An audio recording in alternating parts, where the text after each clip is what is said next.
Bill, this looks a fairly typical engine. It's covered in oil. Car looks fairly manky as well.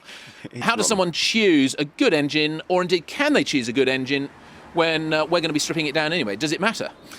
Yes, the better the engine to begin with, that's what we're looking for. Now, for this, let's start by dip the oil, check the water. Okay. If you can, start it and run it and listen to it. Very Fine. simple. If it sounds right, then you're pretty much there. Really. And obviously that's knocks and things you're trying to avoid. Yes, exactly. Yeah. It's important that it is a 1275cc engine. Bear in mind, of course, Metros did have 1000cc units. And you find that out?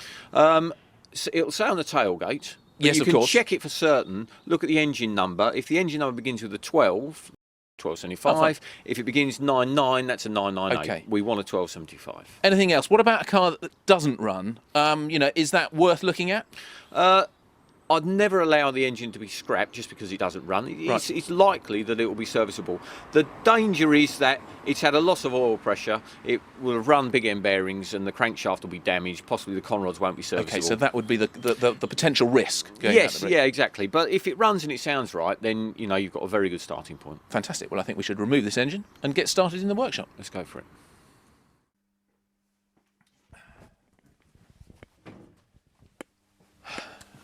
Right, well, as you can see, we've got the engine in here, so we've rather jumped ahead of ourselves in some respects. But, of course, there's no real point in showing you how to take an engine out of a car, because a Haynes manual will do that very well indeed. But we've got the engine in here. It's still covered in grime. Should we not have cleaned it outside? That's an option. That's perhaps the easy option, just to gunk it, wash it off with a hose pipe. But you end up with all of this filth all over your drive, which I don't think is a great idea. Okay. I don't like that myself. What we're going to do is dismantle it in this dirty state, but each part will go in the wash tank and we'll just wash it off, dry it, and then before it's dispatched for machining operations, it will be cleaned. Okay, wash tank, reasonable expense or...? Yes, inexpensive these days, and I think perhaps you look at the long-term view there. You're saving an awful lot of money by doing this yourself, and the investment in stuff like that, tools in particular, is all justified. Safety as well, of course. What do we need to think about? Obviously, there's the provision of safety items. So we've got leather gauntlets, we've got lightweight mechanics gloves. Vitally important these days. We've got latex gloves, so protect the skin. We've got goggles, ear defenders. Got a portable fire extinguisher inside the workshop. We've got a garden hose outside. So I think we're reasonably well sorted. We've got it set on some crates at the moment. Now that's to facilitate draining the oil, which makes that easy. Once we've done that, we'll drop the engine onto the floor. We'll lift it carefully onto the floor, two-man lift. Exactly. And begin stripping down from there. All right, and what are we going to be doing on the strip down? Where do we start with this? We will start by, whilst the flywheel's still on, we'll lock the flywheel and take the front pulley nut off and the cam pulley nut off while we've got the ability to lock the engine up easily. Fine. And then just rip all all ancillaries off and then take it down from exactly. We just want it into a million bits, and we'll decide which bits we're keeping, which we're discarding. Fantastic. Let's get stuck in. Let's go for it. Okay, no, this won't hurt.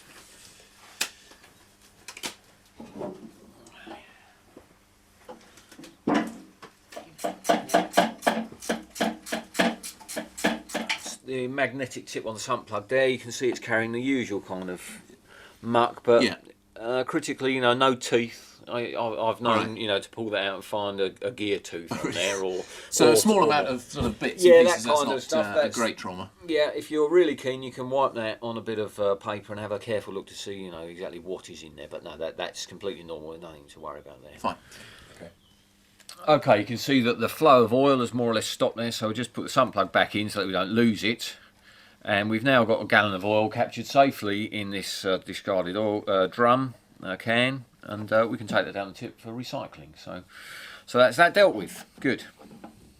So let's just say, we've got an aluminium tray because there will inevitably be further oil spillage as we take the flywheel casing off, for example, and the filter housing off and that. There's always spillage, so a tray like that is ideal. Yeah. Okay. Right. Straight back. That's it. Sorted, okay. So we can lose those. You could use an air wrench or a nut gun to speed up the dismantling process like this, but the problem with that is you never get to feel what's going on, and by removing things by hand, your attention is drawn to, for example, any threads which aren't good, Yeah. and you just get a better feel for it. So I prefer for the extra, you know, few minutes that it takes to do Yeah. all of the dismantling by hand. Fine. Is this just... Oh, there's one more there. There's four That's right. 4 bolts there.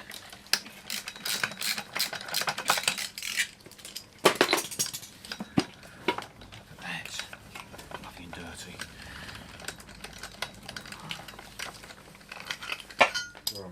Okay, next step is to remove the front pulley. Now I need to lock the engine because at the moment it all rotates, of course, as it should do. So I have here a discarded shell bearing, which I'm going to just insert in the ring gear, which will nicely lock the engine for me. So you can see I've just slotted that into a tooth there, bring it down so it's nicely in contact. And now, using a breaker bar, so you've got a fair bit of leverage, and this will take a bit of go. So I'm sort of supporting the engine, Ian is as well, and between the pair of us, that'll in a minute, we'll probably need to actually do this so that goes a bit easier than that. That will go. Okay. Stand by at the moment. Very long lever here, which we'll have up there, and now with this goes with a bit of a snap. So you ready? Here we go. That's it.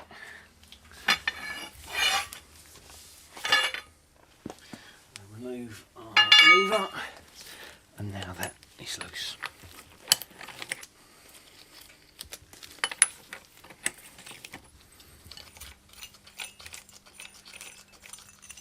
Okay, that can go in there. Box of gubbins, the front pulley. I want to get this off without damaging it, so it's a straight pull off there. That's not too bad. Fine. Go in there as well? Yeah, yep. Do you want to just... That's right, part of our sort of whole bunch of bits that we'll be using, yeah. Right, water pump off next, because what we want to do is get the timing cover off here. Okay. Yeah. Right, fine.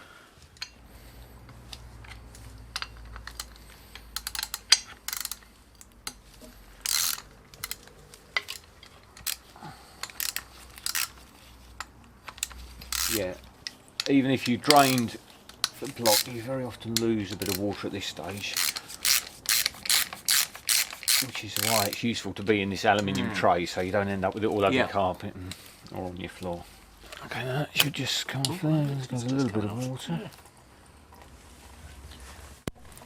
And obviously in the sort of hurried removal, you can see we're just sawing the hoses off. Now the water pump, we won't be keeping that, but that can go in the pile there. Now, obviously we've got a much freer view now of the timing cover, which is what we're going for next.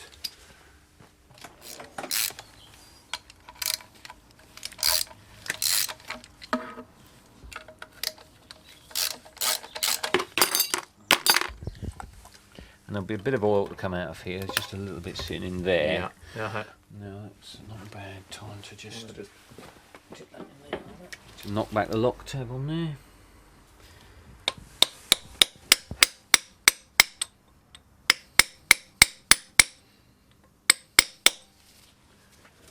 Yeah, the front pulley bolt and the cam sprocket nut, they're both inch and 5/16, and that's a socket that you will need and doesn't usually come in a sort of standard range of sockets. Yes.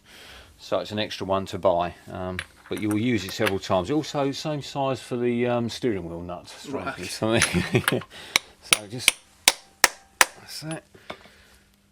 Now we're still locked. Flywheel's still locked. This isn't usually quite as tight as the actual front pulley nut itself, so we should be able to undo that now. There it goes.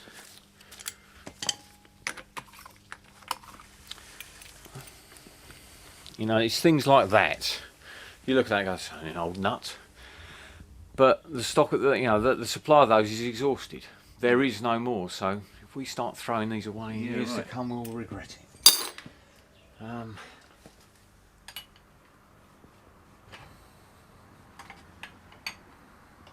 Better than abusing your screwdrivers. Yeah.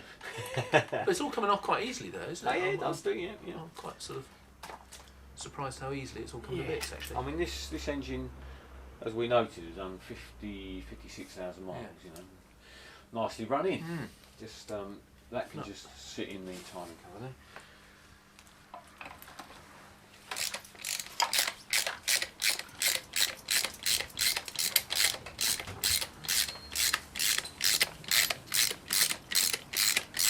Probably ought to emphasise to anybody that's sort of doing their first ever engine rebuild the importance of, you know, making sure they know what everything is as they do it. Yeah. Where everything's come from. Tagging stuff, yeah, perhaps, or things or like that. putting notes on things, maybe even, you know, quite take a quick photograph, their own photograph. Digital cameras now, that's fantastic, Yeah, isn't it? exactly, yeah.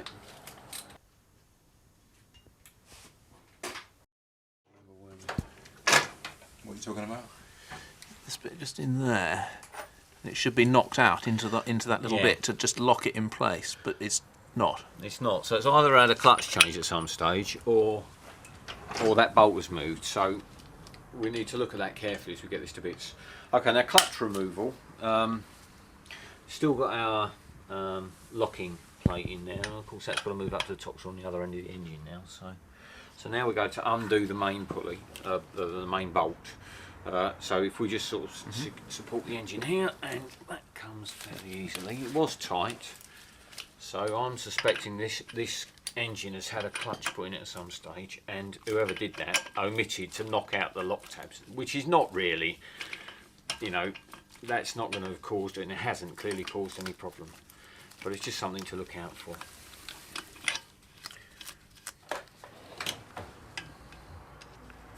That's there. And that just interlocks the flywheel to the crankshaft. Okay. Make sure the flywheel's in exactly the same place. Right. Now this is an interesting phase of the game. The flywheel tool. Yeah. You can buy a flywheel removal tool for about 15 quid, and it will do the job on this kind of thing. For race engines, because of the high RPM usage, it can be quite an epic getting a flywheel off. So I've invested in the very most ultimate there is in terms of flywheel pullers. This is a work of art. But your ordinary domestic flywheel puller for 15 or 20 quid or so, a Sykes Pickerman type thing will do the job quite nicely. Yeah. See, this flywheel puller is made by a bloke who races, or who builds race engines for minis, and it's, you know, he's had to solve the problem. Yeah. And very often the flywheel can actually come off with almost explosive force, but he's got this little debris here which catches it as it comes off. Okay. So you don't get it flying at you. So back on with the puller himself.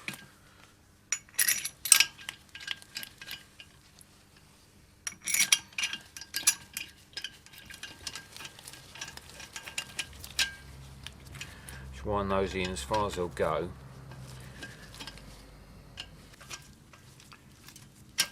There's Bill very happily on both knees, you know, fit young lad that he is. We can't do it. And both of us completely shot to bits. Didn't you point out to me last time I'm the oldest, Ian? Yeah.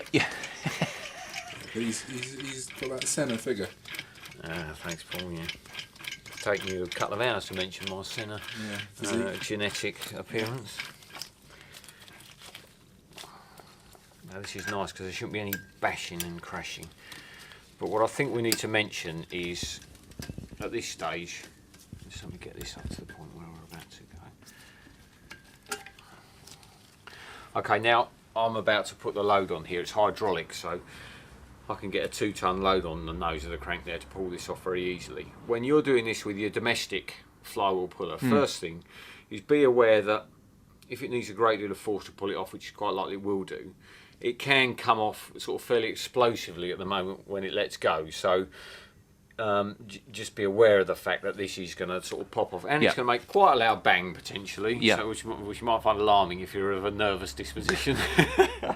And the last thing to say is, the first time I ever tried to pull a mini flywheel off, I just proceeded to keep on winding it up until I completely destroyed the puller.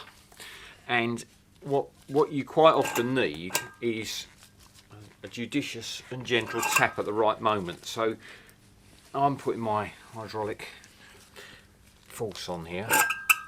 In fact, I'll put my locking shell bearing back in the tooth there. What I'm going to do is with a steel hammer, I'm going to have a gentle little tap on these bolts here, which will just put a bit of vibration. Yeah. Which you know will very often be enough. Tighten up a little bit more. Judiciously, I'm going to give this a tiny nudge through the starter motor hole, just to encourage that on its way.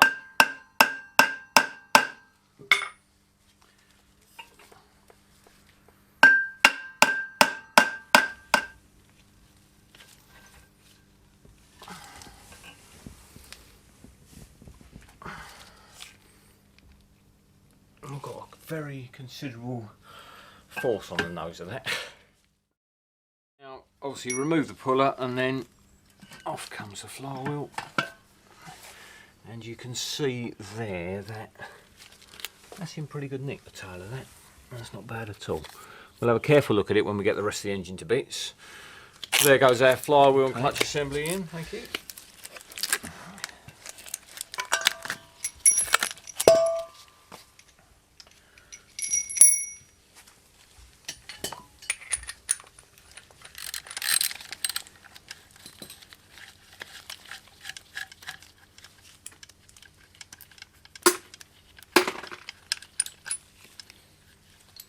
That one was loose already. Was it? You undone that?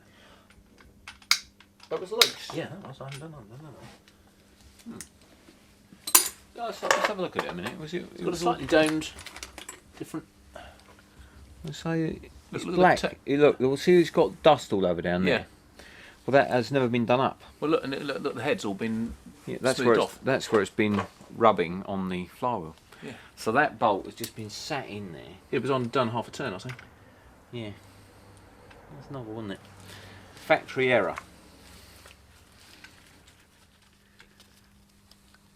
It's just an oil throw. If you get any oil coming out past the flywheel oil seal, this little plastic bit here ensures that the oil leakage doesn't go on the clutch plate.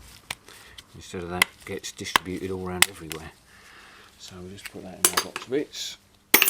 Okay, with all the bolts undone now, we can just give this a gentle tap to free it up.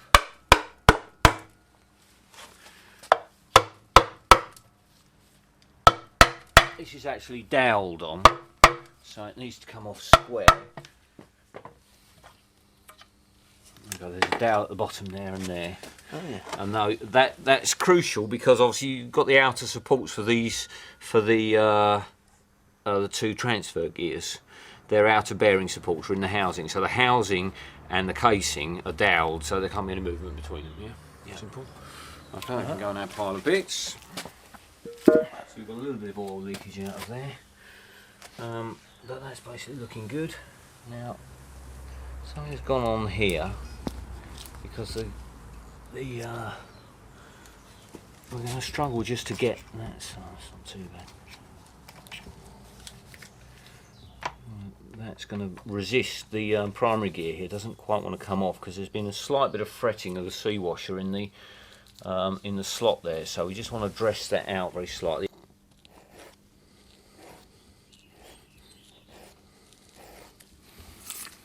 No, that should Great, look at that. You can see there's a bronze bush in the end of there, which both ends, Yeah. which we don't want to damage, so Right. it comes off nicely. Oh, that's worth it. We're going to look after that. In fact, if you stand.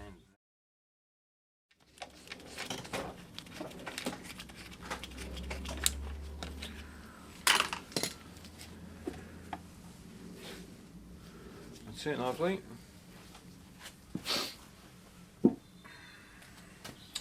Okay, now, next step is to remove the rocker post. Okay. Nuts, so if you want to do that in there, 1/2 inch. There was a 1/2 inch somewhere around a minute ago.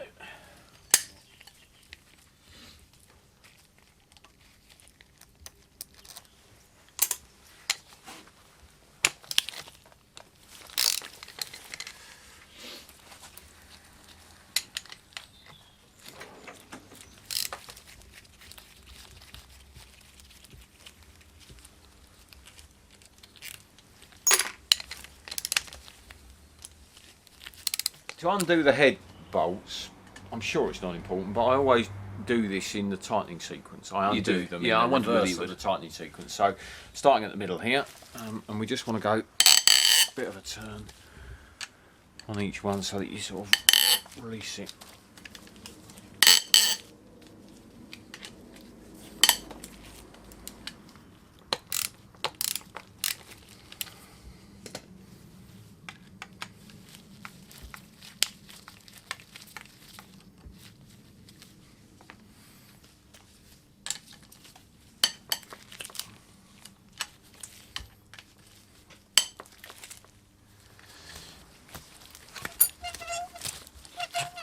That's it. Just put those in the rocker cover.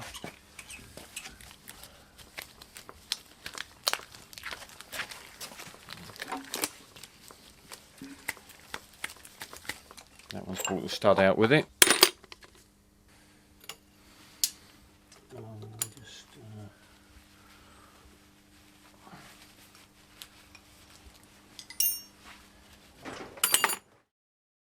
This is another sort of stage where you're going to discover some sort of major news about the condition of the engine, really.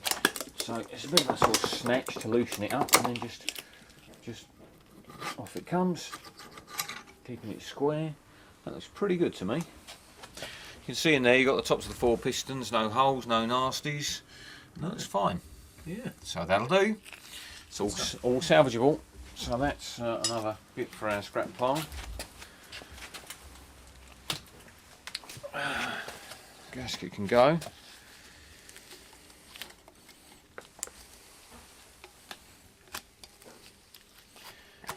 We won't be reusing that. Yeah, we've got browns in behind you. Yeah.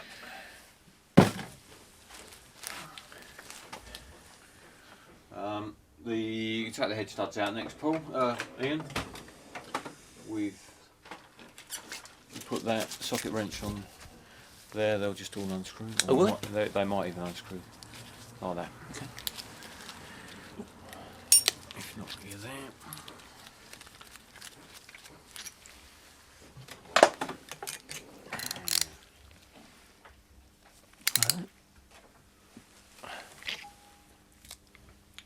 How you doing? All right. Yeah, well, yeah, that's not moving, that one. That's all right.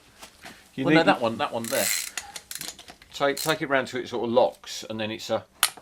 Oh, all right. I didn't want to just force it. Yeah, that's what it takes. Right. Yeah. Okay. These things, the stud extractor here has like got rollers in it that just sort of build up their grip. Yeah, fine. Okay. Eventually, it'll. Lunch. Lunch. Yeah. What is on the menu for lunch? Well, there is no menu, you just get what you're given. And what are we given then? Come and have a look. Look at my tools. Well, I just said to you about your It's sockets. Swimming in oil. What have you been doing? Dipping your hands in it? I told you. Dear. Shall I just lob that back in then? No. That has to be clean up first. Don't try this at home. Well, get a better assistant if you do. Yeah. I'll just pick up this tool that Ian's been using. I'll just clean all the oil off of it before I can possibly lay hands on it again. Look at the state of it, eh? Dear, oh dear. No, it's part of the routine for the end of the day, Ian. It's to get go me to through clean the toolbox. everything. No. I've just- made a mess you of can, you can catch up with cleaning duties at the end of the day. Well, there's no point me touching anything at the moment.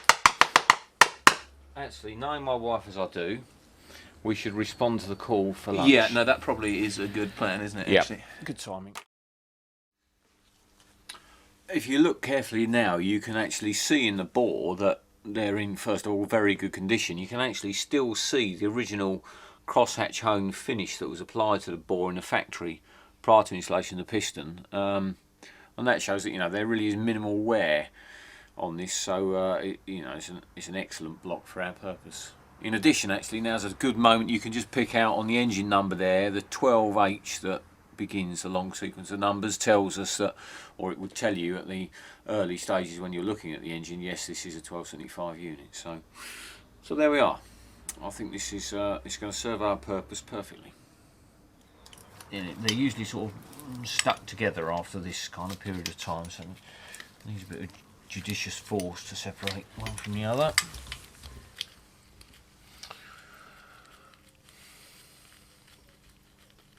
I'll just use that bolt.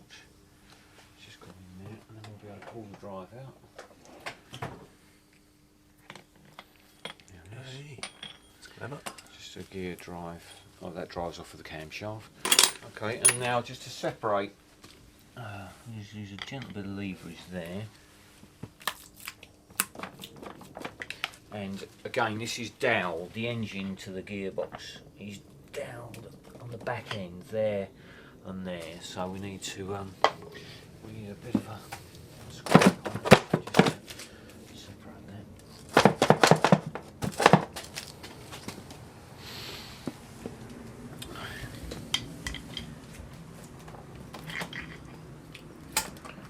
That's it. You're away. Yeah. It's just this bit here, which isn't quite.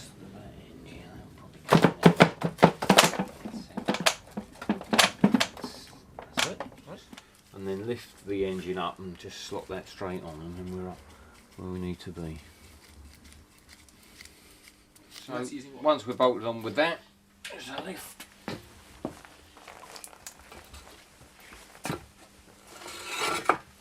Onto there. Bit of spillage. The crank camshaft out now. Okay. Now you pull that out carefully so as not to wang the lobes into the bearings as you come out with that. That's another bit that can go to one side. Okay, so now let's just undo the big end cap. Do these one at a time. It's obviously very important that you keep the right cap with the right conrod. Mm-hmm. Because they're sort of line bored as a pair. Yeah. So take one out at a time.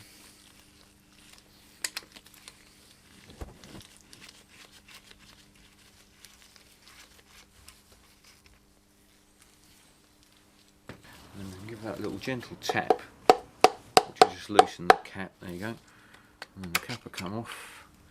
Just left the bearing on the crankshaft journal there, but there you go. You see, that's in very, very good condition. Nothing wrong with that. That will most certainly go again. And you can see how thoroughly oily it is, even though this engine hasn't run for whatever period of time. Beautifully lubricated, coated in oil. So there we go. So put that just down there, and then we need to push that down, making sure you don't let it fall out the block. There's always a bit of a push at the bottom because you've got the build-up of carbon, and of course the piston rings never pass that area, so it's a tricky just to clear it from there. And there comes your rod and piston. I mean, as it goes, you know, the rings are reasonably free there, so you know this old engine wasn't living a bad life really. It would still been working very nicely. You can see it's done plenty of work, obviously, but conrod's nice. That will very clearly go again. So the caps, you see the tabs in each of the bearings have a tab that locates the bearing into the housing itself. The two tabs go at the same end, so that goes together like that, not like that. Do you see what I mean? You see that knockout tab there? Yeah. When you fit the bearing, in, it's got a notch at one end of the cap, and the same in the rod where that tag locates. So you locate the bearing in there. But then they go at the same side, so they go next to each other, the cutouts. So it means that the cap goes on that way around. Yeah.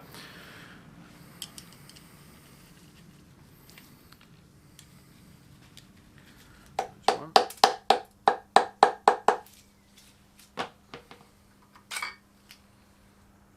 Another nice bearing.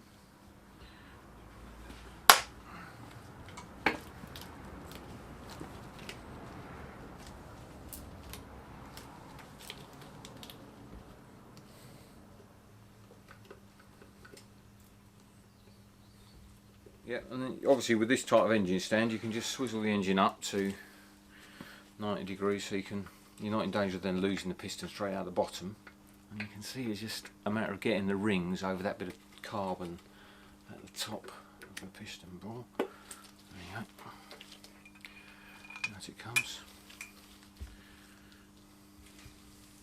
What of those are we keeping? Because obviously we're not keeping the pistons. No, piston's going conrod. Just the conrod's going to be used again. as long as there's no, if you'd have had a failure of the of the bearing here, such that the bearing overheated, then if this section of the rod gets heated, it can become ovalized by a sort of hammering process. So you're looking to make sure that the bearings are in good order as you remove them to. Right. So actually, the condition of those bearings is important in Very terms much of so. the condition of the conrod. The condition of the conrod and of course the crankshaft. Yeah. We won't actually reuse the bolts. We've got new and upgrade bolts to go in. They're just stronger.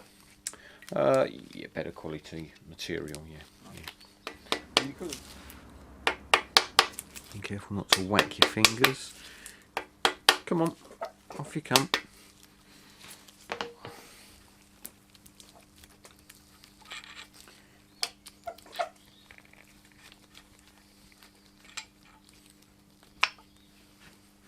Look at that, beautiful bearing. That'll do nicely. Oh, and you can't get the main bearings caps mixed up. They're unique in their sequence. Right. So okay. there's no kind of need to keep them all Yes, they'll only strictly. fit in a certain way. Yeah. And if you look at the crankshaft there, you can see there, there's some gentle marking to the journal, and that will need to be reground. You won't get away with using that as it is.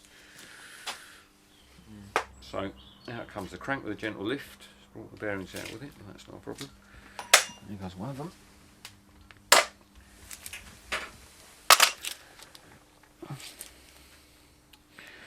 So there's our crankshaft.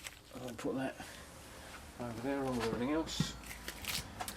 We've got the thrust washers in the block there, just take those out. You'll see that the main bearing caps are located by dowels. Well, wherever they end up, leave them, because you don't want to try and pull those out, so we just leave them sitting in there.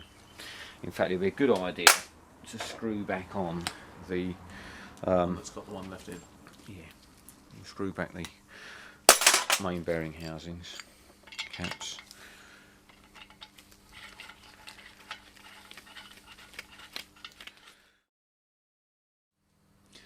Right, well, we've stripped down all the engine and we've separated all the parts into two piles. Essentially, this side are the bits we're going to get rid of, this side, all the things we're going to keep. Now, Bill, why are we getting rid of some of these bits? I think some of them are self-explanatory, but others perhaps not. Well, let's start, obviously, flywheel and clutch assembly here. That's going in its entirety. We will replace that with a steel flywheel and backplate, which is much more able to withstand high revs. It's lighter in weight as well, so better response, and we'll have a new clutch pressure plate and the friction plate as well. That's going completely. Sorry, you don't need that for an exchange or anything? No, that's scrap metal. Okay, fine.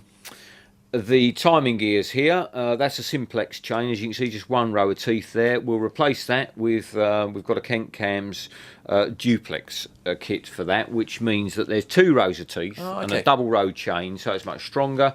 It's also lighter into the bargain, and it's adjustable. It's a vernier adjustable kit, which means you can optimise the cam timing very easily.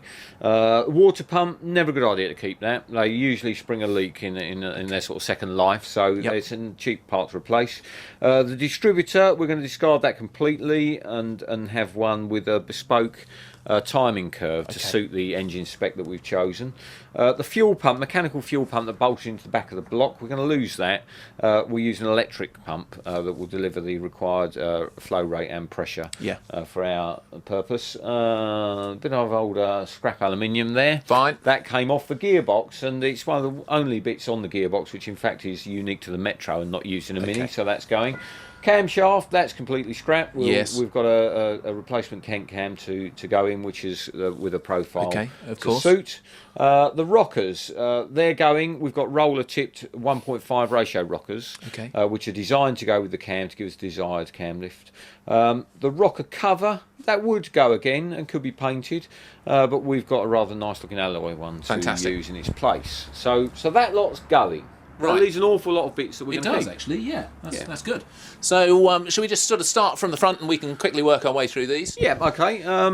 Well, the peripheral parts, the timing cover, the breather there, the water pump pulley, the front pulley, the flywheel casing and the flywheel cover, they're all okay. Yeah. We come to the real guts of the job, the important parts, and if you like, when we were stripping down the engine, there are certain bits that are critical to the rebuild, and let's talk about those, starting with the block, I think. Okay. Let's talk about the block, because this is the real deal. We've looked very carefully at this. First thing we're looking for is to see that the boards haven't been linered, so Yes. that it was a fresh board block, which it was. So that basically comes down to luck. Once in a while, you'll get a factory supplied block that had a liner or even a set of liners in it. Yeah. But no, the boards are good here. Okay, good. The main bearing caps, we've looked very carefully at the face of the caps where they sit on the block to ensure that they have mated nicely with the block and there's not been any fretting there. Okay, so this is down here where they actually go onto the main the part. centre one, where the centre cap sits onto the block there. It's not particularly usual for a road engine, but you can get fretting there, which damages the surface. By fretting, you're just meaning this tiny movement. Yeah, exactly. Yeah, very, very slight movement of the cap against the block causes a sort of distress, which causes localised heating, which picks bits of metal out of one and into the other. So you get a kind of slight welding process going, Right. which is very bad, obviously. So that's okay. And we've looked at all the threads. As we've taken every bolt out of this engine, be careful just to assess the fact that it's coming out nicely and nothing's broken off. All of the threads in this block are in good condition. So as far as we can tell, that looks absolutely serviceable. Fine, So good. we'll draw up a list of machining operations that we're going to have done to that. But fundamentals, that's the most important part, and that's good. So we're on to a great start. Okay.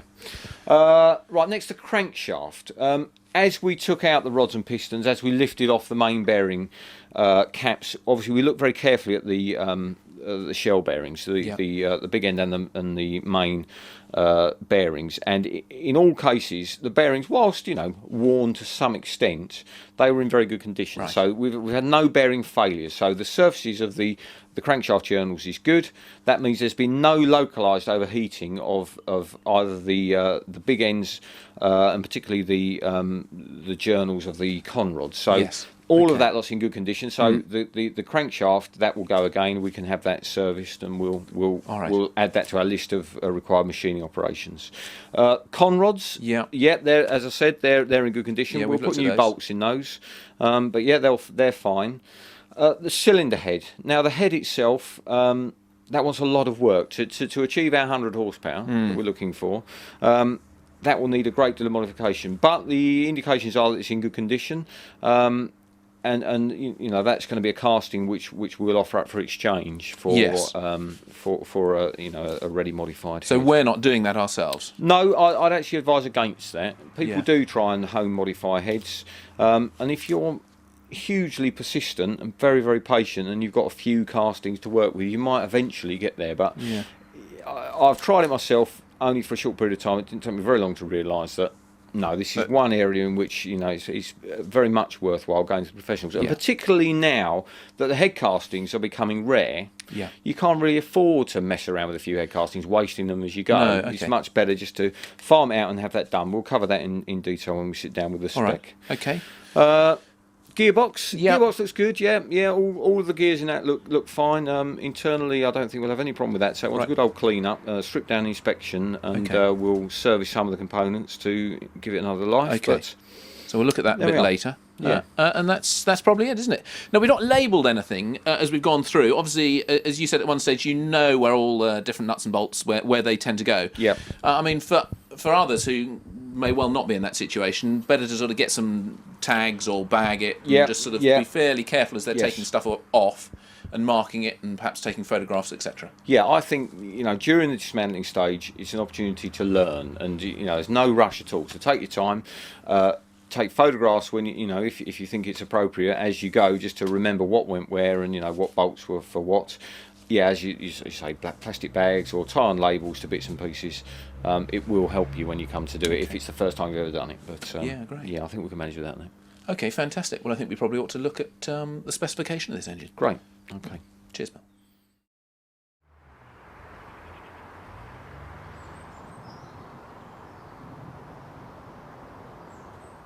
Okay, Bill, we've stripped down our donor engine. We've got two piles, one we're going to chuck, one we're keeping. we've got a set of specification. I imagine you've got that in mind, and obviously this is a 1380 engine, but how have we come to those conclusions in terms of things like cams and what have you? Simple objectives. We want a significant horsepower increase, but we want to retain the sort of tractability, the usability of the engine. So, Okay. obviously hike up the capacity. That's the simplest way to gain some horsepower.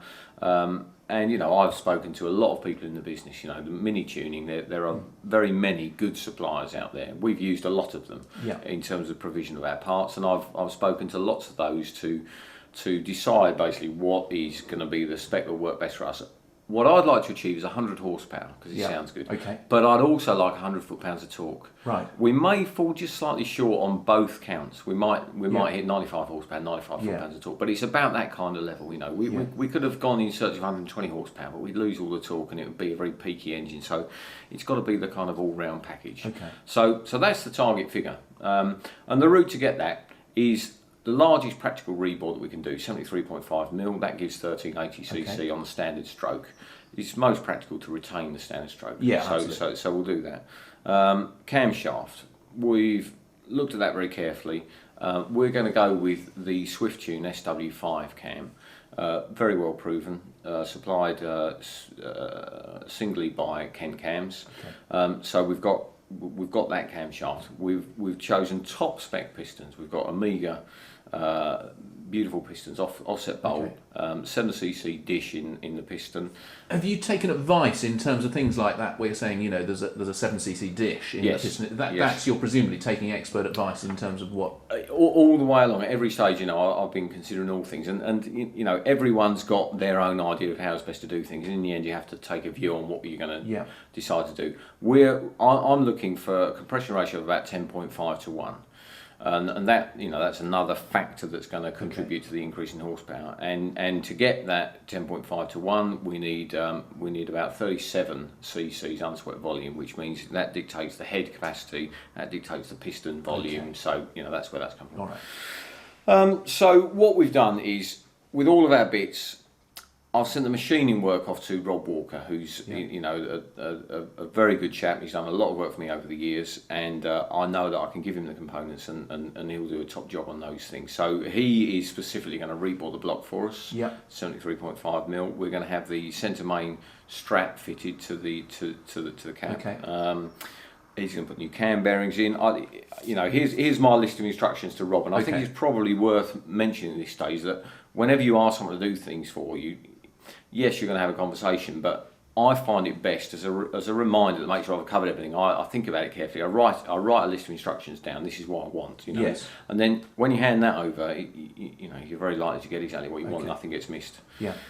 So you know, we've asked Rob to bore the block, replace cam bearings, do the centre main cap, skim the top of the block, 25th out the top of the block to bring the pistons nearer to the top to contribute to the compression ratio. We also asked him to acid dip the block. To clean it in the best possible fashion. He's reground the crankshaft for us, tough dried it and balanced it. He's removed the old pistons from the rods, balanced those, put the new pistons on for us. So that's the job that we had done there on the machining stuff. You'll notice that we've still got the engine number on. That's going to have to come off because we're going to surface the face of the block, and it's also going to be rebored, of course. Got a gallery plug there and there. They're going to be pulled out and threaded, so you can have, you know, basically removable ones for cleaning purposes, really.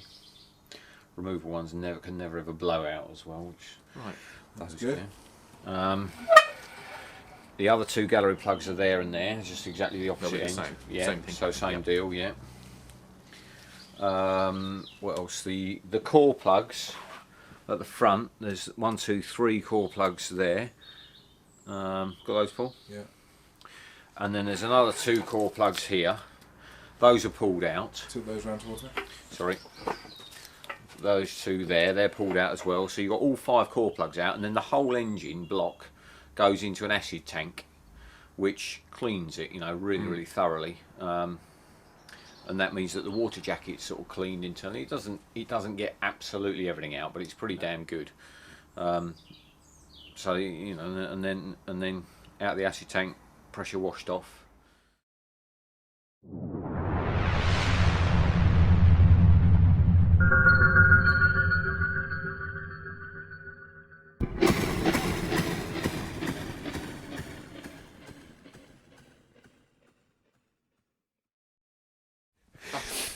Now I need to just sort of start with, obviously, here's the engine. Just to finish up on this, this is the beautiful point where I can go. Well, good luck with building your engine. See you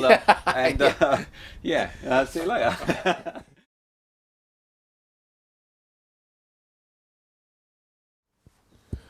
Right, well, Bill, this engine's now back, of course, from the work that we've had done on it, and you've painted it up, and it's looking fantastic. What have you actually painted it with? Are there any tricks to getting a good, long-lasting finish? No, we just used an engine lacquer that's, Okay. It's a high temperature paint, just applied by a brush, a bit of patience, 2 coats on here. It's important to have the block in a sort of dry and warm state when you paint it, otherwise the paint can take forever to dry. And of course the metal itself must be absolutely scrupulously clean. This block's come back from having been in an acid tank, so it's sort of scoured clean almost. It's absolutely perfect. It's got a really good key, and it takes the paint very well indeed. If you were to paint it having built it, where you get a little run of oil here and a run of oil there that come out of the bearings, leak out of here as you're assembling the engine, then you've got oil down the block, you'll find the paint won't adhere properly. So the good time to paint the block is when it's absolutely virgin fresh like this. Now, of course, there's been an awful lot of work done on this block. Just talk me through what things we've done. Starting at the top here, okay, we've got 2 extra stud holes which have been drilled and tapped in the face of the block here, so that the head is going to be secured by 11 studs rather than 9 studs, which was how the Cooper S was in its day. Right. So we're on a 9 stud fixing kit now. You'll notice that the engine number plate has gone. The rivets have been removed as well, because the face of the block here, we've had 25 thou removed from the face of the block. 25 thou specifically in order to bring the pistons to the right height in the block to give us the correct compression ratio. Okay.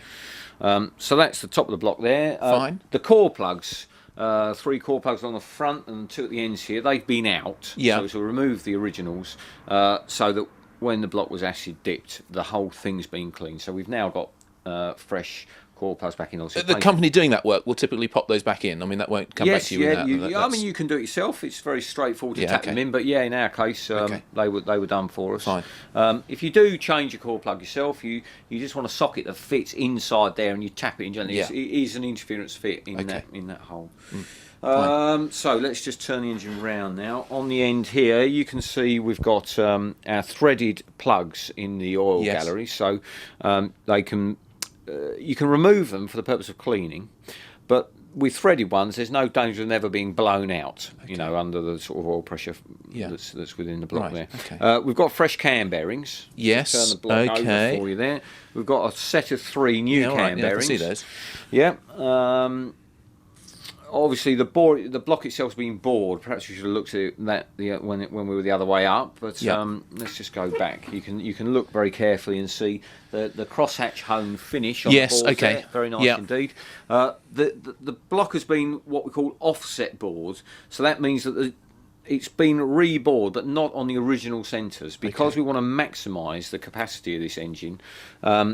The bore centres have been moved in order to retain equal wall thickness here between the cylinders, as you can see. And if you look at the original block, it wasn't quite like that. So we're up to a 73.5mm bore. That gives us our 1380 cc's. Continuing on here, the centre main cap. We've had that machined. Something you always hear about in engine tuning and that sort of stuff. This has a centre main strap. This is a centre main strap. Now, what the strap, it refers to this piece of steel, which is there basically to reinforce the original cap. Right. So you machine the cap off flat. Okay. Yeah. That's a piece of precise steel, which is obviously dead flat, sits on there, and it's just a strengthening. Okay. Longer bolts, obviously. Those are high tensile bolts. For sort of full depth of engagement for the bolts. So that's strengthened there, and we've also had the housings. These 3 main bearing housings checked for alignment. Right.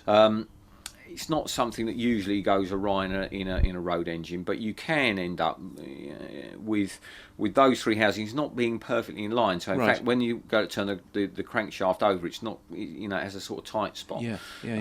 So we've had that checked. There's a mandrel's been in these three housings to ensure they're dead in line, and they were. So nothing had to be done to reclaim them. If they are out of line, you need a fairly specialist machine shop then, and Rob Walker could have done it for us. He has the facilities, but it wasn't necessary.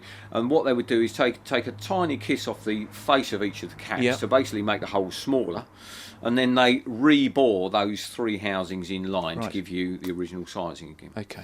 But yeah, we're okay there. So that's that. Other end here, else? We've got another two threaded plugs at the other end.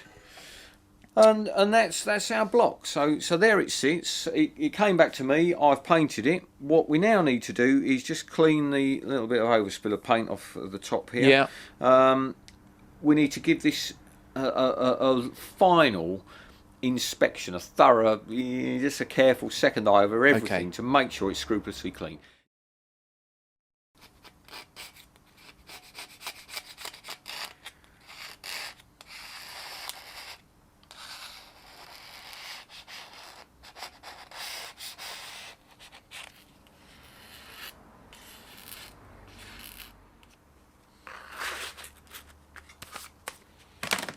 Right.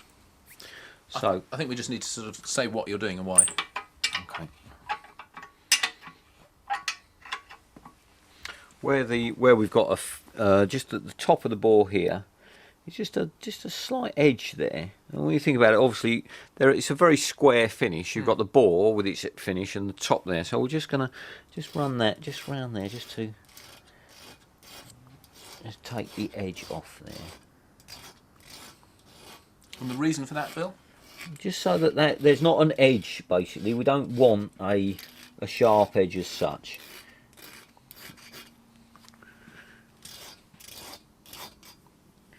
And if you just feel that, you can kind of...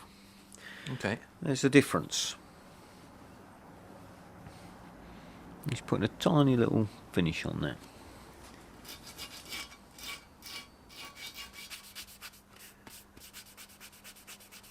This whole process really is a kind of clean-up. See, there's a little bit of gasket left on there. I've just picked up an old follower here, Paul. Which I'm going to just quickly drop into each of the cam follower housings to make sure that we haven't picked up a burr along the way, such that when I come to want to put the cam followers in, I won't be able to, so it's just a little precautionary thing. And once I'm happy with these, then I'm going to put the crankshaft, rods and pistons in. That's it.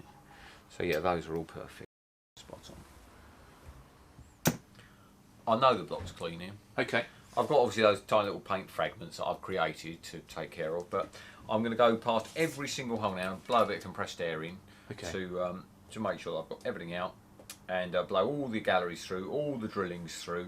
Where we can, we'll look into all of those drillings with a torch, and that'll get us, to the stage where we're actually ready to. We can actually start fitting begin bits on. building. Yeah. Okay. Yeah. So start down here.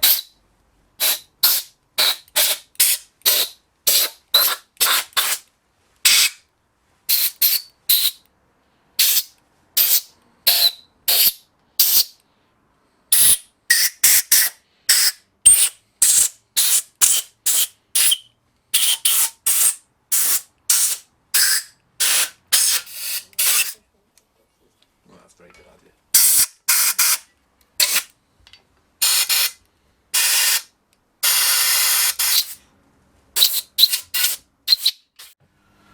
And it's good practice with these to take them out. You'd look at them and think, well, they're all right, but you are supposed to clean them. Clean the sort of, and they put a bit of gear on them to preserve them or whatever. So they are supposed to be cleaned prior to use. That's we looked at earlier at bearings, and you saw some sort of well-used ones. Well, there you go. That's what they look like, with this with the finish. A+ ones, 3 of them are grooved around the centre like this, with the tag on the end. Right, yeah, I noticed And that. then 3 of them are plain, with no groove. They go in the caps and they're centre tagged, so you can't get them the wrong way around. But these are A+ bearings like these. Earlier A series engines weren't like this. They were all like that.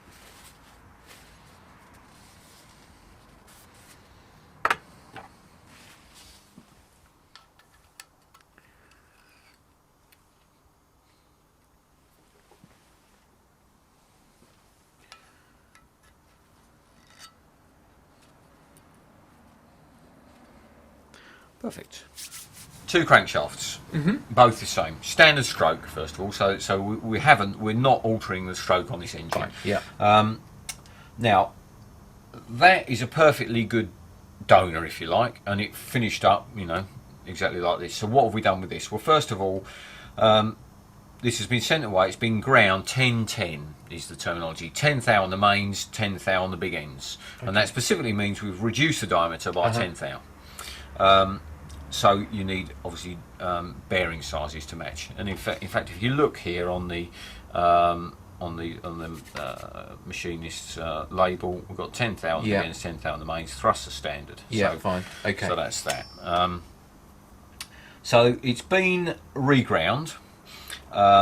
It's also been balanced. Now, if you look, that mark there, you can see it's just you know, a little bit sort of polished off there. Have I got anything else here? No, that's all that's had to come off. Oh, a little bit come off there. There is, yeah. A little bit come off there. Now, what would be done is that we've also had this tough dried. Tough dried is a hardening process, and it just hardens the skin. So it kind of it's only it's about 20 thou thick, I believe. The hardened skin. So what they do is they'll balance the crankshaft first of all, then send it away to be hardened, and then when it comes back, they'll put it on the balancing machine again just to make sure.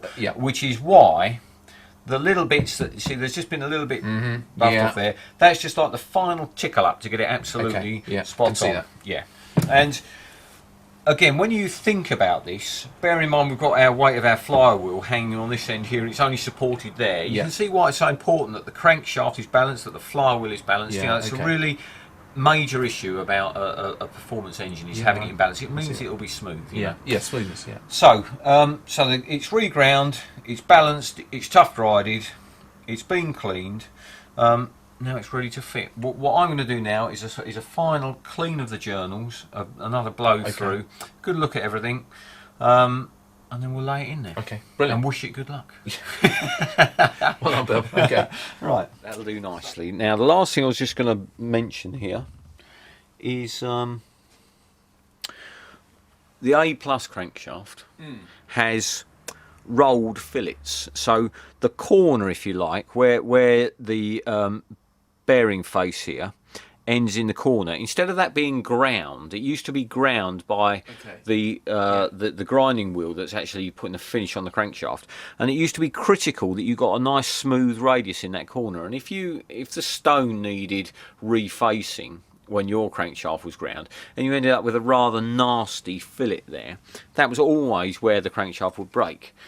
So what they did with the A+ crankshaft was they rolled those fillets, so that there isn't touched by the grindstone when it's reground. It still has the rolled fillet, so it's much stronger in that corner, which always made this crankshaft inherently stronger than the earlier 1275 GT versions. So there we are. Right, bit of oil on the journals, a bit of oil on the crank, on the bearings, and we're ready to go. So let's do that. Is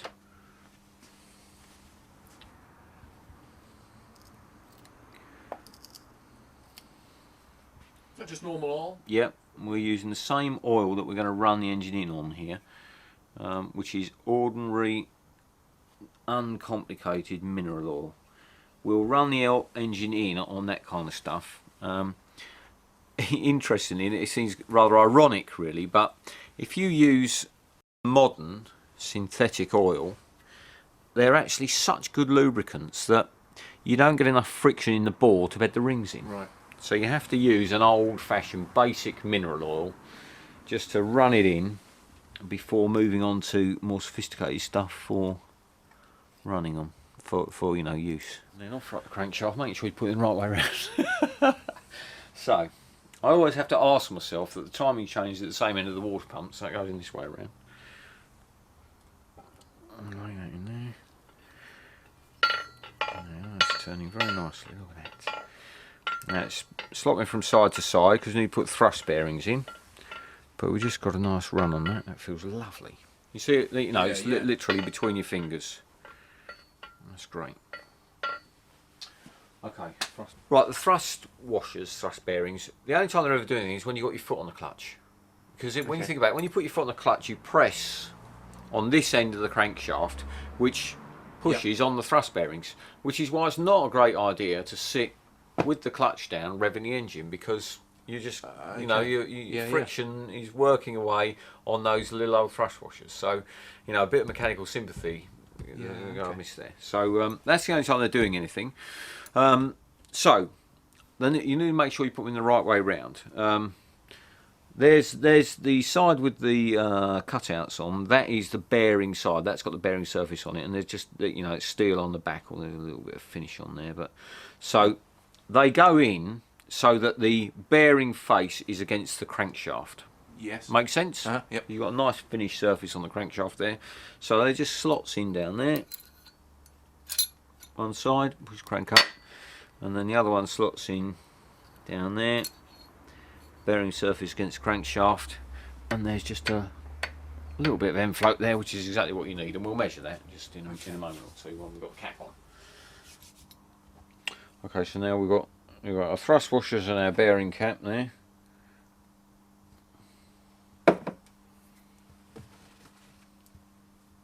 So tab, they go together. I've got hold of the tops of the thrust washers just to hold those in while I locate, which is not easy, but I'd say that is about right. And I'm just going to give that a gentle tap with the soft end of my mallet and the firmer end. That's it. And that is sat in there nicely. And oh, that is nice. Very nice indeed. You can just hear the whistle as the thrust washers, which are a bit dry, going around there, but that's fine. So we're happy with that. Okay, here's the steel main strap, which you'll see I've marked the B there to correspond with the B on this end, which is stamped into the block there. It's just so that I know I've put this on the same way round and the same way up as it was when the housings were checked for you know, being true with the mandrel. So there's the strap. Next I want my bolts. Important to lubricate the threads with the engine oil that I'm using for the build, just so that you don't basically get a torque figure for the bolt that's torqued up to the sort of friction generated in the thread. I want a little drop of oil just on the top there as well, so that the head of the bolt, you know, is sort of free against the strap as we tighten down. Thank you. So torque wrench then. First precision tightening job here.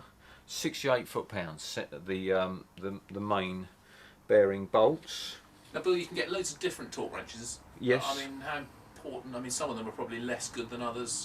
Yeah, I've gone for a high quality Teng Tools torque wrench. It's served me for a good while. Have it calibrated annually. It's a very important tool. You know, the whole thing, you know, relies on correct tool. Who does that recalibration Back to Teng Tools. Blimey. Yeah. Okay. So there we have 68 foot-pounds.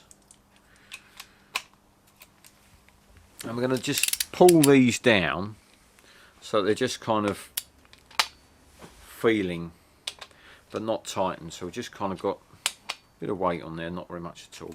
And just check that, you know, our crank's nice and free, which it is. And then we're going to go in one swoop to our 68 pounds. So no stopping on the way up, you know, just swinging in. So here goes the first one. Nice. You hear the very distinctive click that tells you you're there. And just to state the obvious, when it clicks you stop, you don't pull anymore. You'll be amazed how many people don't seem to stop precisely as it clicks, but yeah, so that's it. We'll feel the crank again, and that's tightened up, so that's not right. No, that's okay. That's just nice. That's feeling smooth. So we just pick up our torque wrench and check that again. So if you look at the bolts, they don't move at all. That's just a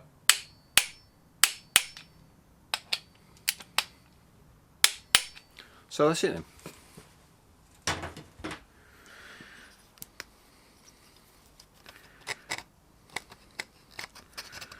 Bring this up so we've got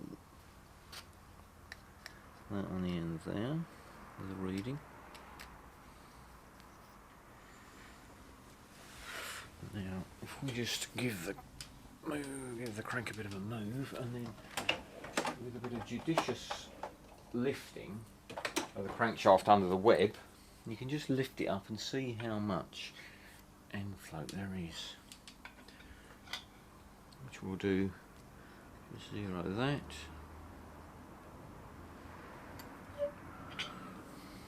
Actually, I want to move the engine. I want to move the. You can see there that we've got from naught. We've got 4 thou end float there.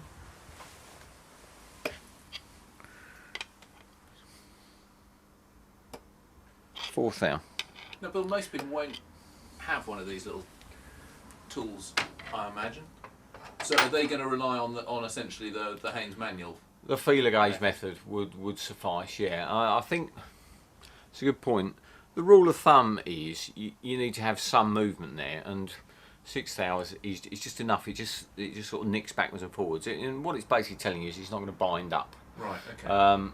So yeah, feeler gauge would suffice. I mean, again, this is another thing you might consider. You might look at this. We're going to use this later on for setting the cam time. Are we? Okay. And you can look at this kind of thing, and you know, these days that's maybe 20 quid. So you know, I think it's a reasonable investment. Could just be another good thing to yeah, you know, part of the budget. I think you need to consider these things before you start. Decide what you're going to borrow or hire. You know, as you talked about the wash tank, for example. Yeah. Decide what you're going to buy, and you know, this should be a fair way up. That's all list of considerations. You know, it's got other uses. You know, checking the run out on your brake discs, for example. Yeah. This is it. So it's got uses. Yeah, good. Okay. It won't be a one-off. Okay.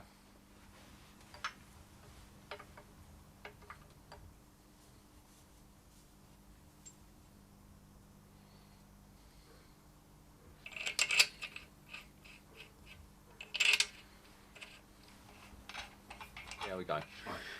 Now, I always, this is habitual, but after every time you use a torque wrench, you should wind it back to 0. Because there's a spring in there, and if you leave it sat wound up tight, the spring eventually will weaken, and that will lead to inaccuracy. So I always wind my torque wrench back, which means spend a lot of time up and down, but there we are, back up to 68 foot-pounds again. So just bring these up to sort of contact, if you like. So they feel like they're there, and then we're ready to go for our one single swing to bring them up to full torque.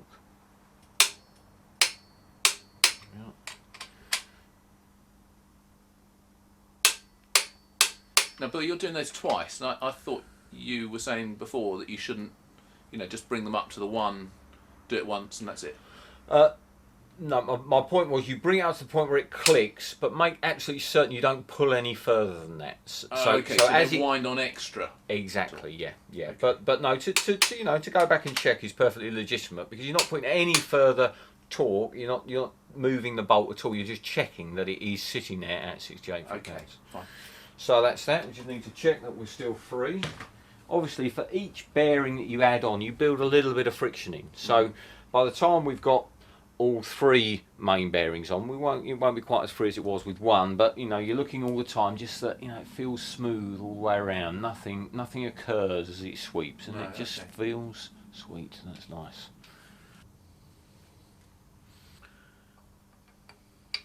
Bit of lubrication again on threads. Oh no, actually that's it, right. Hello. That said paging. Dinner time.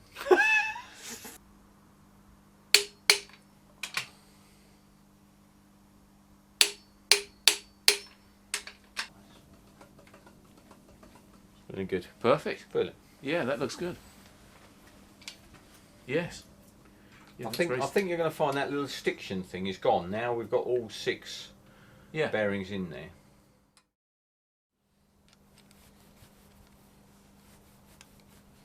Now we probably really honestly illustrated the easy mistake to make here, forgetting to put the gallery plugs back in, and whilst it doesn't matter when you do this, clearly it's got to be done before you kind of seal the engine up, so to speak. Yeah. So and you do it really, after you've blown out at the engine, end done our of final cleaning. At the end of the cleaning process really is the right time to do this, but yeah, it's fine now. I have actually built an engine completely leaving these out, and when you try to get oil pressure up, you don't get any.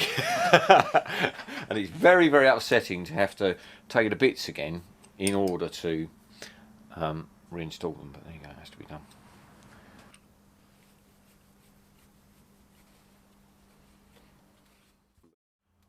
Okay, Ian, what we've got here now is just a quick illustration. Obviously, here's a rod as removed. Yeah. What we did with we just took our donor engine, 4 con rods. I sent them with the old pistons to Rob Walker. He has, the thing is, the gudgeon pin is an interference fit in the con rod, so you can't slide them out at home. So I sent him the con rods, set of 4 with the old pistons fitted, and what he has done is he's pressed the gudgeon pins out, discarded the old pistons, don't need those. We have got a brand new set of 73.5mm Omega pistons, top quality piston, absolutely top hole. They came from MED. Right. 7cc dish, offset bowl, you'll notice. Yes. That's to do with flame propagation and burn patterns, right. So it's quite kind of high level. Technical. Yeah, all I know is that this is the way they do them. Yeah. That's the way we use them.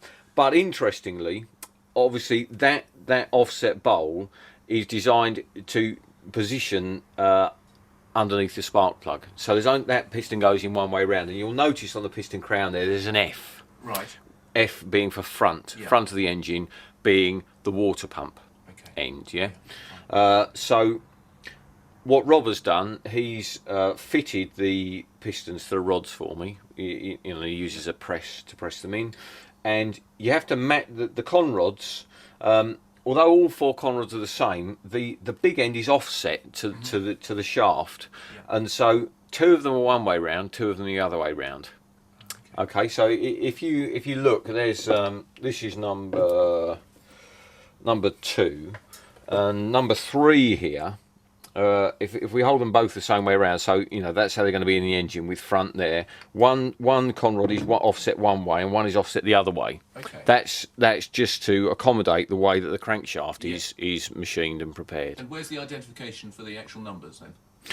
The numbers have been stamped on the rods actually by Rob Walker in the machine shop. Okay. So he's just numbered them. It's crucial to do something in the way of numbering, because then you can't mix up the caps.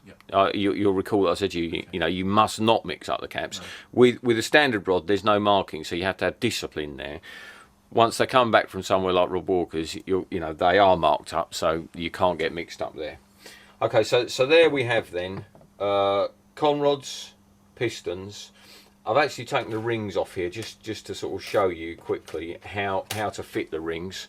That's very straightforward. If you were re-ringing your engine rather than putting new pistons on, you just quickly show you. But they've come obviously with the. They come with the rings on. Yeah.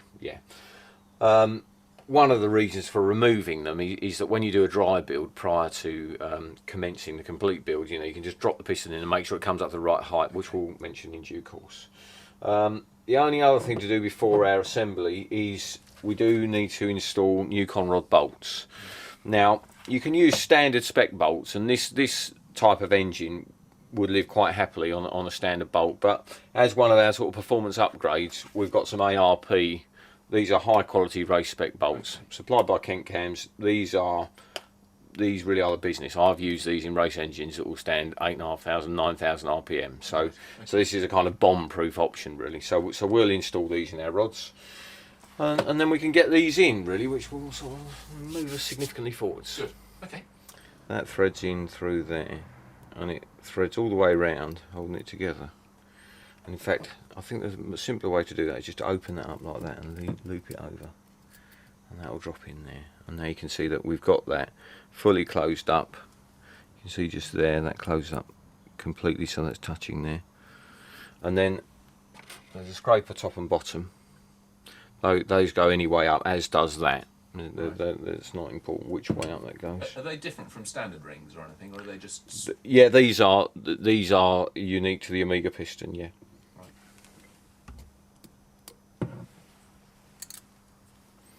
There we go. And I'll actually move them round so that the gaps are offset 180 degrees to each other. Okay, then the two compression rings, they're different. You've got a chrome plated ring which goes on the top, and a not chrome plated one which goes the second ring. The second ring, non chrome plated, it's very, very small there. You can just see it's got top on it, so that goes uppermost. Right. So it's important that ring is installed the right way up. So once again, holding this is a bit of an exercise for the fingernails. You need to grasp hold of the two ends and spread that out. Just like lift it down into position, which is about there. And you can still see, your top, so you can check once you've installed it there. So there's second ring and the top ring, which, as I say, isn't marked, and that will go either way up. Same deal again, you just spread that out very gently. Try not to drag it down the piston, because the piston will mark. It's obviously soft alloy. And there we've got the two compression rings on, and again we'll offset those so they're 180 degrees to each other, with the gap being over the gudgeon pin either side. But they are a knockout. And you'd only ever do that while holding on to the rod. You wouldn't like put that in the vise or anything, you've got much better sort of shock absorption if you're holding it, you know you're not going to do any damage to it. And again, I'll emphasise, this is one where I'm holding the rod, I'm just supporting the piston so it's not wanging around, and just gently tapping that. So this is bolt a vice home. job, sort of. Absolutely not a vice job, no. And that shouldn't take any more than a gentle tap like that, and you hear it, the note change when it's home. And when you tighten up the nuts, you're going to pull that in anyway, but you should feel that that's home. Yes, there's no question about it, this is a tighter housing, because I've needed a little bit of tapping just to bring it down to where it gets slightly broader there for the fit. So it's going to need a bit more of a knock, but I'm sure this will go in.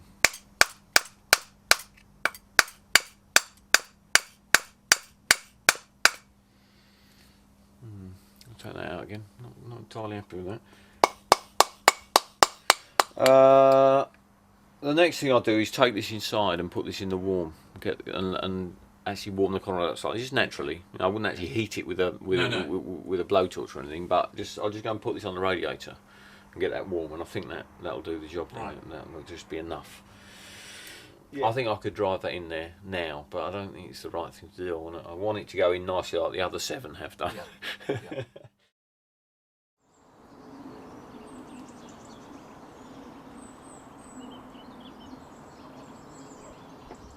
Okay, here we go. I feel this is momentous. Yeah.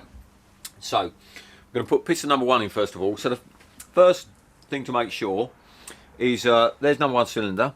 I've got the big end absolutely bottom dead centre, so that when I drop that in, the ends of the bolts aren't going to hit the journal, again journal. So turned it down like that. We're going to be, this is a sort of cautious, careful part of the build. So I've scrupulously cleaned, the rod, the bolts are clean, bearings in there, the big end bearing shell is in. And what I'm now going to do is lubricate the rings very well indeed. So we want a good bit of oil round here. this is where you end up getting quite oily yourself, and I want that oil to be in those ring grooves, so I'm just rotating the rings now so that they carry the oil into the ring grooves, because of course when we fire this engine up initially, when we first run it up to bring the oil pressure up, the initial sort of turning over, the engine will be relying on the lubricant that we have put in position by doing precisely this. So, you know, don't rush this phase. It gets a bit messy on the fingers, but you know, you want a little bit of oil just on the gudgeon pin, just down there. We'll put some oil on the cylinder walls, which we'll wipe round by finger as well. Bits dripping out the bottom now as well, that's not a problem. Okay, so now we'll just go back to positioning our rings how we want them. So we've got the scrapers, making sure that they're 180 degrees offset to each other, with the gaps just above the gudgeon pins, and same with the compression rings. One there, one gap around there. Do you get that bit in? You're with me, yeah? Yeah, I am. Okay, and then so, if you just look now, we've got the F to the front with number 1 cylinder, number 1 of course being next to the water pump. So we've got F there, and if you look at the offset on the conrod, you can look down there and see that that is correct. That's going to go in right. So then initially, obviously, as you put this in here, you don't want to sort of, you want to be very careful just to slide that down and allow the piston just to sit on the rings. Now we need the piston ring compression tool. It's a bit of an old friend, this compression tool. I've had it for quite a long time, so it's all a bit old looking, but oil again round here.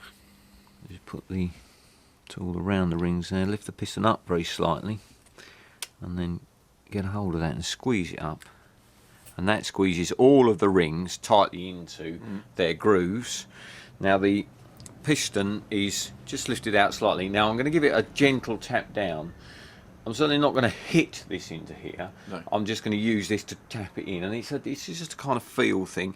I've made certain that my compression tool here is sitting flush against the block. Yeah. And so here we go then. It's a gentle tap, tap, tap, tap, tap, tap, tap, tap, tap, tap, and that's in. Perfect. That's it. So that's sitting in there now. Now the big end, nothing's collided with the crankshaft. Yeah. The journal's clear. But now what we've got to do is turn it up the other way, engage the big end shell on the big end of the crankshaft, and then we can put the cap on, tighten it up. And we're going to do the complete installation and assembly of one piston and conrod at a time. Okay, yeah, so you complete the whole process on one. How are we looking? Perfect, that looks really good. Yeah. Okay. Okay, so we just spin it up now. There we go. And you can see there, obviously, the end of the rod. You can see that the rod bolts have not come anywhere near striking the journal of the crank, which we obviously were seeking to avoid. That's why we positioned the crank journal down. So what we need now is a drop of oil for the bearing.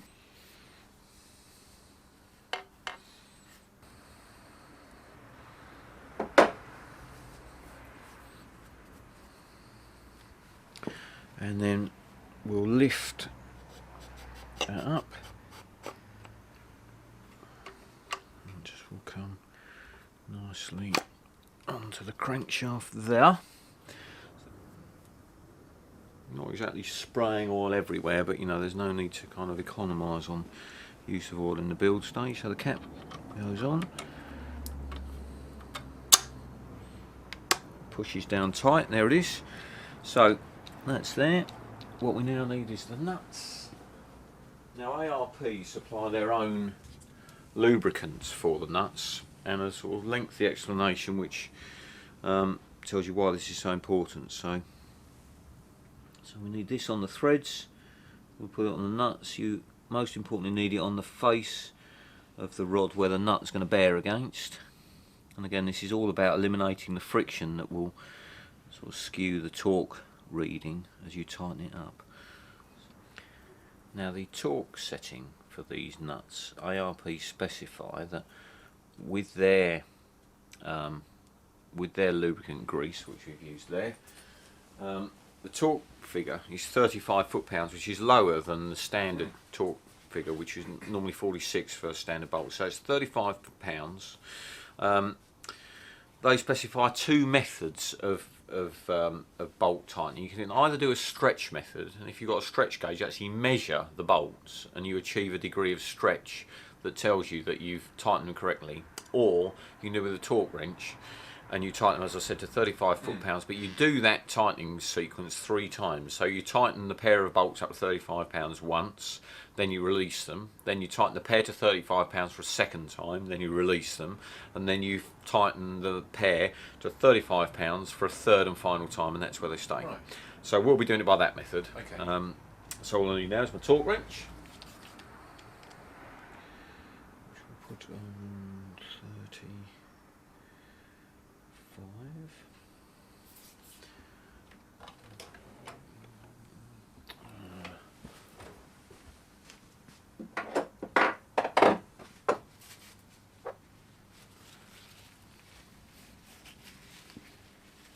They're actually smaller.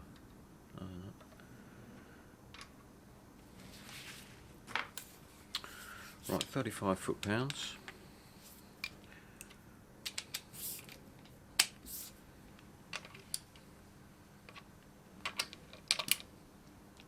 So we do the old procedure where you just kind of bring them home, if you like, into contact, and then one swing for 35 on that one. One swing for 35 on that one. That's nice. And if you just turn that round, you see you've got a nice. You can hear the rings. You can hear the rings running up and down. That's the rings that you're hearing, yeah. You can hear the rings on our crosshatch hone bore. Yeah. Lovely, you know, and that's just such a nice smooth turn, you know. So that's it. That's tightened up once. So then we release them till they're fully loose on each one. And then still on 35 pounds, just bring them up into contact again.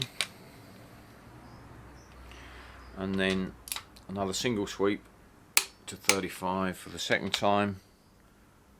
35 for the second time. Yep. Release them again.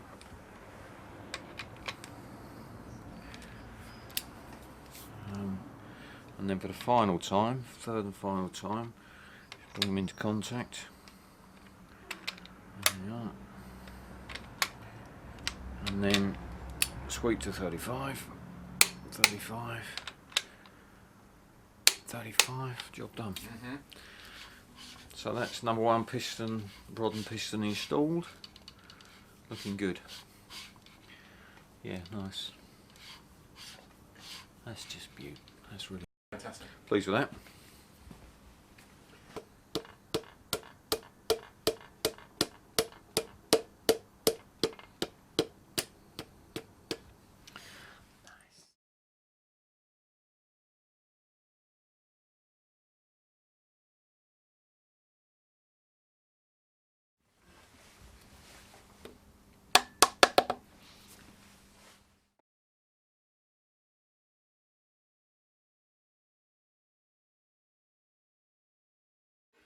Okay, in all seriousness, before we move on to the next stage, just a kind of final double check. We know all these things are right, but hey, you know, it's no harm in having a final check. So we're just going to look at all the front marks, the F marks on the pistons are all to the front, which they are, which means all of the offset bowls are correctly offset to the front as they should be. So that's correct.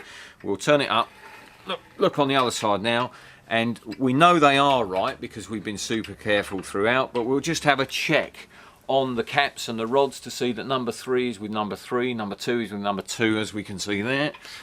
Whiz it over and check that number 4 is with number 4 and number 1 is with number 1. So we've assembled all of that correctly. We'll pick up the torque wrench for a final time and we will check that we've got... I'm not going to loosen them again, but I'm just going to click each of the big end nuts just as a final check. Turn that over again.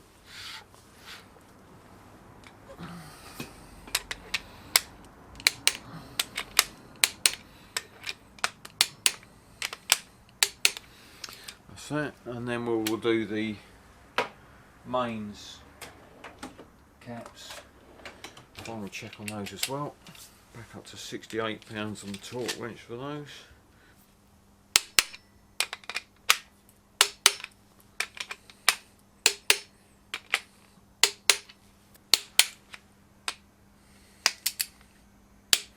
Great.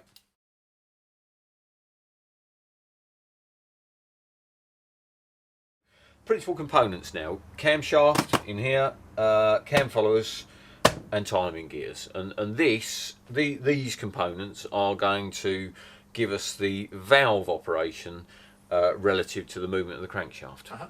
So we'll start off with the cam followers. Now cam followers, you can indulge in all sorts of lightened and superior materials for your cam followers. We've got high specification cam followers, but they're not massively light or anything else. These are, right, so we've got 8 clean cam followers. So same engine oil that we're going to run the engine on initially, and that's just one at a time. Oil them up and put them into the housing, quite fiddly reaching down there. I can just show that to you, just how that neat.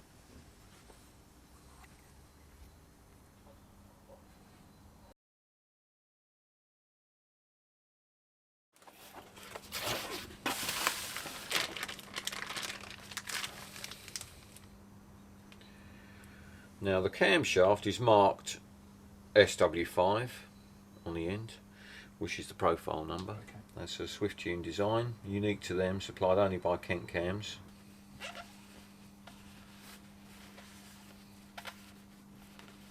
Just a bit of oil on the bearings there.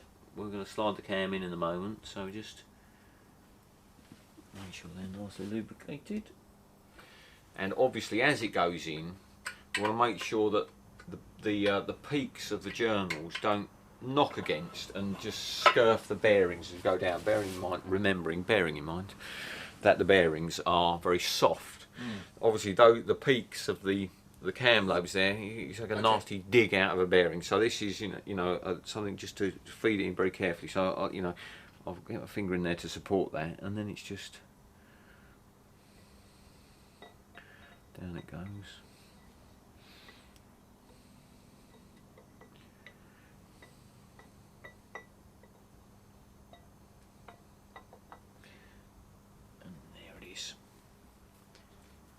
Turns beautifully.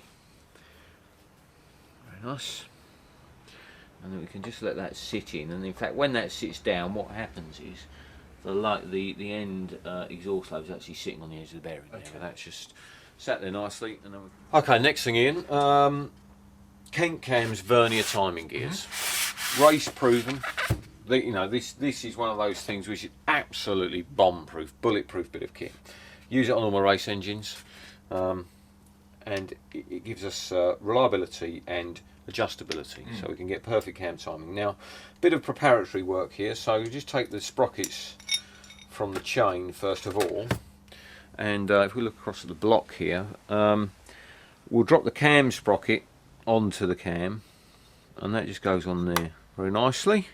I've actually slid a shim on here, but if I just take the shim off first of all, and we drop the crankshaft sprocket on, there you go.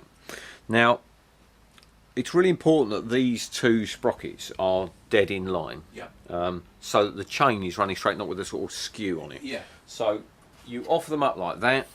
You want a straight edge across the top of the cam sprocket and just to the top of the crankshaft sprocket, and you can see that in fact the camshaft sprocket is very, very slightly lower. So in fact we do want a shim underneath the crankshaft sprocket. So does that come in the kit that you get from? No, it doesn't come in the kit. That's a Rover part. You buy that from Mini Spares along with everything else.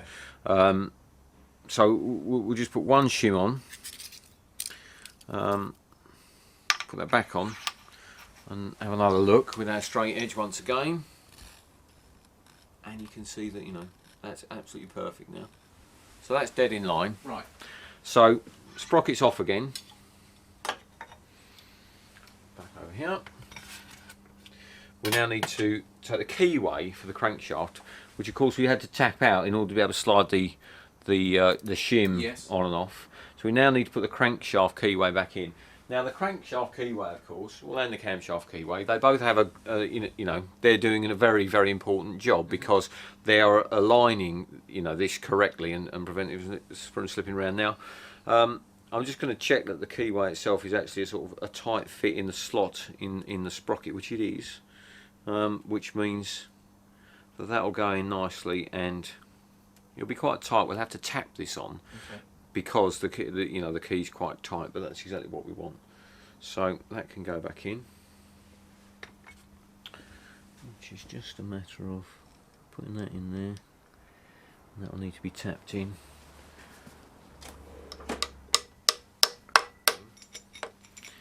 And the basic timing up of this is you need your number 1 and number 4 cylinders at the top dead centre, which means that the crankshaft keyway is at the top.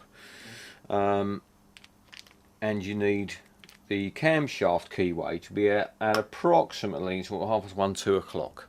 Yeah.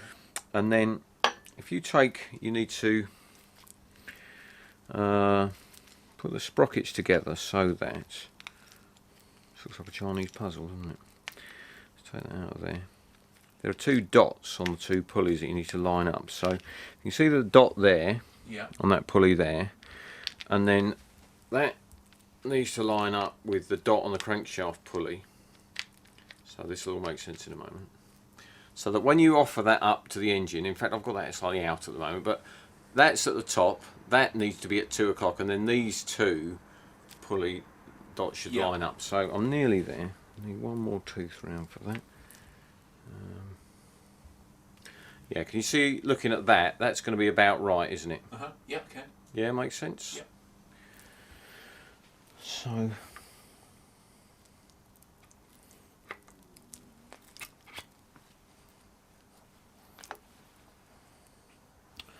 no, that's actually not right. You can see that because if you put a straight edge through those centre of there to the centre of the crank to centre of cam, those 2 dots should be on it. So I'm actually still 1 tooth out. Okay. So with that in position, if I just loop that round one more like that, you'll then see that now that's right. If you come around and look now, straight line through the centre of the crankshaft, through the centre of the camshaft, and where the 2 dots are on that line. Yep. And that means that we've got the cam timing roughly correct. The fine tuning of the cam timing we'll do on the vernier adjustment, but that's your basic cam timing. Okay.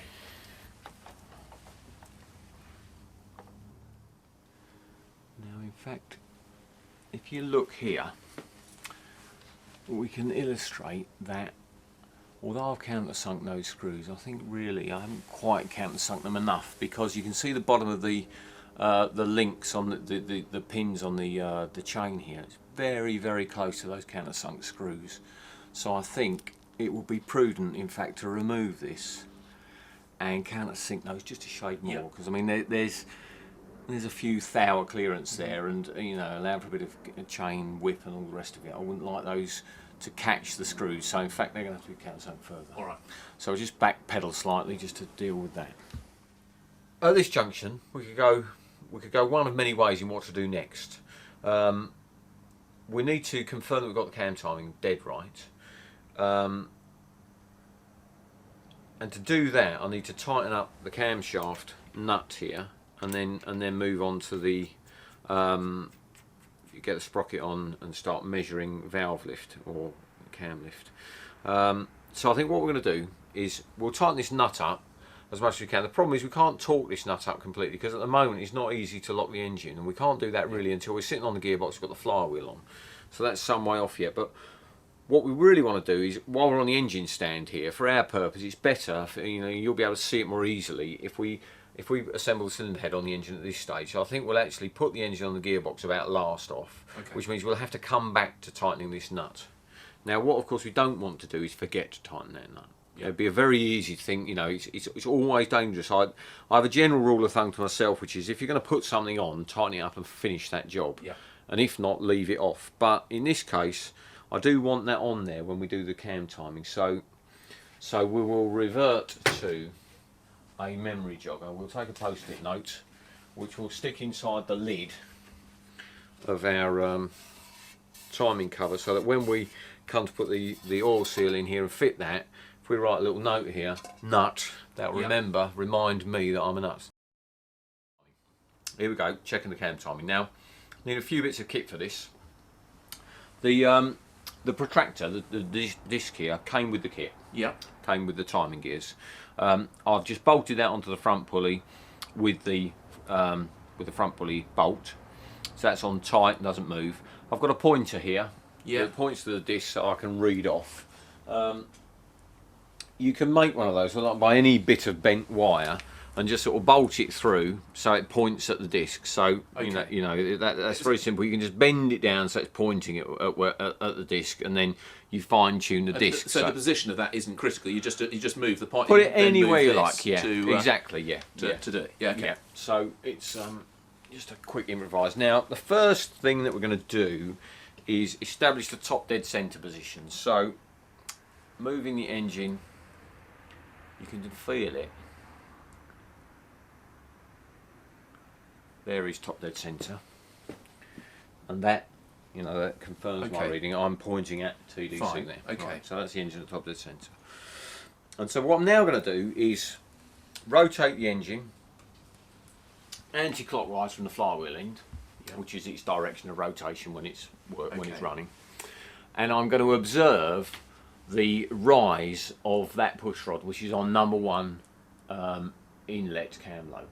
Okay. So we run that round, and we're just watching that rise and rise and rise and rise and rise, and what we're interested in is the top.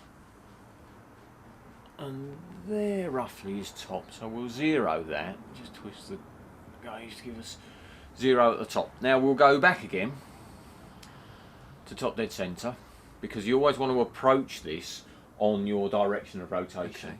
Now what we're going to do is 10 thou short of max lift and 10 thou behind max lift.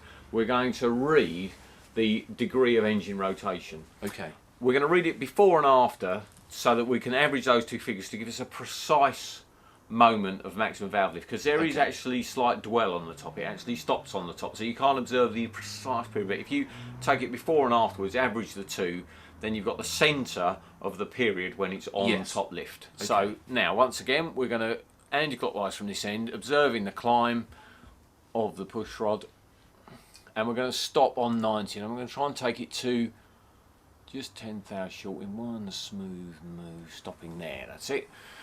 So there we are.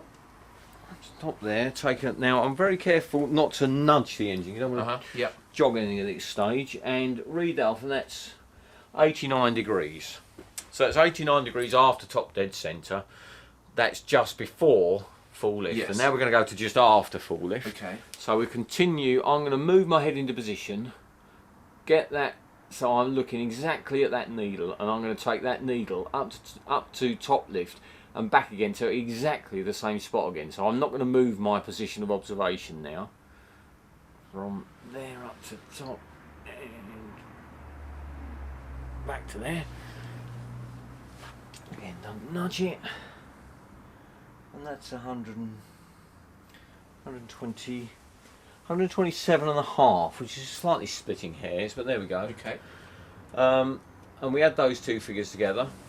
Our 89, 127 and a half, add them together, gives us 116 and a half, doesn't it?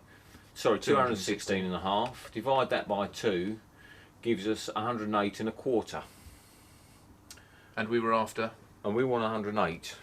So I'm just going to go and double check my figure, 108. I'm sure that's what is required. And it wants a tiny adjustment. We'll give it a tiny adjustment because we might as well get it right. Yeah, yeah. So 2 seconds.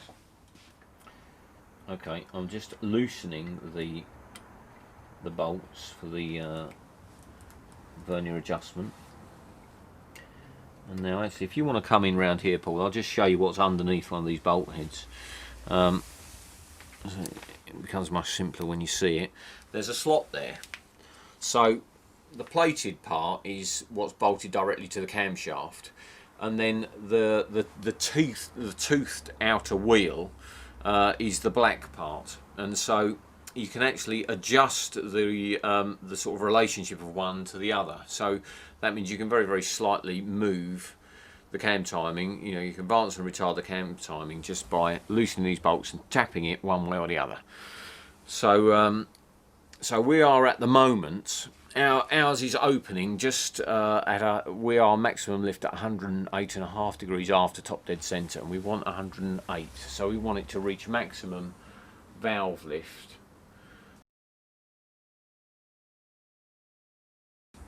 on maximum lift, and we want that to happen at 108. So we want that to happen sooner. So it's at 108.25. To the quarter after top dead centre, Yeah. it's maximum. Just a shade. So we need to move the camshaft, move the cam back. Which way do you go? So I think it's better just to go. I'm not actually sure which way I go. I'm going to be really honest now and say I'm having brain failure trying to work out which way to tap this. So I'm just going to take a guess. I'm going to go one way, and then we'll check it again. And if I've tapped it the wrong way, obviously, you know. Where are you measuring off the adjustment on the? Well, the adjustment here, that really is just a matter of a guess. Oh, literally, okay. yeah. It's a little tap. There's no graduations. It's trial and error. Okay. What you should be able to do if you have the brain capacity is to work out which way to go, but it's too long. So I won't trouble myself with that. I'm going to give this a tiny tap. So I've got a punch here on the plated part that is just attached to the cam, and I'm going to give that a tiny tap. And that move, just a tiny little move there. So it's important to remember that I've adjusted that anti-clockwise as I look at it, because if I have gone the wrong way, next time I will go clockwise. So back in with the bolts. I will of course have everyone ridiculing me for years to come now for not being too thick to work out which way to go. It's back to top dead centre. That's right, so there's our 2DC, and now we're going to come on towards, we're going to stop 10 thou short of top valve lift, which is there, and we'll measure that at 90 degrees. Okay. And then we'll continue to top valve lift and come back to 10 thou past it, which is 128 degrees, which is 218 degrees, so that's actually 109 then, divided by 209, so I've gone the wrong way. Fine. So I've gone from 108.25 Yeah. to 109, so I need about the same amount the other way. Yep. Fine. So now, back to it, clockwise this time. One tap, and so that takes me back to where I was, and then another tiny tap. That's it. I'm confident that that's about right. So we're going in, and we're getting rather nonchalant about this now. We know what we're doing now. Okay. So we're going to stop 10 thou short again. I don't like that, you see. I approach that in a bit of a jerk, so I need to just get that as a smooth sweep.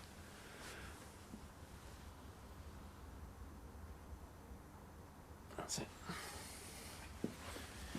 100, no, sorry, that's 80, that's 88.5.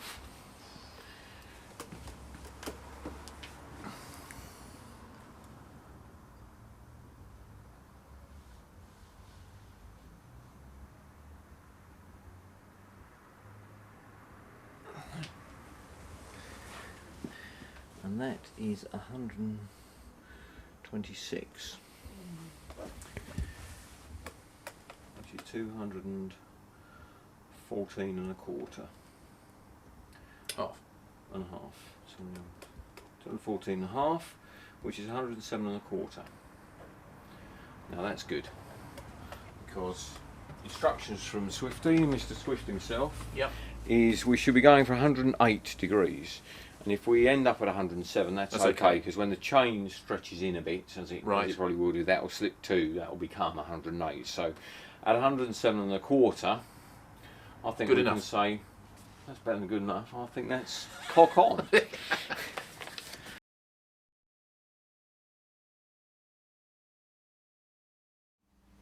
Courtesy of Kent Cams, we've got a very nice set of ARP competition head studs here, which are, you know, the Rolls Royce. To be frank, on a budget build, you could very easily retain the cylinder head studs that have come from our donor engine. A bit of ARP's own lubricant, just to screw them into the block there.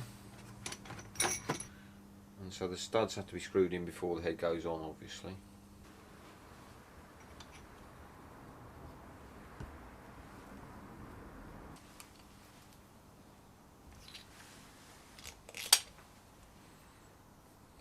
This is the real deal. This is where, you know, everything in the A series engine is unlocked. You know, the cylinder head has great potential. You know, it's very, very receptive to modifying. Okay. It's a sort of ancient art almost. It's well proven. And we sent our head casting down to Richard Longman, so it's extensively ported. Bronze valve springs, bronze valve guys, double valve springs. It's a fully worked head. 25cc combustion chamber. Yep. That's to give us the compression ratio which I referred to earlier. Yeah. And if you just tip the head up, you can look down the ports there. You know, this is where the sort of so it's an area, again, you pay your money, takes your choice, but I would recommend having a professionally modified head. There are other players in the marketplace, you know? Yeah, of course. But I'm extremely pleased with that, and I think that's a significant factor of our package. Fantastic. Good. All right, cheers, Bill. Let's we get it on the car. Yeah. Okay, great. You don't put anything on this. No, nothing goes on the face of the block or the head. Let's offer it up. Drop it on there. It should go on nicely. That's very good.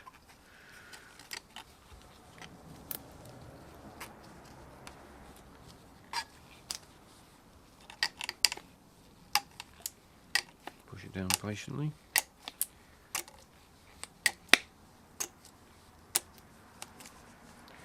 There it is, and you can see now that you can see sort of quite how accurately bored we are. Really, there's no overhang there at all. You know, the gasket fits the bores perfectly.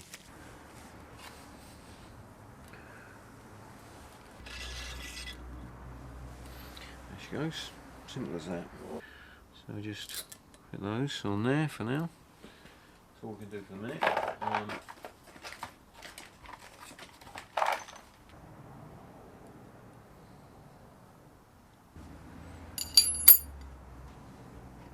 Okay, there's the rocker set built up, so we can put these on the engine now, and it's probably a good time just to explain the basic principles of building it up. What you're supplied with in the kit is the 8 roller rockers, the 4 posts, and the thick wall rocker. But you have to build it up yourself, spacing them correctly. Number 1 and number 3 cylinder are served by right-hand offset rollers that they line up perfectly over the top of the valve stem there. So that's a good way of double checking, really. Yeah, exactly. Yeah, you just need to look before you bolt them down. And number 2 and number 4, they use left-hand offset rockers, and so you can see the roller there. The roller is there it rolls. It's offset to the left, and it just sits perfectly over the valve tip. Okay. You could use solid spacers in there if you wish, but you've got to machine the length of them exactly. So I've just used the original springs as the instructions that came with the rockers suggested. Yeah. Very sensibly, all 3 of the rocker posts that can occupy that position are drilled to accept it. So there was a time when you had to select the right post that was drilled to feed the oil up into the rocker shaft, but in fact they drill all 3 of these now, so that you can't select the wrong one. The middle 6 are controlled by the springs, so there's no kind of sideways movement. Okay. What you probably noticed was that the end ones, I've just chosen a number of washers to take up the slack there, but without tightening up the actual rocker itself. Okay. So, this is the best part of the job. We're screwing together a masterpiece. Yeah.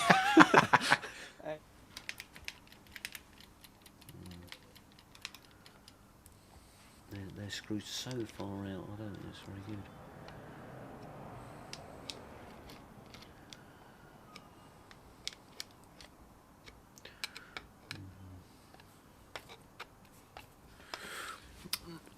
we've actually come up against a problem here, which is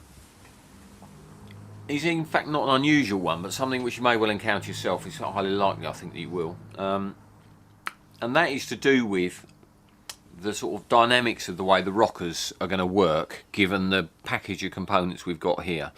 And specifically, the adjuster screws, whilst we can achieve the required 15 thou valve clearance here, rocker clearance, in order to do so, we've screwed the adjuster screw almost right out, and when you look at it, the rocker itself is leaning right back, and the push rod is sort of right up inside the alloy housing there, which is really not desirable.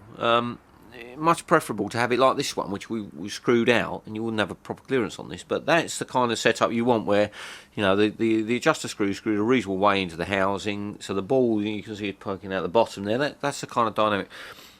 The reason for this is we've taken 25 thou off the top of the block. The face of the head's been skimmed, we're not sure by how much, and the top of the head has been skimmed as well to sort of return it to new looking condition. So by removing material from all those three faces, it means that the rockers have gone down further and puts us in this position where, you know, it's just not quite right. So what we need to do actually is take the rockers off again and space them upwards. Now spacers are available from, you know, Swift Tune, for example. We're going to use a set of theirs because we've got them. So we're just going to space the rockers up using a 100 thou spacer, and that should then bring us back to sort of mean position, mid position for rocker adjustment, which will just kind of look nicer, feel nicer, and put us back where we should be. Okay, we've now inserted the spacers, one under each of the rocker posts that you can see just there. So that's brought the whole assembly up, and as a consequence, you know, just checking the gap here. So there's the right sort of clearance under the rocker, and you can see that the adjuster screw, it's in the mean position, it's about halfway. Yeah. So, you know, the balls are sort of nicely at the bottom of the rocker, which means that the top of the push rod is not right up inside the rocker as it was. Yeah, that's just kind of right, you know, it looks right, feels right, that's good. You'll notice also we've left off the washers that are intended to go underneath the head nuts here. The washers are wider than the nuts themselves, so they overhang slightly and they get rather close to the rocker. So we just left those out. It's quite normal, and there's no problem with that. So we just need the rocker shaft nuts on themselves, and we're ready then to tighten the head down. Now the tightening sequence is detailed in your Haynes manual, but you start on number 1 and you grow in a circle basically, so it's not challenging to remember. And what I'm doing is I've set the torque wrench to 50 foot-pounds, and I'm just pulling them all into contact first, and then I'm going to go for one sweep straight up to 50. So here we go, starting in the centre then. 50. 50.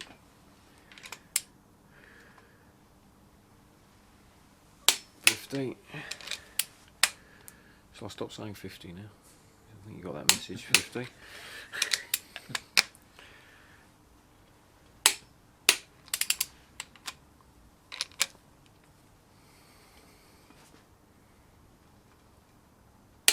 Oh, you had to fall over backwards for that one. Let's start a bit further around. There we go. Yeah, what's the torque setting on it now? 50. 50 what though, Ian? 50 watts? 50, not 50 watts. 50 foot-pounds. Yeah. So there we go. 50 on the 9. Yeah. And we'll just double click all of those. It says it in the manual, and I've never really understood why, but I'm a dutiful type that obeys instructions. Do the Cooper S N2, the extras, do them last. Right. So this one, 50 as well, that's just a normal stud.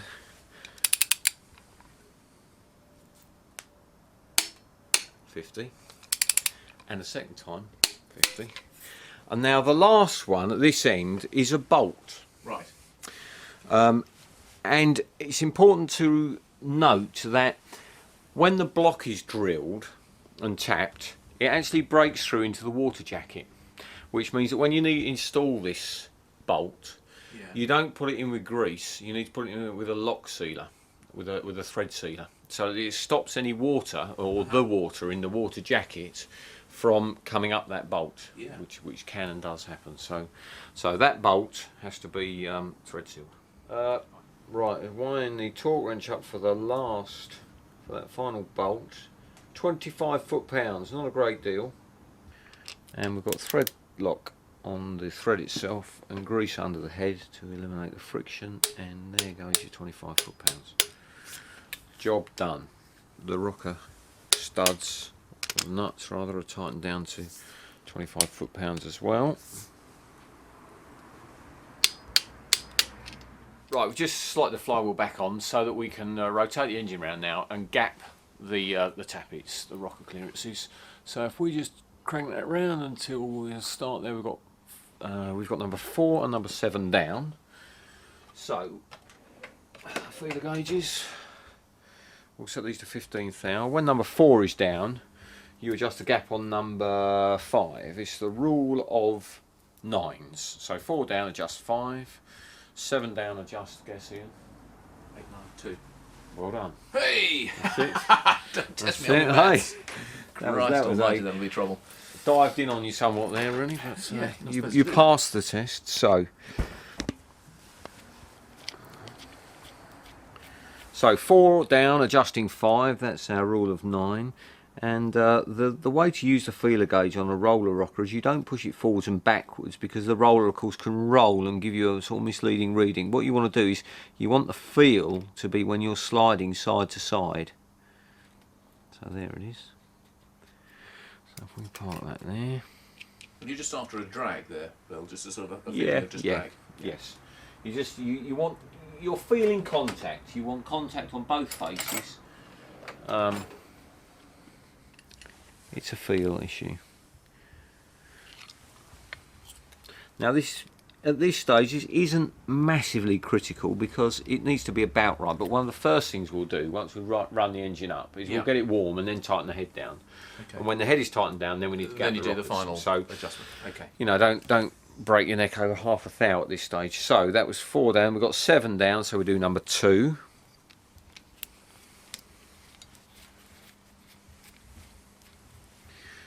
Bring the roller into contact with the tip of the valve there, and you can just feel that there.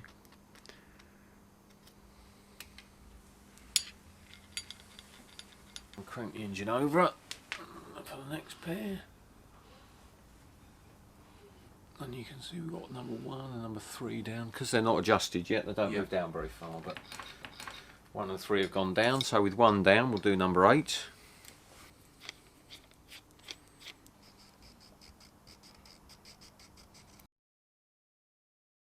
So 3 down, do 6. Over further. Got 1 and 2 and 5 going down there. So with 2 down, we'll just 7.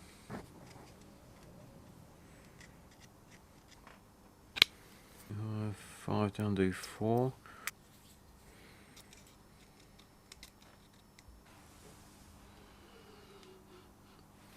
6 down, we'll do 3.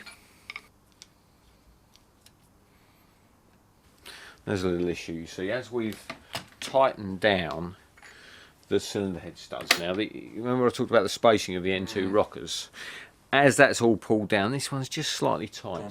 Yeah, so I'm going to take the split pin out. I'll have to use another new one, and we'll look at revising this spacing here so that we ensure that it's free. Okay, we've just selected a thinner washer to go in there, and now you can see that the rocker is actually free as it needs to be.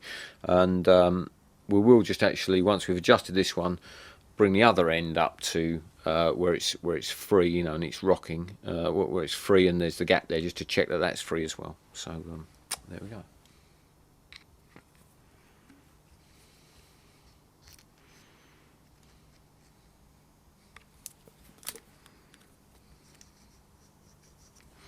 Yeah, so I'll just pop down number 1, so number 8's loose, you know, got it showing its clearance, and you can feel that's free, so that's not binding, as we had that small problem at the other end. And it's just an opportunity now with them all adjusted. You can see, you know, we talked about having the adjusters in the mid-range, mid-position, you know, and there they are. The balls are sort of nicely out the bottom of the housings. Push rods are sitting in there nicely. There's no danger of you know, running into any problems with that, I don't think. So there's a solution to that small issue. Yeah, we've obviously got clearance everywhere. It turns over nicely. There is more friction to feel now because, of course, as the engine turns over, you've got to compress all those springs. But it's still turning over very nice indeed. And yeah, we're at the point really where we're ready to get the gearbox in position. This gearbox has been in here for about 3 months really. I've been turning it up and down. And if you compare it to the state of the one which we sort of stripped, you'll realise how nicely this is cleaned up. So this is just a sort of final wash off everywhere. Okay, Ian, this is exactly as it came from the Metro engine. It's been washed out. Washed it out in the wash tank there. It's by no means mint yet, but you know, the worst of all the grime is off. And I'm just going to rip it to bits now, literally, in order to clean bits up properly and identify the parts we're going to change.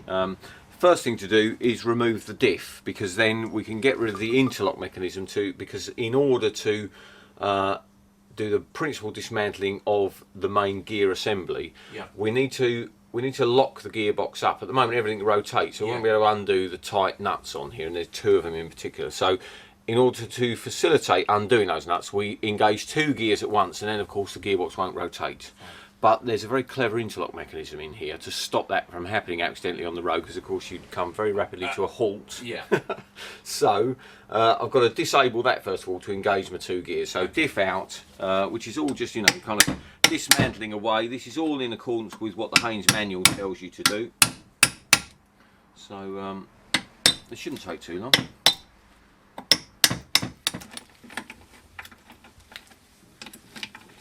That's an interesting thing. These bolts here, see the blue gear on the thread?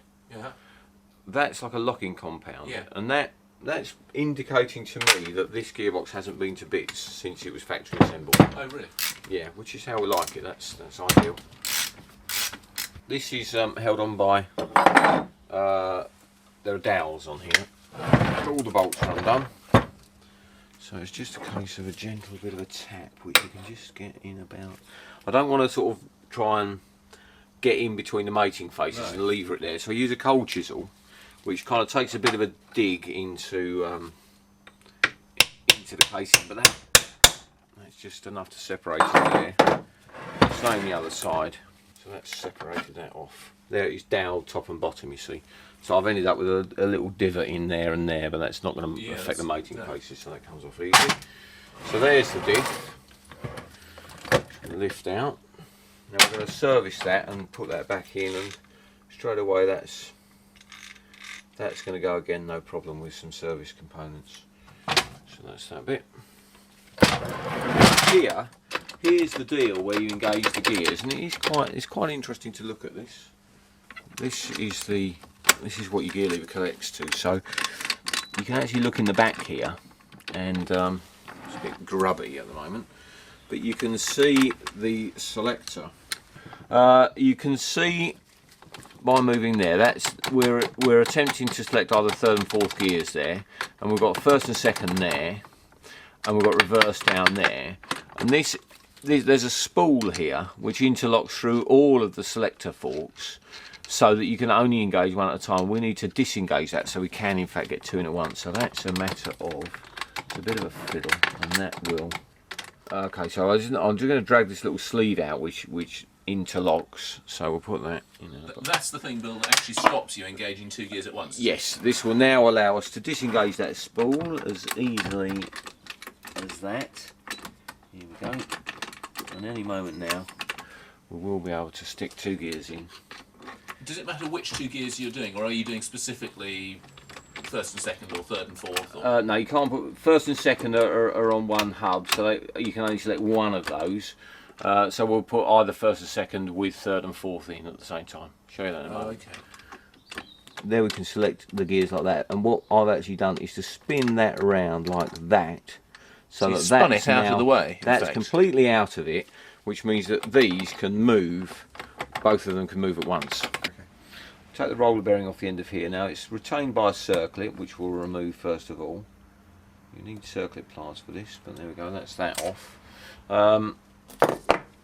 And now, I dare say there probably is a tool that pulls that bearing off without dismantling it, but I haven't got that, and what I always do is pull the individual rollers off of here, so I'm in effect going to take the bearing to bits. Very straightforward, just use a pair of long nose pliers, get hold of a roller at a time, and just lift them out. That's a plastic casing there, I just don't want to drop them. Take those out one at a time. With all of those out, then the plastic cage comes off. Put that in your little box of bits and keep all the rollers. And now one of the nuts that we're going to undo is this fella underneath. So when we undo that nut and unwind it off, it'll actually push that bearing race off for us anyway. It's just a kind of easy way of getting that off, I find. There's a lock tab to knock back there, so we'll do that while we're here. This is all a bit hammer and chisel again.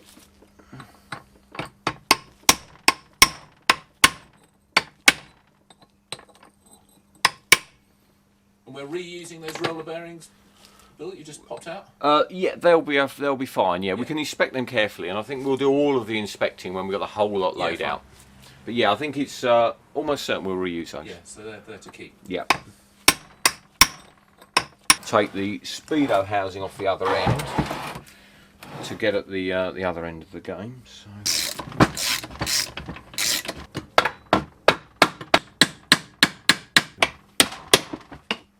And then there's a lock tab on this big front nut here, which we'll just tap back.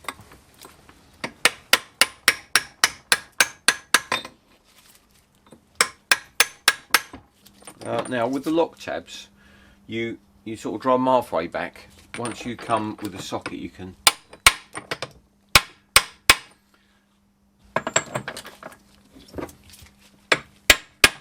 okay, now we need to engage two gears. Just a bit of screwdriver abuse. I'm going to give that one a gentle tap that way, which will put that in third gear. There it goes, that's engaged third gear there. So we're now driving in third gear, and if we tap another one, we'll put, sorry, that's actually second gear. We'll put top gear in here. Doesn't matter which. And that's now in top gear as well, and that's completely locked up.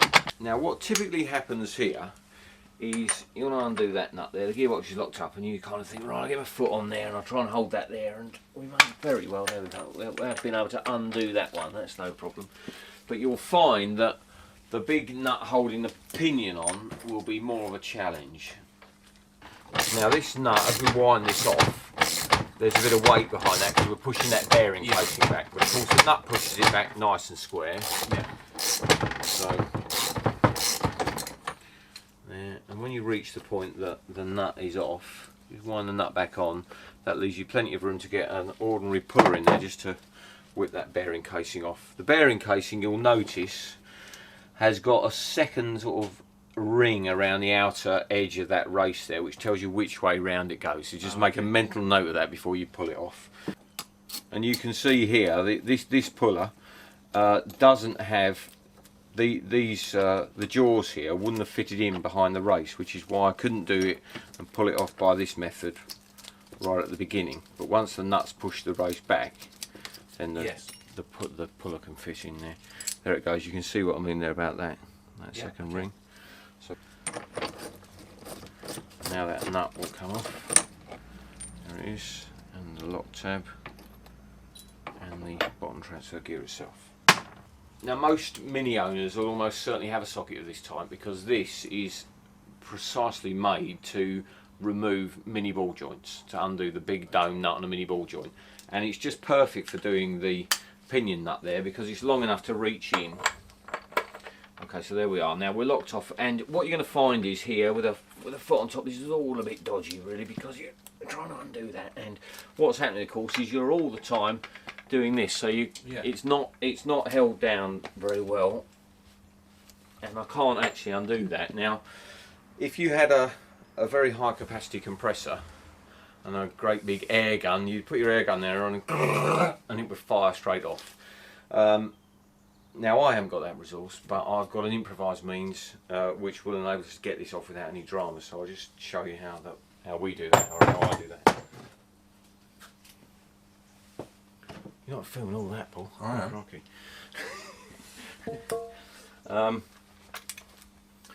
Right, this is an old-fashioned diff housing and the old original sort of Coupe-press style gear shift. And it wasn't only on Coupe-presses, it was on Mark 1 and Mark 2 minis up to about 73 or so. So many people will have this, or perhaps buy one off eBay. And what you can do is just loosely bolt that onto the back of here, and then it gives you something to stand on to stop the whole casing from moving. Right.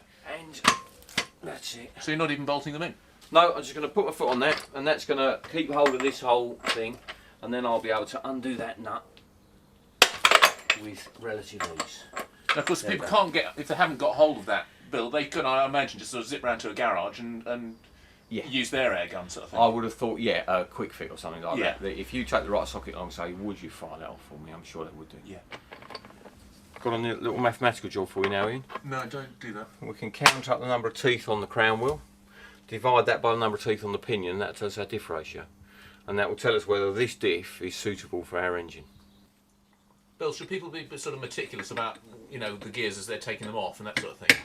Meticulous in what sense? Well, in terms of noting which goes where, or in fact, sort of... I'll draw your attention to things which you can put on the wrong way around, like that bearing, for example, there. I'll mention that. Okay. But the actual guts of the gearbox, if you put them together wrong, you won't be able to get it in there. So there's not too much to worry about. Okay. It's the same old thing of observation when you're dismantling. You know, and if you think, oh, I'm going to take a quick Polaroid of that now, do it. I was going to say, quick digital. Yeah, exactly. With your phone, perhaps, just a quick photograph. But it's observation, and it's laying it out in the right order and being very sort of disciplined with your dismantling. And then, I don't think there's anything difficult about that at all. It's just self-discipline. Fine. When you look at the steel bearing retainer here, you can see it's got 4 bolt holes, and in fact there's only 3 bolts in that. And that's a factory revision, because when I think it was when the Metro Turbo came out with this extra power, what was happening is it was cracking the gearbox casings through where that bolt hole was. So Rover took the very inspired step of deleting that bolt. They didn't drill the casing, didn't drill and tap the casing, thereby sort of introducing the weakening into it, and that solved the problem. So a late gearbox casing like this, sometimes you'll open them up and find that is actually drilled and tapped. I've never had a problem with it myself, even with Miglia sort of horsepower going through them, but this is one of the sort of slightly later boxes, which is of the preferred design. We're getting there. This is nearly in bits now. I need to release the oil pickup pipe. There is the pipe, so you can see that's picking up in that corner. So that's that. All that together and bring that out, being careful not to let that ping off into the distance. The proper tool for the job is essential there. It's one of those kind of things there's no way of improvising. Right. Right, next thing is we'll slide out the lay shaft, which, because we take that interlock tab out, that will just slide straight out now. So there's the lay gear with its bearings inside. Don't try not to drop them straight on the floor, so I'll just put that in our tray over here and pick up the thrust washers for the lay gear there, and that now allows us to lift out the mesh filter that sits in the bottom of the gearbox casing, and that's there, and that's where our oil pickup pipe sat in through that hole, so you can see that, you know, there's that sort of filtration, so any sort of broken bits, teeth or anything, you know, if you have a failure like a tooth from a gear is shed, it doesn't get sucked up by the pickup tube. Next we can slide out the shaft that holds the reverse gear. So that slides out. And there it is.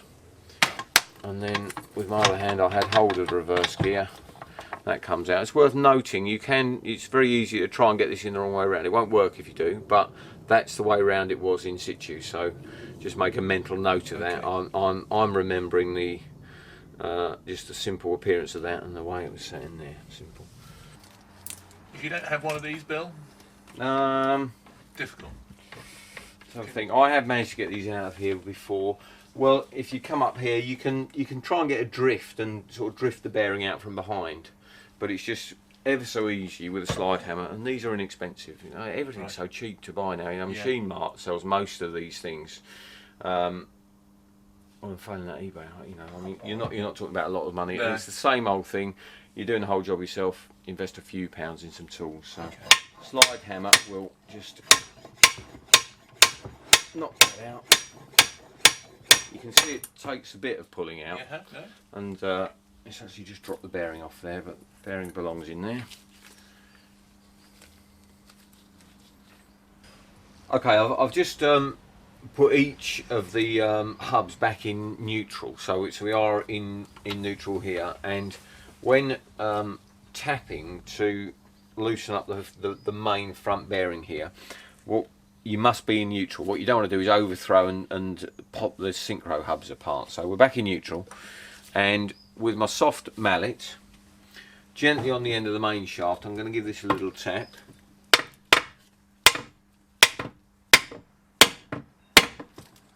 Quite a firm tap.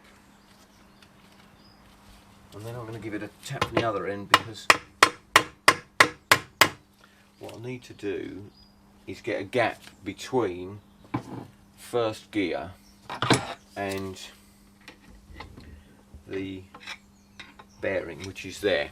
You see now I've got this gap down here, and into there I'm going to insert an improvised tool, which I'll show you in a moment, so that I can then, by striking the end of the main shaft, actually push the bearing out. Okay.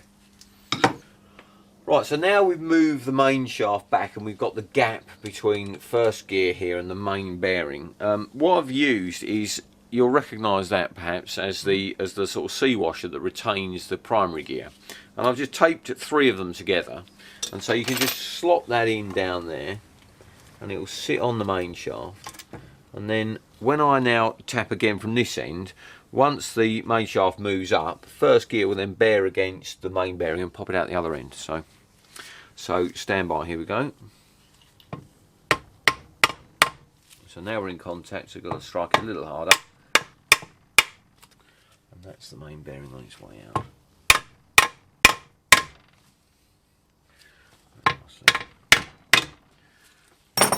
Okay, and now I'll just swing that round. You can see there with a little pull just about there. That's the main bearing, which in fact has failed. You can see that the cage here is broken up, and we've lost at least one ball, so we'll replace that. But there we are, still working just about, but in a state of deterioration. And then, you know, I suppose the moment of truth really, the whole main shaft finally lifts out, and literally does just lift out. I'll get my hands out of the way so you can see what I'm doing. There it is. Try and keep hold of all the bits end to end. There we are. There is the sort of, you know, main cluster of gears. Yes.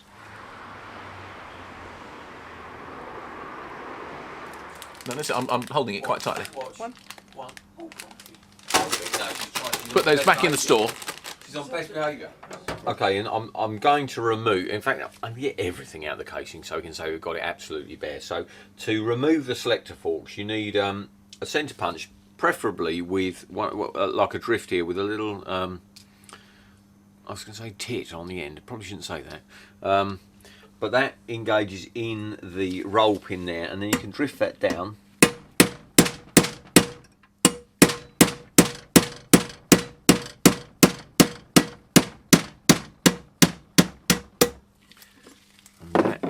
Will enable us to slide out the selector shaft.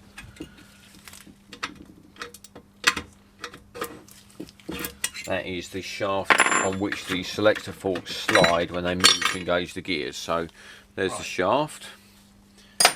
The pin dropped into the bottom, but now you can pick out the 2 selector forks. There goes the 3rd, 4th gear, and there goes the 1st, 2nd gear selector forks. retrieve the pin. That's there. And then all we have to do is unbolt the little horseshoes from the bottom, and then we really will have got everything out. I know you're only joking with the Vizard bit. Stop laughing, this is very serious business. Right, I'm going to unbolt the horseshoes out the bottom now. And presumably one of the reasons for taking these out, Bill, is so that we can just clean what I can see is sort of, you know, a small amount of sludge almost at the bottom absolutely. of the gearbox. Yeah, the only way you can get all this lot out is to remove everything. You'll have a bare casing. We can inspect the components, and you'll get a better understanding of how it all works when everything's removed. Right. So, complete job. I mean, from a racing perspective, if you have an engine failure of any consequence, bits of debris fall into the gearbox, and then the gears serve to fire them out through the casing. So it's not a frequent occurrence, but it's also not infrequent that you have to change the gearbox casing. And when you change the casing, obviously you've got to have everything out to swap all the bits over. Yeah.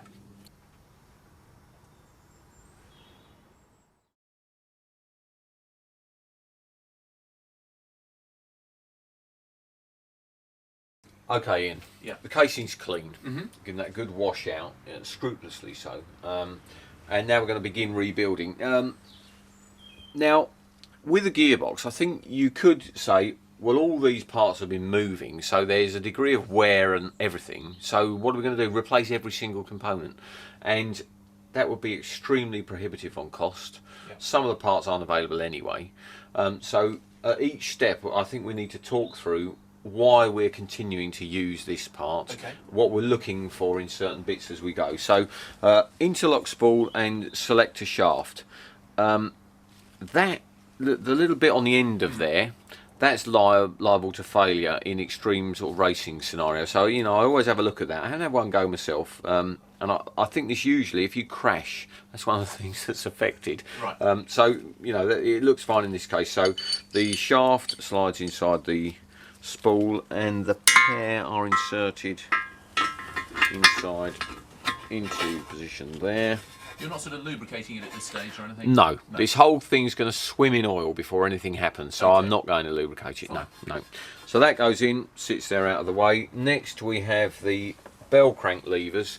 Now you'll remember that I highlighted the point that we'd remove these and remember the order. So what goes on first, it's on the bottom, that piece sits on over the spigot there.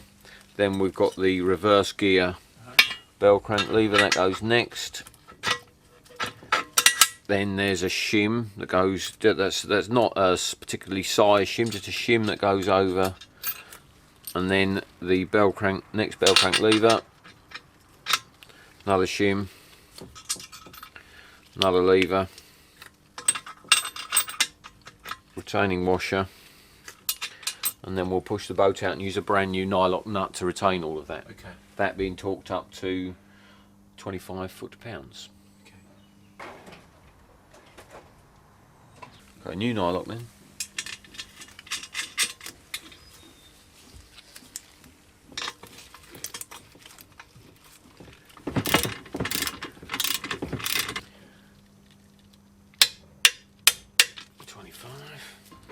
Prove the theory by interlocking the spool there and making sure that we can move all those correctly. So that's it, we've got that in. Okay, the next thing to put back in is the selector forks, which sit on the selector shaft. Now the selector shaft, that can fail through the where it's drilled there. That can actually break into two pieces. Again, in a racing situation, these components are all liable to much more obviously horsepower going through them, but there's a lot of vibration as well. So I think it's unlikely they're going to fail in a road situation, but for me it kind of directs me as to where to look for. So the selector shaft, we'll put that in from this end, and then the third, fourth gear selector fork has the pin, it just sits in there ready to be tapped in, and then we'll thread the shaft through the fork.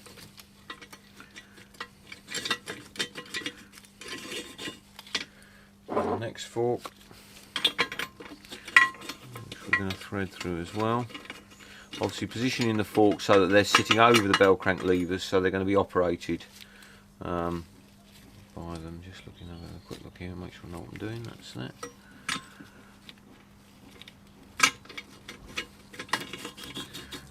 And again, for the person that's not familiar with how these things go, this is where having a good look before you take it to bits and committing it to memory, if necessary, committing it to a photograph. Yeah, this is when it will serve you well. Yeah, notes or drawings, whatever it takes. Yeah, I mean, I've done this loads of times, so you know, you just kind of, oh, I was holding that selector fork in the wrong way round, but it quickly became apparent as I realised, oh, yeah, that's how it's going.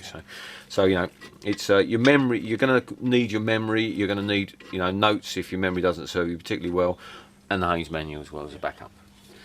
Okay, and now the roll pin, ready to drift that into position. So I need my the suitable punch. There's the hammer, and on the top of the roll pin there, tapping that gently into position. This shouldn't need to be. Make sure we're lined up correctly, which we are. There it goes. You stop when the top of the roll pin is just short of going right inside the selector fork itself, so it's just a bit of the roll pin showing out the top. I'll give that a tiny bit more, and you should be able to get in position and see that that's there. So we've now got, we can just check again that the selector will engage all of the gears and move the, so you can see that there goes the first, second selector fork, there goes the third, fourth, and there down the bottom goes the reverse one. So that's it, and we'll just disengage the spool and selector shaft again so that we can engage the 2 gears necessary to tighten it all up. But that's all working great, good stuff. Okay, I've dismantled completely now the main shaft, and the simplest way for me to show you this whole process is by building it all back up again. But here I've got the components laid out. So there is first gear, there is the first, second gear synchro hub, there's second gear, third, fourth synchro hub, and the first motor shaft or fourth gear, that's there. So one thing that's worth saying at this stage is, fear not, because you won't possibly be able to put these bits on in the wrong order and get the gearbox back together again. Okay. So as long as you use all the bits putting it back together, you will get it right. Right, okay. And now I'm going to put the main shaft in the vise here and begin by refitting second and third gears. We've inspected closely the main shaft. There you can see that it's been used, but it's in very good condition. Fine. And it's going to go again, okay, all day long. Yeah. So let's begin by putting third gear back on the main shaft, and I've got soft jaws on my vise here. I'm afraid to admit they're fairly well used soft jaws, but I can grip that tightly without marking the shaft itself. Okay, so my third gear is going to sit on here. So here is third gear. The bearing itself, the rollers are retained in this cage, and they are in perfect condition. If you look inside the gear as well, that's a perfect ground finish, good as the day it was made. So that whole lot, serviceable, that can go again. So on with the bearing, lay the gear on itself. If it wasn't built, would that be in a service kit? It wouldn't be in a service kit, no. You quite frankly, if these parts weren't serviceable, rather than go seeking to buy new bits, get yourself another scrap gearbox. Okay. Because, you know, parts of the cost is very quickly going to become astronomical for these parts. Okay, and then we've got the tooth retaining ring, and you'll see here that, you know, you can't mix up. The third gear retaining ring is there. The second gear retaining ring is there. You can't mix them up. No. So, you know, keep a clear head on what you're doing. And it'll all go on okay. So that obviously slides down over there, and there's a plunger, a little detent plunger, which goes in spring loaded. I probably should have put that on before I put the gear in, so I'll just lift the gear off again, and that goes in the side there, and that is going to keep the retaining ring in place. So the gear's back on, slip the retaining ring down. Now I'm going to use here a little bit of welding wire, bent the end over, and I can just reach in and push the plunger. Can you see in there? Push the plunger in just enough that I can slip the collar down and go on. That's it. So that's now clicked down and it pushes round and it will click in place. There you go, and the plunger you can see has jumped out there in between the teeth, so that's locked on, going nowhere.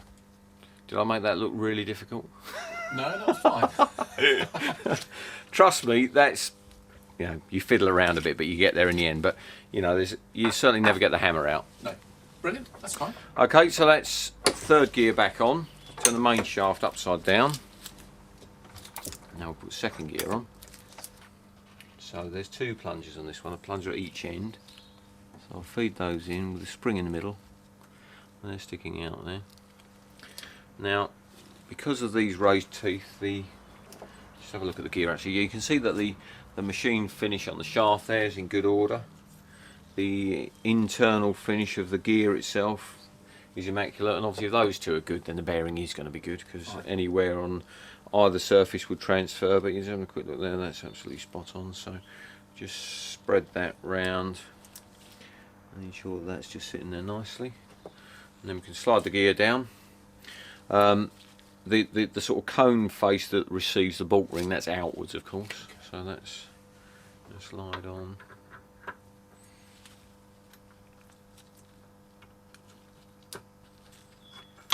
There is, that's sliding there nicely. Now what they did here is they put a hole either side for you to reach through the gear, so it's much easier to depress the plungers. And that's down. That's fine. And then you click that down, and again it wants to twist round so that the plungers pop out. They put a little groove in that for you to grab hold of that, twist that round, and then you heard one plunger pop out a bit further and the other one pops out. So both plungers are engaged, gear's locked on, job done. Okay, that's the trickiest part done. Yeah, good. You'd always use new bolt rings. If the time when, you know, a classic sort of mini, you change down to second gear in a bit of a hurry and you get that crunch, well, that's when the bolt ring is worn. The teeth on the inside here begin to wear, and these sort of slightly sharper, newer bolt rings. So we will set aside the 4 that were on the car, and so the bolt ring just sits over the face here, and you can see that's a sort of quite a tight fit on there, and also it doesn't push right up against the gear itself. And if you put an old bolt ring on, you'll see that it sits up quite a bit further. So that's exactly what we want. New bolt ring on there, and now we can put the synchro hub that operates first and second gears, and that just slides on to the main shaft. Line that up correctly, and that goes on. That's it, simple as that.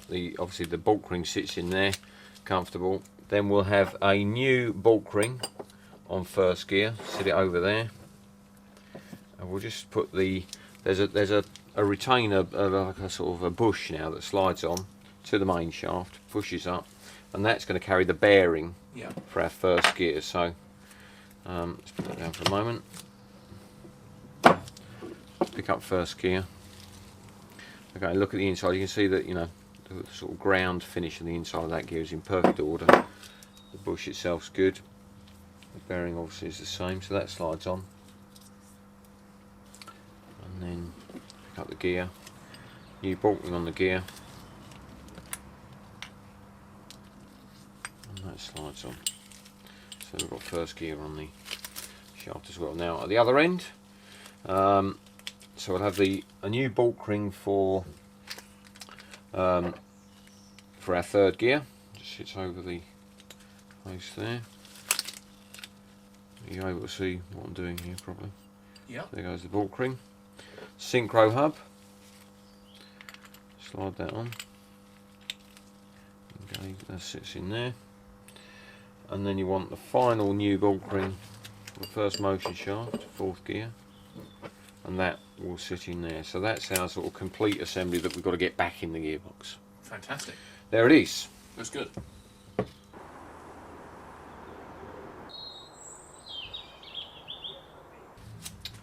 Right, so now we have our main shaft assembly complete, so we can start putting stuff back in the box. First thing to go in is the reverse gear on its shaft. I left that in there reminding me which way around it goes, and quick look inside, you can see that the bronze bush that it runs on is nice, and the reverse gear shaft itself, again, not brand new, but it's just running nicely, so that's serviceable. So we can slot those back in the bottom of the gearbox there. You just see how the selector at the bottom there moves as you can pick the main shaft up. And so you offer that in through the casing there, sort of pausing part way to swap your hand onto the front here, but not letting the gear fall off, keeping it all together there, and then you can just sit the whole assembly into the selector forks there. You can see that we've sat into the selector fork there and there, so that's very nice. That's as it should be. Next thing we want is our main front double roller bearing, and this, if you recall, was actually damaged when we looked carefully. That's not survived very well, so we'll fit a new double roller bearing there. So you can see that although we've got the bearing groove there, sorry, the circlip groove, they don't actually have a circlip in it, so I'll have to take that from the old bearing. If we slide that over the main shaft, that's going to need to be drifted on.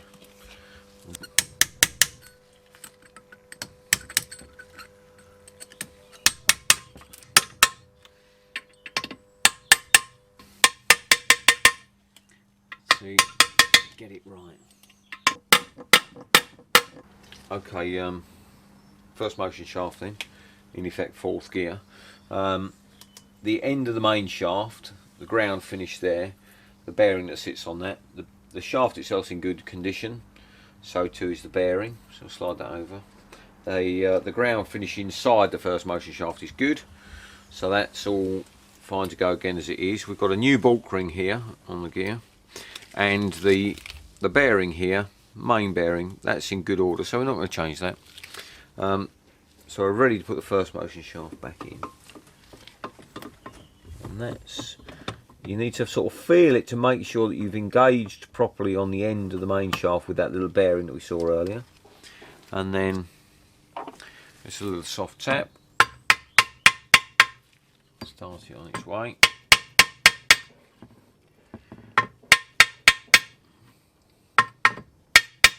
Just keeping that feel that we're going all right, which we are.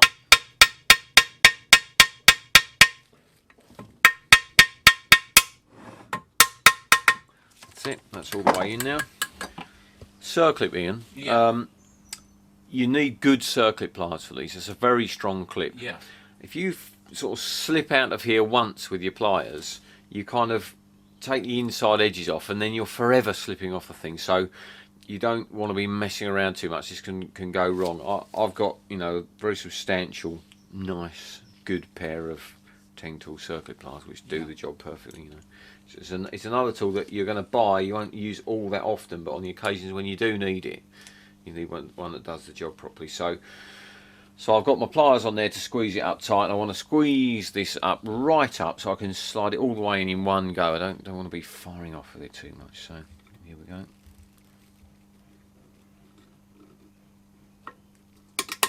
Perfect. So here is the centre oil pickup pipe, which you can see obviously there, you know, it takes us across to the centre, in contrast to the original which picked up from the end. Yes, yeah, I can see simple. that. Yeah. So that is going to sit in there like that, which is easy to put in. On its original mounts, obviously. On the original fixings, it's easy to achieve until you realise that you've also got to get the lay gear in at the same time. So once you know that that's going to go in and where that's going to sit, bring this out again. The lay gear itself, we should just pop the bearings out and have a look at the ground surface inside the lay gear there. That's very good indeed. And the bearing's fine, so that can go back. Do you think we're being fortunate with our gearbox that everything does appear to be in good condition? Generally speaking, that's what you'd expect to find. Right. Yeah, I mean, in race conditions, bear in mind how arduous those conditions are. Yeah. You know, the things that I'm highlighting are the areas that I look at in my race car, and once in a while you'll find these things are struggling, but most times don't matter, they're okay. Right. It's yet another reason why never skimp on oil. You never want economy oil, and you never want to over lengthen the intervals between changes, Right. because you know the oil that's lubricating the engine is also looking after all these bearings. Yeah. So it's, you know, it's just such a sound investment to buy proper quality oil. Okay. Okay, so so the lay gear itself is in good order. The bearing surfaces are good. The bearings themselves are okay. So if we now orientate that correctly, and that's going to fit in down there. And I always start with that. I'll rest it up there, Okay. rest it on the top there. The thrust washers and the shaft obviously are going to go in later, but what we're doing for now, it's the sort of this tricky little shuffle to get the pickup tube and the lay gear in together. So rest the lay gear up there, get the pickup tube so it's just poked through the hole in the bottom of the casing, and then it's a sort of slide it, push a bit of a push together, and you're getting one to go in over the other. There we are, that's it. And so now the lay gear's laying in its place, the pickup tube, so you can't get that out now, you won't be able to get that out. It's a you know, those two components go in there together, Yeah. and they come out together. And I just of course recalled that I should have put the large thrust washer in before I dropped the lay gear down, so I'm just going to have to backtrack slightly, which is to reverse that process. That's it. So I've got my lay gear up top again, and of course I remember that one of the problems with this is you can very easily knock that off with the end of the pickup tube. So I've got that big thrust washer sitting in its position. I've now got the pickup tube ready to go, and receive the lay gear, roll that down, a bit of a shuffle, double shuffle, there we go. That's it. That's it, it's in, so no worries. You've got to pick up the first thrust washer, go through that, and then it's just here we go. That's it. And then at this end there's another thrust washer which you can fit in at the end of it all. He says, that's it. Pick that up as the shaft comes through. If you've got an alignment problem there, you can always reach through the back of the hole, which is with a small screwdriver like that, just to lift the thrust washer into the right position.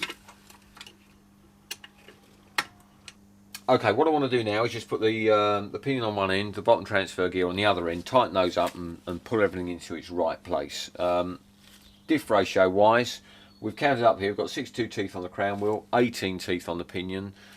18 into 62 is 3.4. That would be a very nice diff ratio for driving the streets. If you wanted the motorway cruising, maybe try 3.1, but 3.4, that'll be lively. Let's get that on. Reuse the lock tab, and we'll just bend over a different section of it. This is what was used before.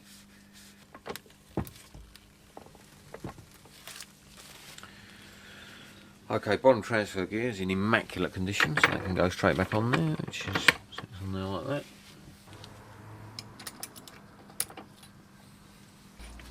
Okay, so that's ready to go, and just before we take it off the bench, we'll now engage once again 2 gears in order that we can torque up these 2 end nuts.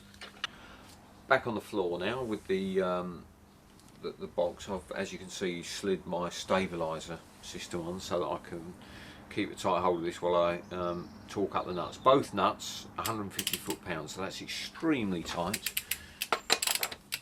And you may need to acquire the use of a high range torque wrench. Some torque wrenches don't reach 150, but you do need to get this right.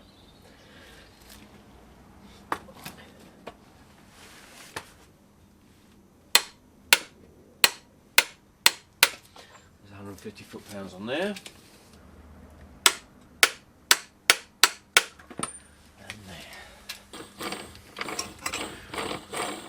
Very good indeed. slot on the underside here of the lay shaft. I'm engaging the locking tab into that slot there. That's it. And then further engaging it into the slot in the reverse shaft there. And then those push together. And the bolt hole there lines up perfectly for the main bearing retainer. So that's got them. And that stops those two shafts going anyway. Main bearing retainer. You just offer it up into its little slot there, and you can feel there that it's pushing against, or I'm holding it against the main bearing. Now what we're seeking to do is to measure the clearance between the carrier, the main bearing retainer here, and the casing itself. And I've got a 6th thou feeler gauge there, and that is just it's a tad less than 6 thou because I'm having to bully its way in there, but it nearly goes. So I'd say that's probably 4 or 5 thou, that gap. So we'll just change feeler gauge to confirm that feeling. Set of feeler gauges is essential, of course. I'm sure most mini fans will have such a thing. You're also going to need really a micrometer, because in a moment we're going to have to select a shim of suitable clearance to make up the gap that we've got here. And that's and that's a 4 thou feeler gauge. It goes in there very, very easy. So I'm calling that at 5 thou. That's a 5 thou clearance there. So for a 5 thou clearance, we want a 5 thou shim. If that's not the right shim that we need, Bill, they come in a kit. Do you buy them as you need them? You can buy these individually. What I've done is every time I've ever taken a gearbox to pieces, I've always kept the shims that come out of it, and then you've got a stock of them. If you're not in that position, you'll be able to buy them individually. Okay. So we want about 5 thou, and that shim is fantastically 5 thou. So How fancy that is, brilliant. yeah, that's great. We will go with that. So that shim does our job. So now you lift the bearing out again, position the shim under that locking plate, the interlock plate for the reverse. I'm just going to have to ease it out slightly so that I've got a bit of clearance there. So that goes underneath that locking plate that we inserted between reverse and the lay shaft. Push that shut now, so that's in about the right place. There's our bearing retainer, and all we want now is a set of bolts to hold it in. 18 foot-pounds for the bearing retainers.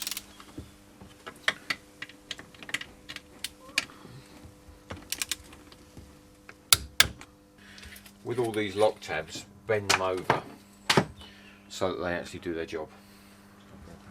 Okay, I'm just going to bend down that lock tab so that it's tight against the bolt head, meaning the bolt can't come undone. There we go.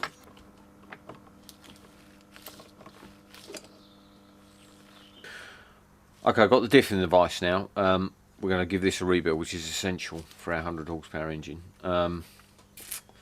Now, the bearing here, as you can see, I'll just leave this off. Using a screwdriver, I'll lever the outer bearing race off. Put that over there. And then you can lift the carrier with all the balls in, which will all fall inwards.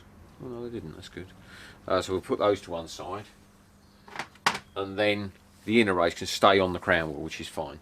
We need to tap back the lock washers and undo the 6 bolts to withdraw the crown wheel.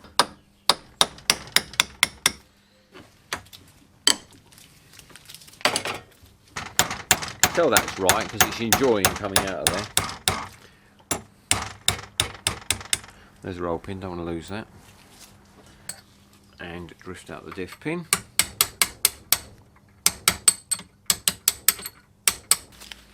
You can see where the planet wheels run on the diff pin, and that's actually marked up. There's a fair bit of wear on that. So a new diff pin and planet wheels would be a good move.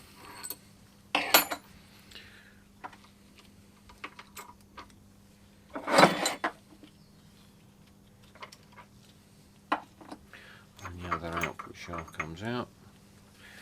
and that's the diff cage there. Quick clean up on that. Output shaft, we'll put new fibre washers on those. So there's the old one, there's a new one. New fibre washer. Okay, so there's a new fibre washer on the output shaft, which drops in there. Now we've got two new Planet wheels with the backing washers. Go in there. And in there. They're spaced by a distance piece which sits in the middle. Let's just get our pin. Now the pin's got a cut out at one end, as you can see there, and that's the roll pin, which will drive back in, slides down there. So obviously you have to orientate that correctly when you drift the pin in, and we'll knock it in from this side so that we can twist that if necessary, as that just pops inside the casing. Okay, so we're in with our new fibre washers under the output shafts. We've got new Planet wheels, new diff pin, and just tap the diff pin home to align the slot there in the diff pin with the hole in the diff casing. I'm actually looking down the diff casing hole and I can see that's perfectly in line now.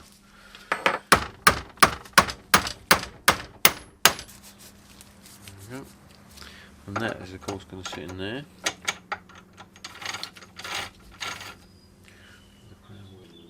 Now the crown wheel has got a bronze bush in it, same as the diff casing. And as you can see there, exactly like the diff casing, the bush is in perfect condition. So we can go again with that. Now I always like to put this back on the same, and you can see the mark there where the diff, where the roll pin went, so I can actually put that back on exactly as it was. There.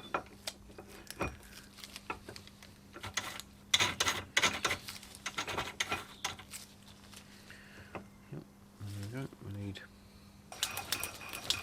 We've had the whole diff together twice now, and it's too tight. It's like, you know, we've built it up with the new parts, and yeah, it's a real struggle to turn it, if at all. And whilst there's an argument that, you know, a tight diff is desirable and it's going to run in, you know, within a mile or so, I'm just not happy. My mechanical sympathy tells me it's not right to put it together as tight as that. So we've had a little look through here, and certainly the new fibre washers are a good bit thicker than the ones that were in there. So we've tried it with the original fibre washers, which are in good condition. There's absolutely no reason to discard them, and in fact, I think we're going to conclude that we'll put it back together with the original fibre washers.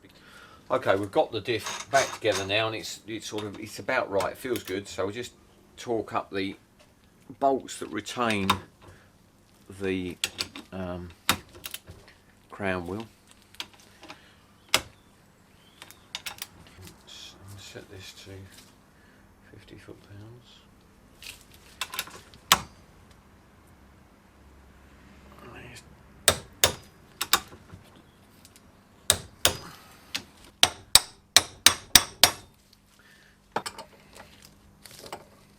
Okay, and there's the diff, and you can see, you know, that's turns nicely, that's free, but there's no play in this. That's, you know, that's just how it wants to be. I didn't like it how it was tight when we first started with this, but that'll do us nicely. Job done.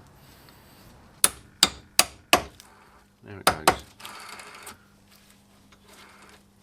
Will do nicely. And that's good, so we can just put this on there. That'll do nicely. So that diff's ready to go back in the box.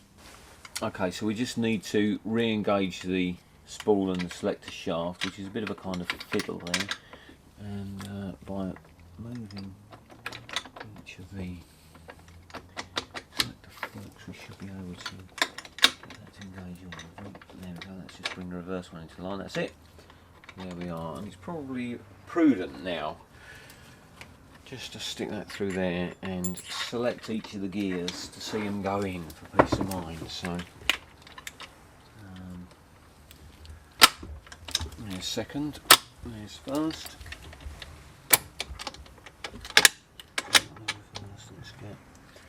There's fourth. There's third. And there's reverse. So yeah, that's in. We can now press ahead with reinstalling the diff. So if I just up the gearbox, take the diff, lay that in, offsetting it towards the flywheel end of the engine. That's nicely engaged there. We want gaskets.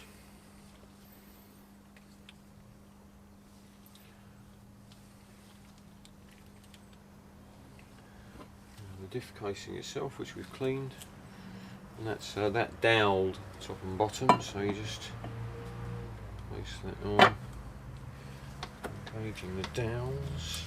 That's it, we're home and dry. And then it's 7 bolts, which we'll put in, we'll just bring down to finger tight before we deal with the shimming of the diff. Okay, the next job is to the little sort of set of tricks which prevent you from engaging more than one gear at a time. We've got the little collar here, there's a ball bearing and a spring, and this is the detent spring that gives you the sort of feel to the gear selection. So the little bush pushes in first, and that needs a bit of jiggling about until it goes in flush, which it's there now. Okay. And then the ball follows it with the spring behind, and then the spring stands proud, and what puts the pressure on the spring is the output cover. You can see the mark there, so that's going to sit up against there. Now if you recall, when I put the diff in, I said that we offset it towards the flywheel side of the engine, and so we put the flywheel side of the engine cover on first, and we'll put a fresh gasket on there, and then we'll offer this up, put it on there, we'll bring all of the bolts up evenly, and then by hand, very gently, tighten all those up, bring them into contact, which will push the whole diff assembly across to the other side, and then we'll shim the other side to put the correct preload on the diff bearings. Okay. So I've left these 7 bolts securing the diff casing. They're finger tight, so that's not clamped down, so the diff will just push across gently, but that's an important phase. So what I'm going to do is now put this on with the bolts I have here, and we'll just screw that up. 16 foot-pounds on the smaller 5/16 ESC ones.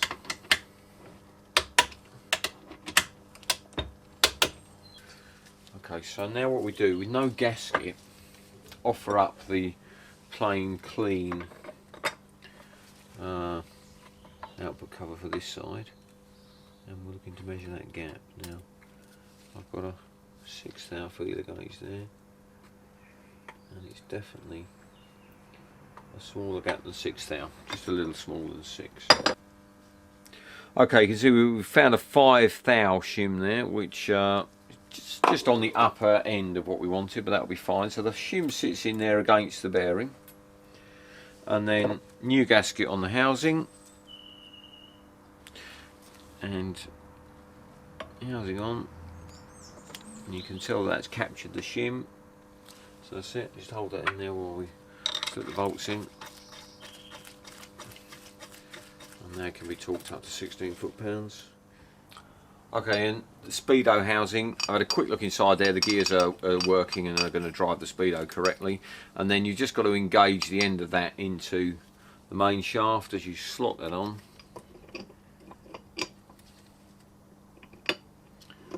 That goes on to dowels.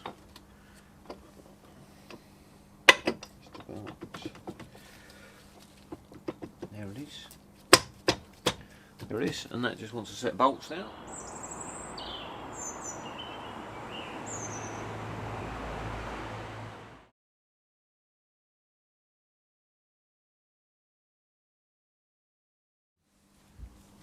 Ian, what do you think that's called? A rubber gaskety type thing. Yeah, it's a fair description. It's called a half moon seal. Oh, fantastic. Why do you think that is? Because it's half? Half moon shape, yeah, exactly.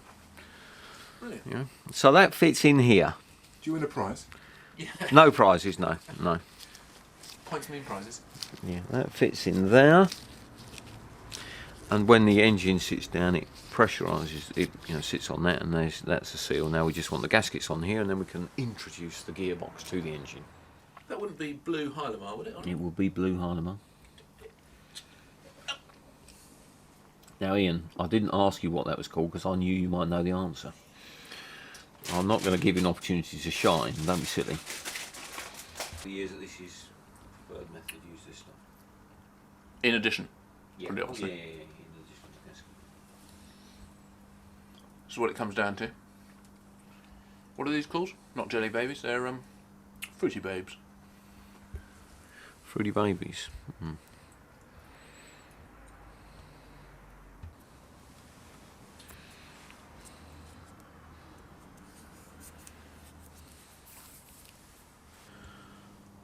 Right, the gaskets are on the face of the block.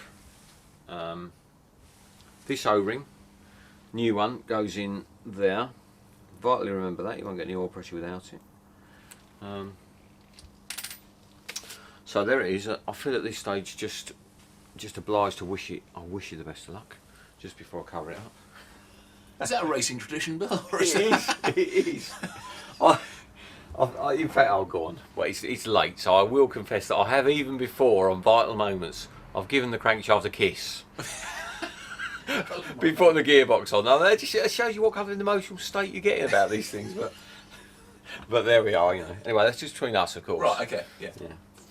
Right, so now, serious stuff, you pick that up and lower it on there, lining it up with the dowels. Should be about there, that's it. Perfecto. Yeah, that's good. And you can just see a half moon seal nestling in there. Obviously we now need to put the bolts in, tighten it down. Significant step forward though.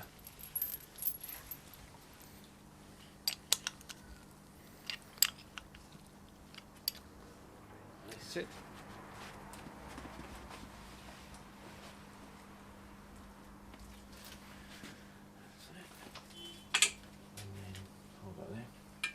Right, Paul. Now you know what we've been saying. Right, new Kent Cam's high capacity oil pump, which I have put a little oil into so that it will pick up oil. They kind of need oil to seal them, if you know what I mean. I haven't actually filled the oil pump, but before we start the engine, I will fill it by, in effect, backfilling it down the pickup tube. But for now, it's just got a bit in so that it will lift properly when we ask it to pick oil up from the sump. Now the gasket, it's very important that you appreciate that the gasket, the inlet and outlet ports have different size holes. So you want to offer the gasket up to the hole so you see exactly where it's going to go, and then orientate the oil pump, which goes notch downwards. So the oil pump's going to go like that. We want to get the spigot that engages in the end of the camshaft at the right kind of angle. It's about going to be like there. So that's at the right angle. Now, gasket over the holes. That's there and there. Offer the bolts up.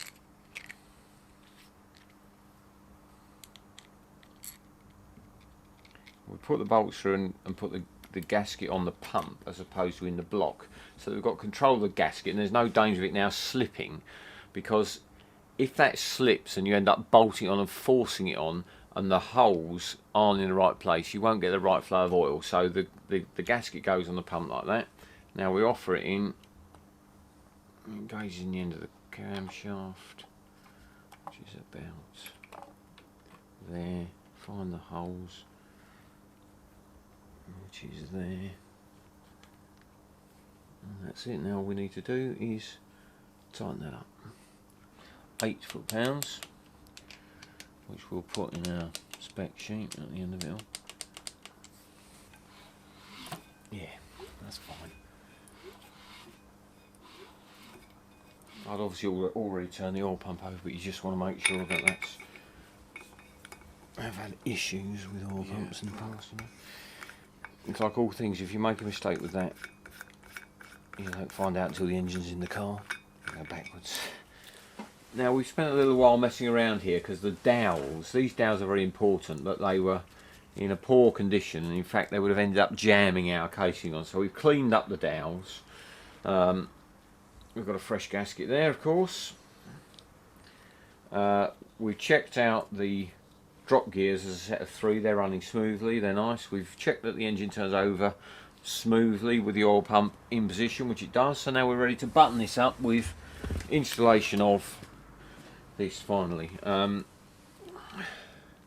yeah, just offer that up and locate on the dowel on there and there, and then that's just a little sort of wiggle and it goes home nicely without any big drama. Fantastic.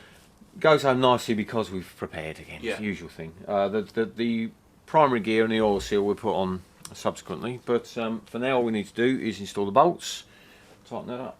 Are they torqued up again, Bill, or Of are they course, to a yeah. torque setting? Yeah, 18 foot-pounds for all of these. Right, actually 18 for the ones that go into steel and 16 for the ones that go into alley. The thing just to check with this before we actually install it is just to slide it on the tail of the crank and ensure that it's running, you know, the primary gear set is running nicely, which it is. So we'll remove that. Now, we need the oil seal. Now, I'll just run a bit of oil around the lip of the oil seal so that it's nicely lubricated, and we'll slide that straight on here, and that's quite a nice way of doing the installation of the oil seal. So put the seal on the gear, so that's sitting there nicely. Now there's a thrust washer that goes on the tail of the crank first, so I just cleaned up the old one, and that's perfectly serviceable. So that goes on with the chamfer to the inside. That chamfered edge there, that goes on the inside. So we'll just over the tail of the crank, and we'll use the primary gear itself to push that all the way home. And now the outside edge of the seal itself needs a little drop of oil on, not too much, just to ease it in there. Otherwise, on a sort of freshly cleaned up housing like this, it will sort of jam up. So slide that on up to the point that the seal just sits up against its housing, and then I'm going to use the special tool to push that home. This is a Sykes pick event thing, which really does work very nicely indeed. So that slides over the primary gear itself, and then you use the flywheel bolt to engage in the thread in the end of the crankshaft, and then literally you just wind that on, and that's going to push the primary gear oil seal in square all the way in. If you've not got that tool, Bill, what's the You option? can improvise. I mean, this is one of those tools which is quite nice to have, Right. and although these kits were quite expensive in the day, the kind of thing you got on eBay, Right, perfectly economically. So, I mean, you can push it in, you know, manually, tap it in with a screwdriver, you know, just as long as you're careful. But what you want to do is get it in square, which Yeah, just of course. guarantees you. Yeah. This is the kind of thing you can make as a project at college or you know, in your latter years at school. So there we are. That's engaged, and now you just push and when that clicked in there, that's just lifted the ring, the thrust washer into position. Right. Now there's 2 parts now to retain the primary gear: a C washer and a sort of other washer. Yeah. For want of a better term. And so that goes over there, and then the C washer slides on, and the fact that the C washer goes on tells us that that thrust washer behind is pushed up into place properly. And there's just a tiny bit of end float on the primary gear, which is just nice. That still moves nicely, so there we are, that's that job done. Spot on. Now we want the clutch and the flywheel. Okay, flywheel and clutch, the few bits to put together here. First of all, obviously this lot's been pre-assembled and it's been dynamically balanced as a set. So you can see, for example, there's the drill hole there in the flywheel. That's a small amount of material being removed to balance it up.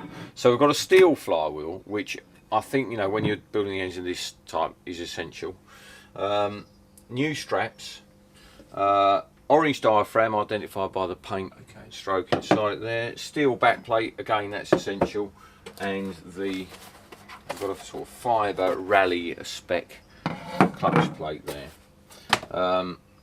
So we need to begin by, we'll put this little disc on that goes onto the primary gear, and that's just to it's a kind of safety device really. If we get any leakage of oil past the flywheel oil seal, this stops it going straight onto the clutch. Right. So it's worth putting that on. So we'll go with that first of all, back plate and the clutch plates. Slide that on first of all. Now there's the paint mark. We've got paint marks on everything to align it correctly for the balancing. So back plate on first. It's sort of offset inwards, the clutch plate there, so that slides on as well. And then that's just need to get that, so that sits back like that. And then we need to offer the flywheel up itself. Yeah, well the flywheel definitely does go on, so it's just a case of a little jiggle there. I think what's happening is the back plate's just jamming us up slightly. And there you go, that's on now. The flywheel is going to push up, not quite flush with the tail of the crank, but it nearly is, so that's about right there. What we need now is the lock tab, which is locked there. This is offset, so it only goes one way around. Now that sits in, interlocking the tail of the crank to the flywheel. There we are. That's good. And we need some copper grease for the bolt. Now we're going to put copper grease on the threads and the face of the bolt, just so that it tightens up without any friction to sort of fool the torque wrench. Lock tab, there it is. Typically we don't use these for racing, but then again the flywheels are on off fairly regularly, but since this is road use and this will be going together just the once and staying like it for many years, of course, we'll just wind the bolts out and put the lock tab washer underneath. It's just a means of locking this once it's been tightened. Bolt, we can lock the flywheel up using our shell bearing as before, and that's quite a lot of torque, 150 foot-pounds. Shell bearing just sits in there just to lock this up, and you can, now the shell bearing's locked in now. Need to hold. We're going to need to, yeah, between us.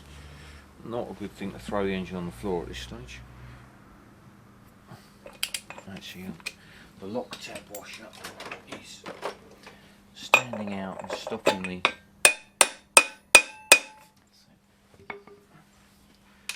the tab washer itself is actually stopping you getting full engagement on the nut. That's much better now. I'm relying on you, Ian, to hold the engine. Maybe I shouldn't be. Oh, that is really incredibly tight. Lovely. Right, now while we're at this stage, because I have a memory for these things, we're going to tighten up the lock nut on the camshaft. If you remember, we left that loose because we didn't have any means of stopping the engine from moving. So camshaft lock nut, 60 foot-pounds for this one.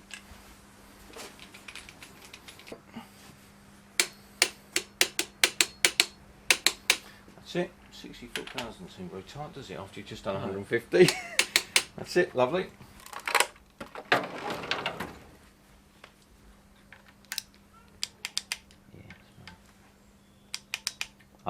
Eight foot-pounds on these. Head of the game on the old memory stakes there. We have already done the nuts, but it was worth making the notes. Because we've got a duplex kit, so we've got the double row chain, you can see that the standard cover incorporates that little ring there, which we've removed from here for clearance. So that's just something that you'll have to do yourself. Get that with an angle grinder. Yep. With sort of patience. Yep. So oil thrower. That goes on the tail of the crank there, like that. And then we want the gasket which is prone to leakage, so I'm going to seal this gasket on with a little drop of Hylamar.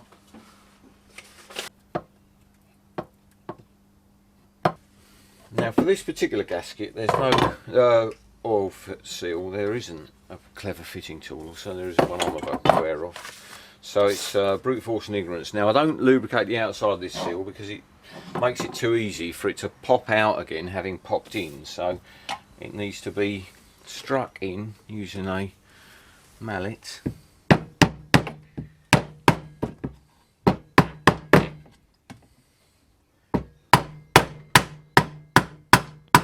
Looking good. Yeah, and once you've hit it in, you can look this side and see that it's sort of tightly up against the front face, which it is, so that's there. Good. Now the thing to do here is allow the front pulley to govern alignment of the front cover there. So a bit of oil where it's going to bear against the oil seal there, and then offer this up here like that, and then slide on the front pulley so that it centres the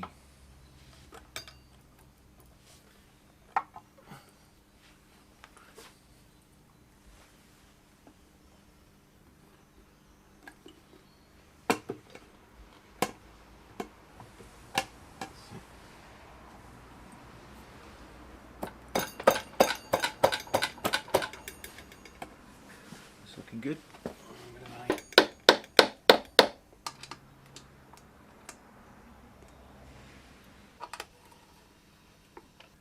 Okay, right, crankshaft, pulley, bolt here, and lock tab. Setting on that bit. 75.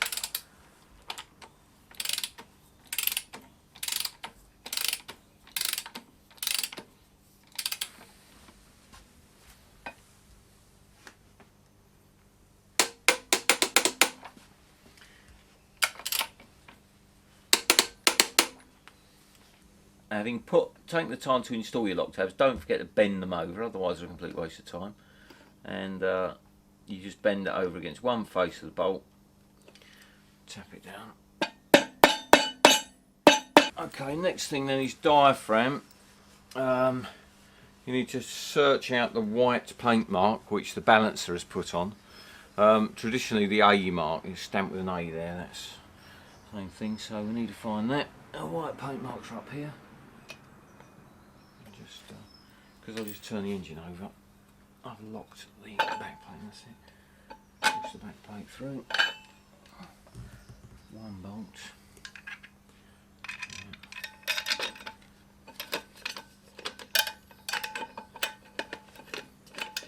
Now these bolts, they've got a 9/16 head on them, which corresponds to a 3/8 thread. But it's got a 5/16 thread, so it's very easy to over tighten these bolts. So you do need to use a torque wrench for these. And once you've engaged all three bolts as well, so that the threads are bitten, you need to bring them all up evenly, because the diaphragm now is going to sort of load up and pull the clutch plate up tight. So you want to bring that force in evenly, so you don't just line them up, first one up tight, then move on to the next one. You need to bring them all up a bit at a time so that you bring the force together nice and evenly. What you on there, Bill? 18 foot-pounds. You sure? Yep, absolutely, without question.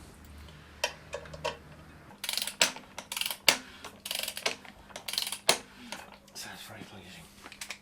Okay, I'm just going to press a new release bearing onto the onto its carrier here, using the vise on one end and the sockets that I'm only pushing against the inner race of the release bearing, so that it itself doesn't suffer any stress.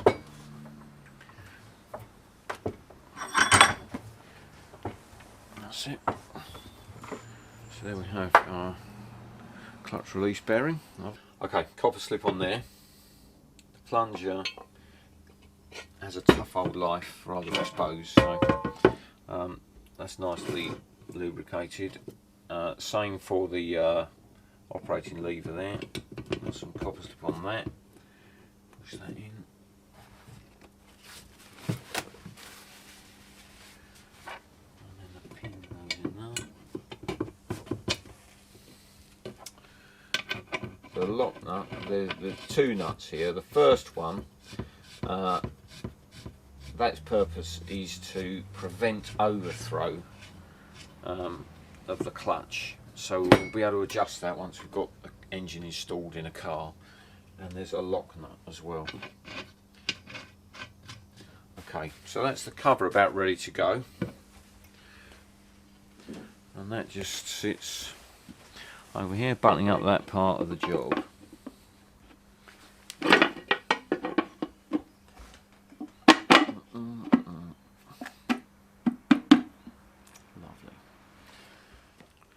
Filter housing, scrupulously clean. This has been shot blasted, and when something has been shot blasted, we've lacquered it as well. You need to make sure every tiny bit of grit's out of it, which we have done. New gasket, put this on without any gasket sealer.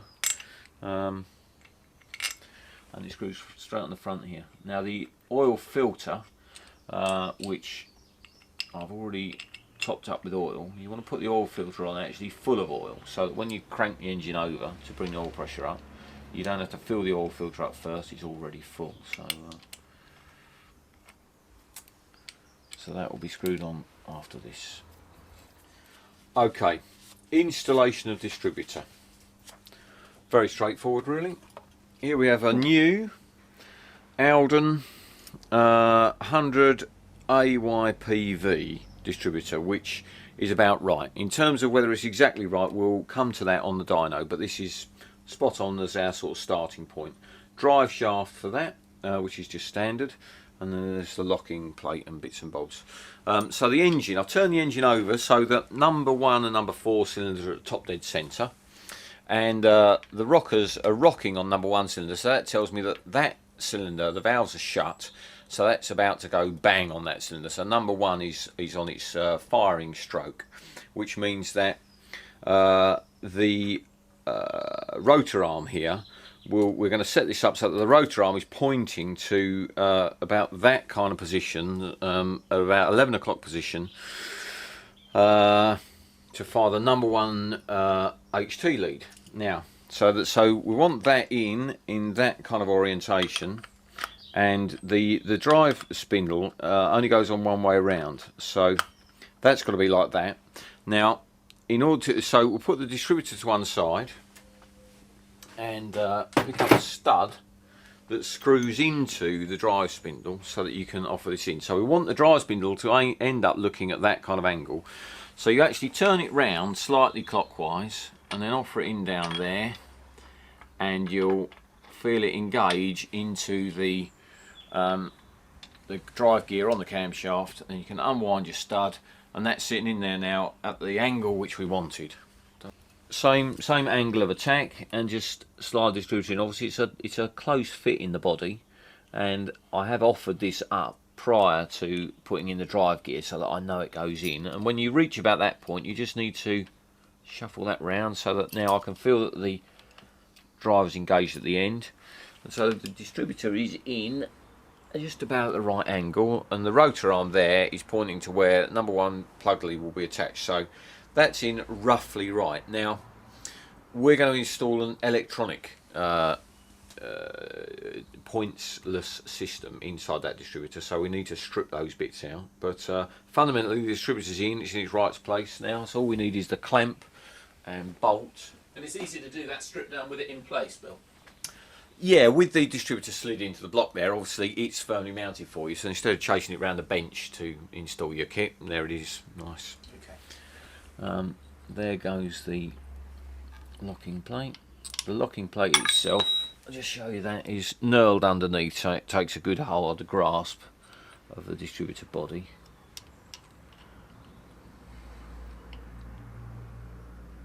We've removed from the distributor the rotor arm, the set of points, the condenser, the little wire that loops from the body to the condenser.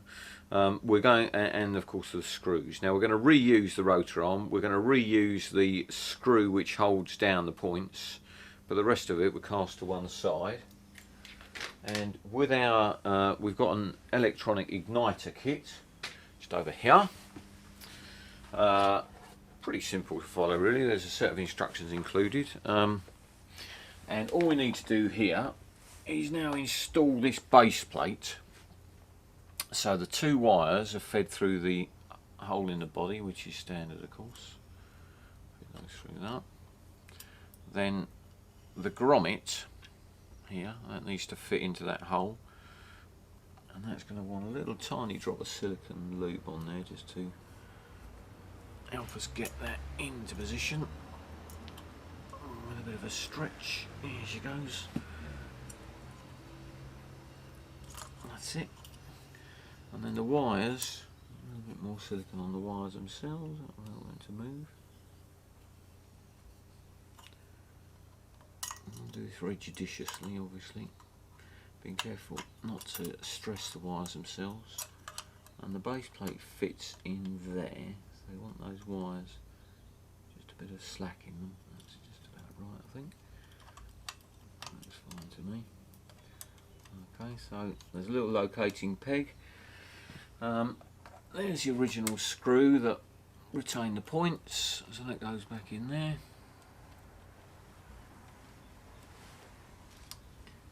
We do want to get it lined up right, that's it. And then this little box of tricks slides over there. That black bit there, I'll get the proper name for you, it's called a magnetic sleeve. And you have to push it rather a lot harder than I was expecting to, and in fact I pushed it on with the rotor arm so I got a square push on it, and that's gone home nicely now. There goes the rotor arm behind it, and distributor cap, that will sit on there like so, and that's job done. Looks good. Okay, the next thing is the oil pressure release valve. Now the standard component is this known as a bullet, because it looks a bit like a bullet I suppose, and that sort of fits into the block there. Not favoured because it can get it can jam up. Right. If you get any tiny particles of whatever in the oil, dirt, it will jam this up. So the preferred option is to replace the bullet with a ball, which obviously sits against the relief valve, and that's not going to jam. So we've gone for a ball, which will pop in the hole there. You just opt for one or other, do you? When you one or the other, yeah. If you do put a ball in like this, you have a spring that's weighted to go with the ball. So the spring goes in behind it, and then there's the just the nut there, the cap that retains it. So that just pushes up. And okay, now I'm going to just bolt on the oil pipe. Basically, takes the oil from the front of the block there and feeds it down into the filter housing. But the first thing I need to do is I'm going to backfill the oil pump. Now, we made reference to this earlier. Although we put some oil in the oil pump, it's not actually full up. So, by squirting oil in down here, we can be sure that the oil pump has got a good measure of oil in it. That's up to the top there. Now, if we just turn the engine over backwards, that will just suck that bit of oil down, and we'll know that we are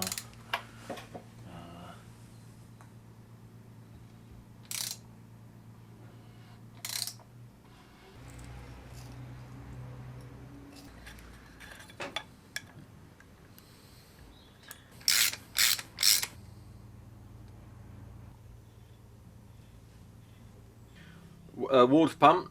I'm just using Hylamar on the gasket. The gasket on the water pump can tend to suffer a little bit. A+ blocks didn't have dowels for the water pump, so it relies solely on the bolts. And when you think it's got the alternator hanging on there, it means that the water pump, basically the gasket, can suffer because there's a lot of fretting going on, or fretting can go on. So there we are. That's ready to go. Now these bolts go into the water jacket. So I'm going to put one in there, and the rest, I'm going to put a drop of thread seal on all of them. So tightened up on the water pump, and look at that, does look nice, doesn't it? Starter motor. We have an axial Bryce starter motor here. This is fantastic. Doesn't really use much voltage. Love a bit of kit. Nicely out of the way. Do make sure that you clean the face of this properly, because remember that the starter draws a lot of current and it earths through the engine back to the chassis. Right. Yeah. Okay, here we go. We've got a Bryce alternator here, compact, high output, lightweight, very neat and shiny, obviously. So we're just about done with that now. It goes on in all the original mountings with new brackets supplied with it. So that's done. That looks good. Must get a V-belt for it. Haven't got one yet. Look at that. Look at that. I ought to mention at this stage, this is not Shell Helix oil. I buy 25 litres a time of unbranded, ordinary plain mineral oil for running in. There's no additives, no nonsense. You most certainly don't want any of the kind of semi-synthetic or synthetic, you know, super quality modern oils to go in at the sort of start up and running in stage, because basically the rings will never bed in. Yeah. If you're too well lubricated. So this, just cheapo, ordinary 2050 mineral oil is exactly what you want, just to get it through those first vital few miles. Will you use synthetic though when you actually come to run it? I mean, would no, I wouldn't do it. Wouldn't be my choice. No. But certainly for racing, that's, you know, people do use synthetic oils because you want to cut friction, obviously, to a minimum. Okay.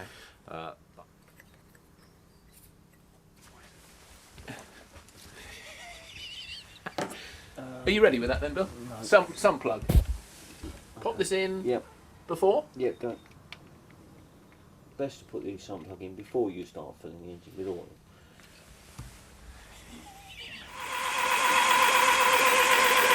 Wait for action on the oil pressure go. There we go. Here she comes. Look at that. Fantastic. What a result. By bringing up the oil pressure, we know now that everywhere is fully lubricated. All the galleries are full of oil. It's all throughout, all the bearings everywhere. It's all over the floor where we left the sun plug out. So everything is nicely lubricated. We're ready for a fire up. Fantastic. We'll get it to the dyno.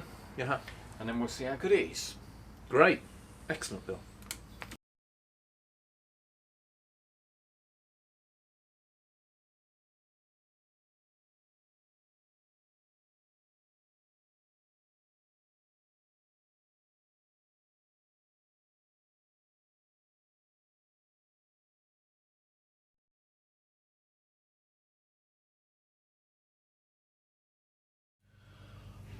Here, Ian, we've got the nice carburetor and exhaust combined manifold from the Metro. You can see what sort of state this is in.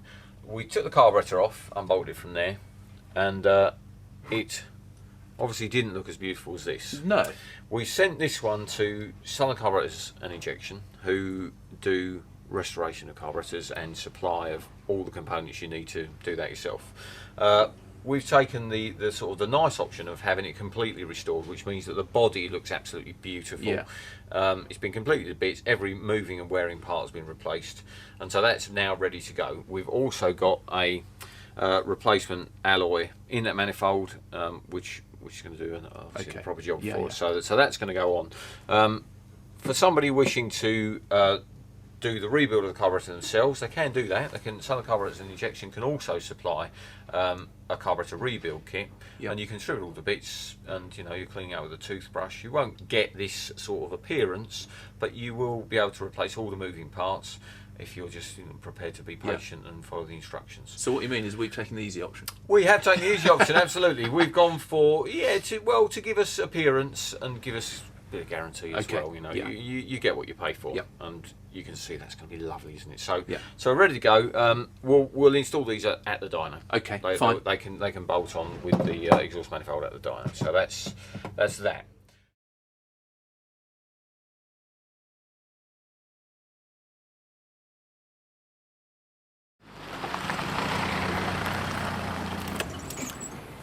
Well, it's been a week since Bill built that engine in his workshop, and I've now just turned up at Swifttune, where we're going to see it run up on the dyno. Now, Bill's already been here an hour or two, and I think he's been running it in and getting it all set up. So let's go in and see how he's getting on.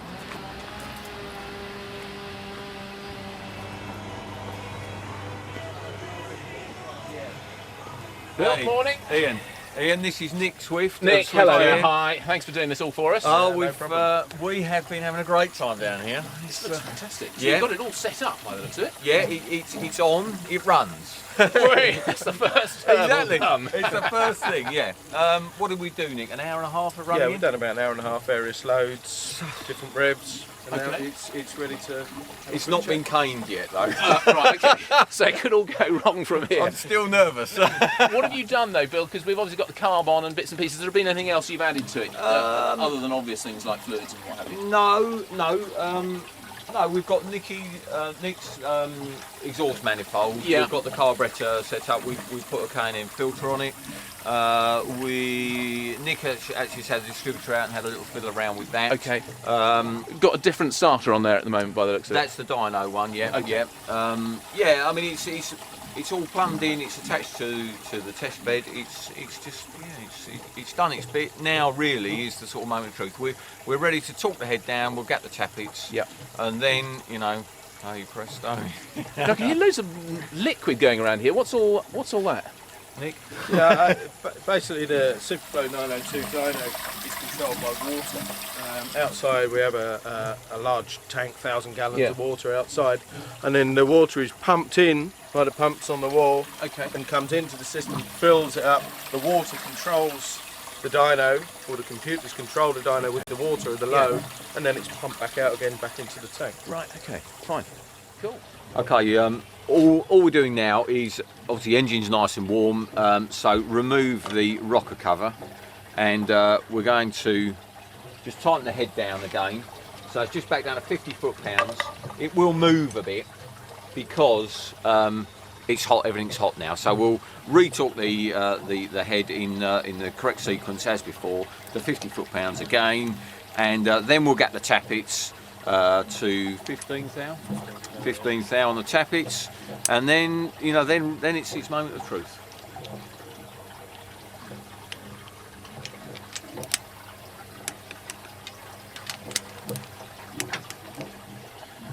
This is all just a matter of feel with the roller rocker. What's that to do with?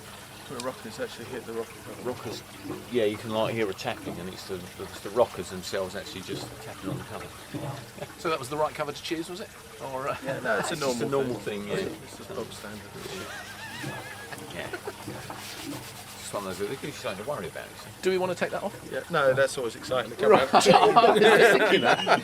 I look forward to seeing that. That could be the end of this project quite quickly. Yeah, Good good to idea, see take Bill that laying on the floor. Going potatoes. So, Bill, that's it. We're all ready to go. The engine's ready, yeah. So now it's into the control room, and, Fine. and it's quite strange because you shut the door on the engine and then you go away to the observation chamber, press all the buttons and watch. It's all a bit- Fine. Come on then. Let's go. Let's do it.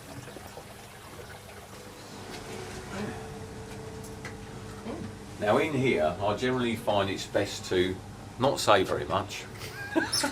Keep all your fingers crossed and just watch.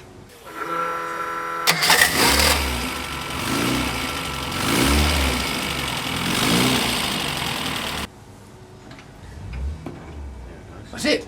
Oh, It's God. running. It's running. It's all right. We have a runner, and we've got our oil pressure there on the top left-hand corner. So that looks healthy. And obviously you can see the engine speed there, just idling. And Nick's controlling it with this Yeah. lever here. That's the yeah, throttle, this is essentially. the throttle. And just at the moment it's just on free load. So revs there, and obviously as I increase It's all So controlled we on there. waiting to just get the water temperature up a little Yeah, bit, yeah. The water temperature here, we've Yeah. got water in and water out. So as you can see, it's only on 45 degrees, so it needs a bit of temperature in there. So Yeah. we'll get it warmed up again. And Yeah. normally, what we'll do is we'll put that on a certain amount of load. If we hold that on this engine, I'd say 2,000 RPM. You can see the load coming on now. The computer is holding it at 2,000 RPM. It won't rev anywhere past Right. that.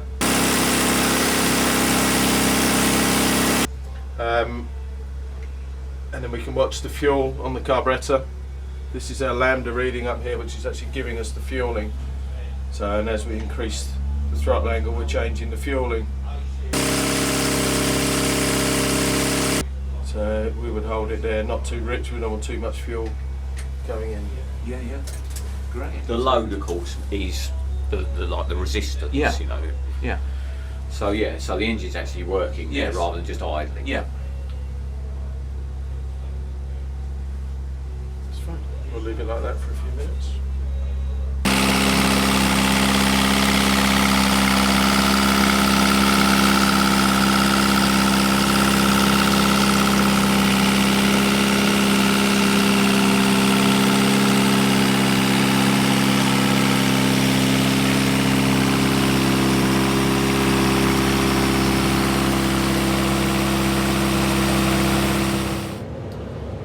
Okay, so are you ready, Bill? I am. Moment of Nervous, truth. of course. Yeah, let's go. I think, right, if you agree, we'll run it to 3,500 revs Yeah. under full load now, and Okay. we'll see what happens. It's only 6 months' work.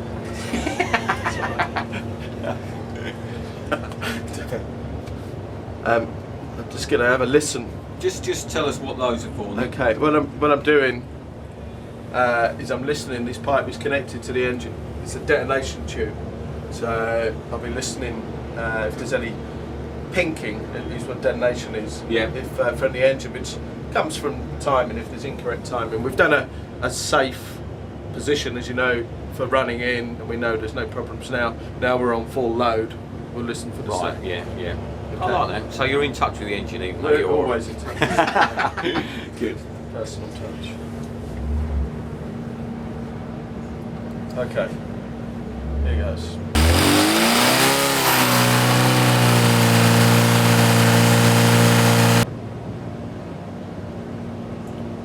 That looks good. Wow, that's impressive, Bill. 3,500 revs. Yeah. What was that, 95, 96? 96. Yeah. Pounds feet of torque Yeah. at 3,500 revs. Yeah. On the first pull. That's Yeah. good. That's Now, bang Bill- on the button. That is ace. Bill! That'll be not bad. Hey! No, I'm pleased with that. I'm pleased with that. That's gonna go like a rocket, mate. That'll be fine. Yeah, I'll be right away from the lights then. I'm absolutely chuffed with that. Yeah. Oh, that is good, isn't it? Yeah. We'll try 4,000 and just see.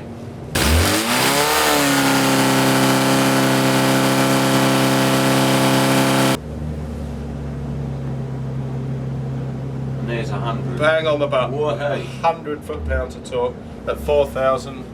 We've still got another 500 RPM to go. Normally, maximum torque will cover from 3.5, 4, 4.5. Yeah. Depends on how well the cylinder head's performing. Just getting a little bit of sign of tiny bit of detonation. So I think we should just finalise that figure Okay. on that time. Pause and a bit of adjustment. Yeah, fine. Good, fantastic.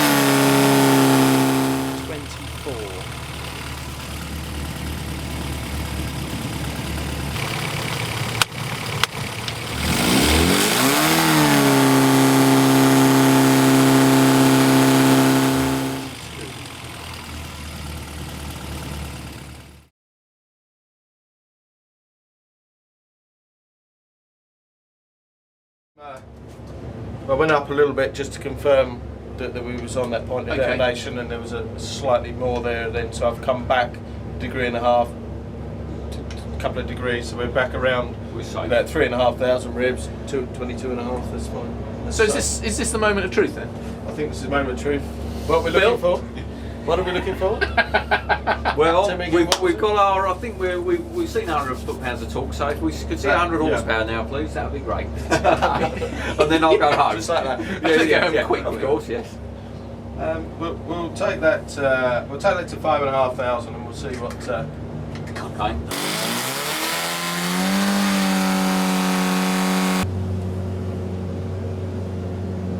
Ooh, There you go. there you go. One. That is unbelievable. That's 100 horsepower. 5.5. There you go. We'll try 6. No. Yeah. Yeah.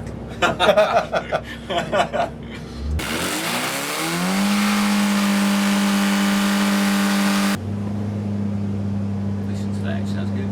Sounds It's good. still on there. Still 99 horsepower. Yeah. That'll do. That's it. That's close enough. That's right on it. We could probably have What will this engine rev to? I mean, not that I'm Well, suggesting we go there, but what will it? 6,000 is sort of 5.5 to 6,000 would be what we would expect for a maximum power for a good, sensible Yeah. road engine. Yeah, for a road engine. Yeah. That's right. Obviously, Yeah. I mean, your race engine, Bill, I imagine goes on up. Yeah, well, Eight. eight and a half Yeah. thousand. So Yeah. that's where we'd be looking at maximum power on races. The So thing is, this has got so much torque that you won't need You're to never rev gonna it, get rev there. it. No, that's right, because you'd never you need it. Give it another Yeah, gear and yeah, it'll of course. tear off again. Yeah. Nonetheless, are we going to go to 6.5, Nicky? well, let's just see what happens 6.5 and just see You're whether. now pushing your luck, aren't you? There you go. What we'll see is we'll see the power start dropping off slightly. As you see now, 97, 98. It's still just hanging on in there. So 5.5, So- 6 is where it's all happening. 5.5, 6,000. That's where the we'll look power at is. 5,000 as a figure here, and we should be again pretty close to it.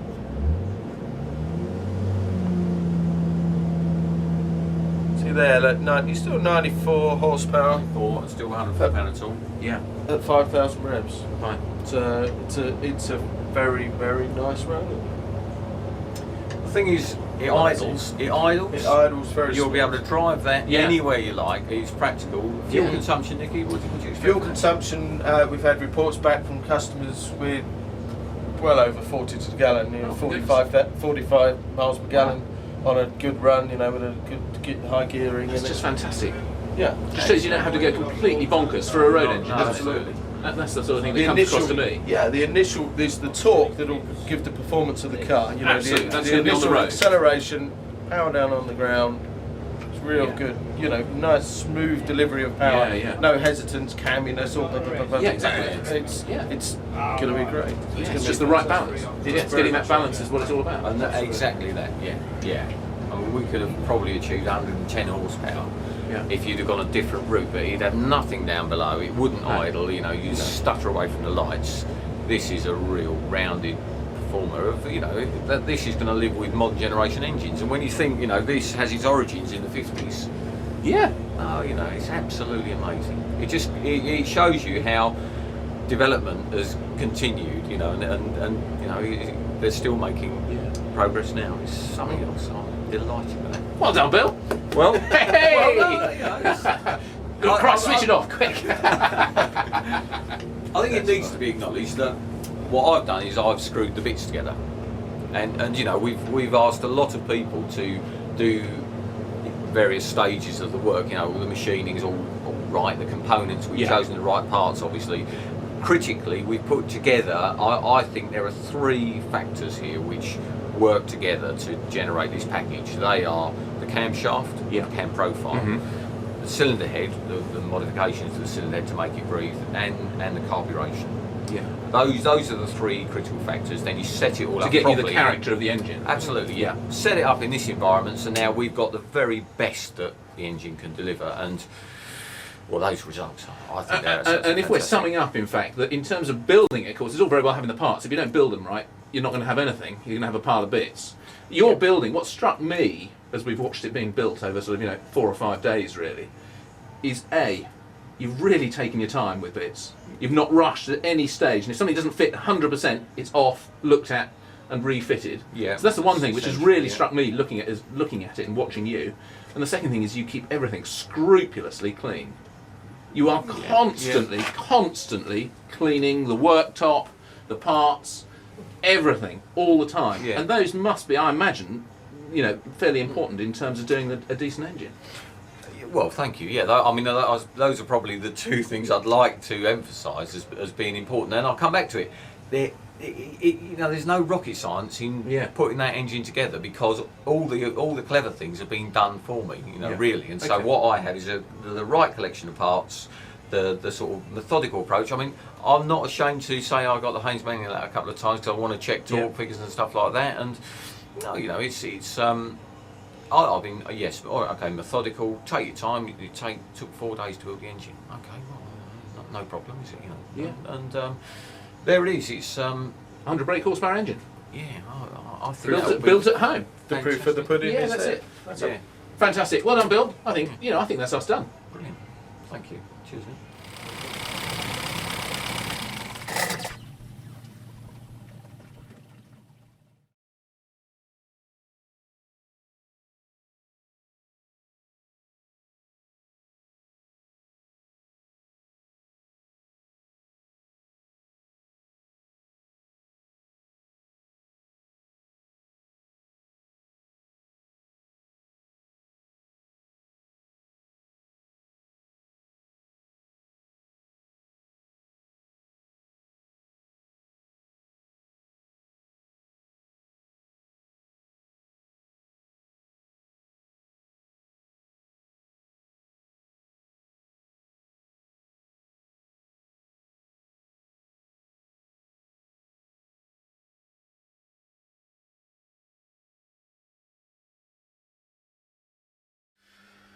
What we're going to do, we're going to have a quick look at this cylinder head. Now, if we were going to work on this to use it, it needs cleaning first before we even start. But just in terms of giving an understanding of what's possible with this cylinder head, if you weren't wanting to do a 1380 with a properly worked head to get 100 horsepower like we are, there are, you know, measures that you can take short of that and do something yourself. So here's our head straight off of our scrap engine, and the first thing we're going to do is remove a valve. Now, you do need a valve spring compressor, this tool here, which works like this by a little bit more force than that. So it's adjustable for any kind of engine, this one. So we need a little bit more force.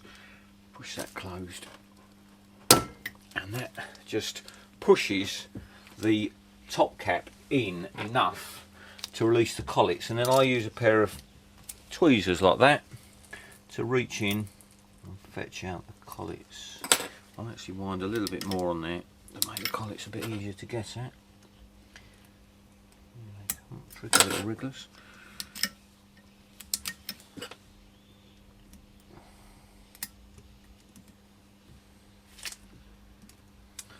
There's one. There's 2 collets for each valve, and then you release the valve spring compressor, which unloads the spring and cap, and then they come off like that. Now, whenever I take a head to bits, I always keep all the bits in order, so I'll put the same collets back on the same valve. I don't know that that's entirely necessary, it just seems to be a logical thing to do, so I always do that. Now, this is just a fairly basic Metro head, so it's only got single valve springs.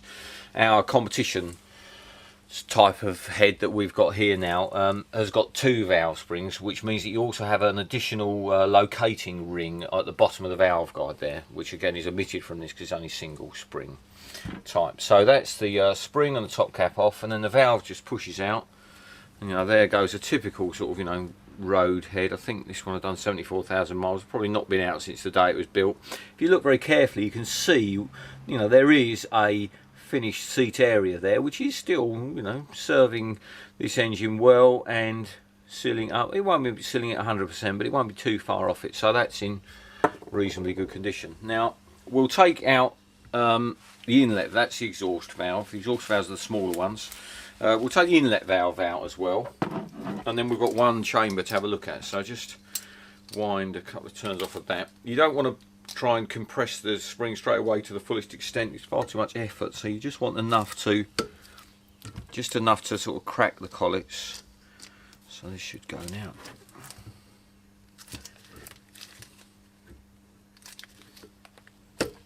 Now if like that, you've got a fair bit of force on there, but it's not popped to the spring. Rather than use any more, if you just take the mallet and very gently give that a tap, that will now undo easily like that. And so with another couple of turns, we'll be able to get the collets out. There we go, another two. One rather.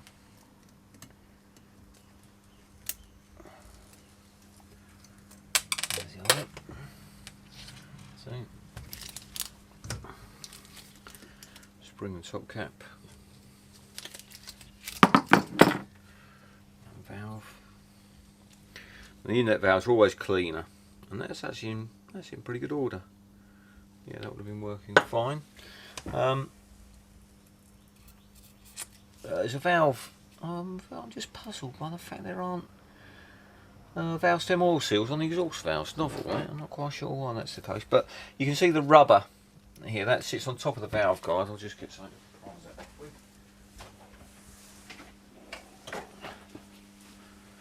Valve stem oil seals sit on top of the valve guide, and these are designed to stop the engine oil that accumulates in the head from just draining down beside the valve.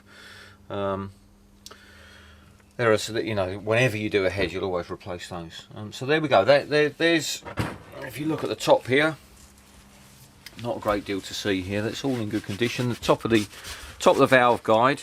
The valve guide itself that the guide runs up and down in. That's an item that's, you know, when you're doing a complete head refurbishment, you're always going to have new guides. If we just, in fact, let's just have a little feel of condition of the guide. If you basically put the valve in, and there's a bit of sort of side to side movement on that, but that's not really too bad at all. Those guides are not bad. That's pretty good, really. The difference being, of course, the competition sort of guides are bronze material, and these are steel, so you would always change them. Now, if you look at the seats in the head, you can see that they're not in too bad a condition at all, really. And if you were going to use this as your for a road engine, if you were doing a rebuild but you weren't going 1380 and you weren't going modified head route, you could clean this head up, you could decoke it. It's an old-fashioned term, but basically that means to sort of get all of the coke and carbon deposits off of here, and then either lap in or possibly recut the valve seats, new valve stem oil seals, and this head would go again, and you know, it would have another sort of 50,000 miles in it quite easily, I think. On the other hand, if you want to go for the horsepower modifications, then, you know, porting and polishing is where it's at, which means, you know, you need, as I say, I don't really think this is realistic for the sort of home modifier. It has been done in the past, but the problem is the heads are getting scarcer, and you don't want to waste a head by making mistakes. But it comes down to, you know, a sort of carbide stone in through the ports here, removing material to open the port up and allow it to flow more. The limiting factor, of course, is that the water that flows all around this, you know, inside the cylinder head to keep it cool, you're in danger, if you don't know where the water jacket goes, of breaking through, and as soon as you've done that, the head's scrapped. So. Bill, what about unleaded and unleaded heads? Because obviously early heads. Very good point, yes. Now this head, I have to be honest, I don't know. I can't actually see.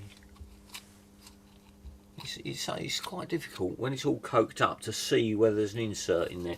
Basically, an unleaded head has a high quality steel insert that's pressed into the casting, and then the valve seat is cut into that new material, and that's just very resilient, and that's it. That's all it takes. Now, at a certain period, somewhere about 86, I think, they started putting the inserts into standard Metro and Mini engines So at that later time. cars should have it.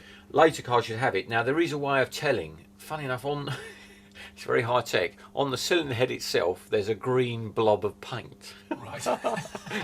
which this far down the line is unlikely to be distinguishable. But I'm pretty sure if you look at the engine number, there's identification within all the characters there. If you reference it to the Haynes manual, it tells you whether it's an unleaded head or not. I suspect that this isn't.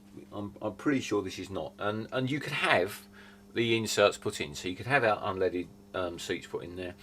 You know, most of the sort of machine shops would do that for you. Fine, great, cheers. Yeah, so I've got a. This is the kind of tool that you would use to decoke your head. You get a sort of like a wire brush. This one's been quite well used. You get a wire brush like that goes in an electric drill, and you grind it all out of here. You know, and that will work very well for you. You can same down. There's not too much coke in the inlet ports, but there's plenty in the exhaust. You can grind all of that out. And I suppose the next thing to show you really is just sort of basic lapping a valve in. Do you want to look at that? Yeah. So the valve itself, with thinners, you can clean up the valve. Have a look at this. You can see there that the seat's been working very well here. Now, if you had a wire wheel on a bench grinder, for example, you could grind all of that off very easily.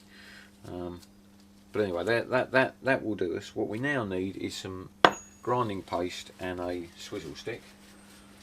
I don't know if swizzle stick's the proper technical term for it, right. but you'll get to understand what I mean. Now, grinding paste usually comes fine and coarse, and it's a sort of double-ended tin. For the state of this, in fact, no, it's not that bad.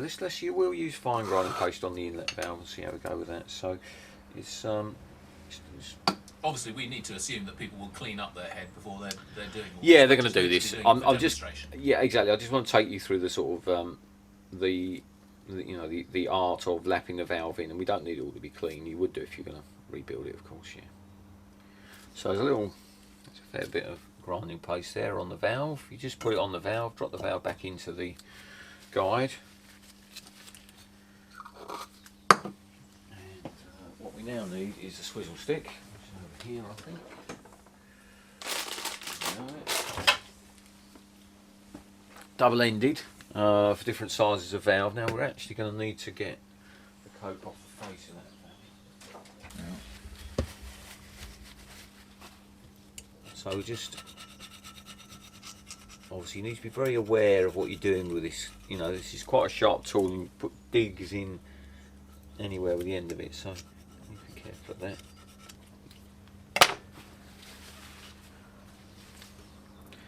I think we should double emphasise that, you know, you would ordinarily, at the stage you're doing this, when you get to doing this, the whole head will be clean and nice.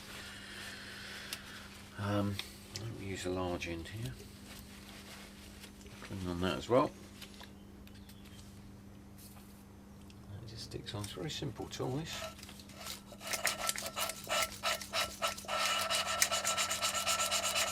And you can kind of hear that's grinding in quite nicely.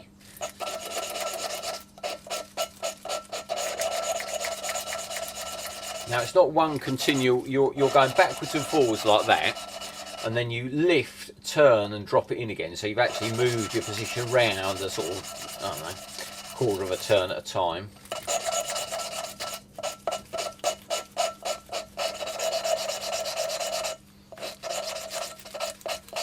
And you probably do this for a couple of minutes.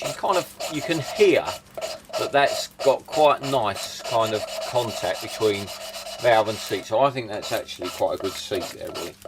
If it doesn't lap in, you don't get the right feeling within a couple of minutes, then it's not going to happen with grinding paste, and you're going to need to actually have the seats recut themselves. So then fetch it out again.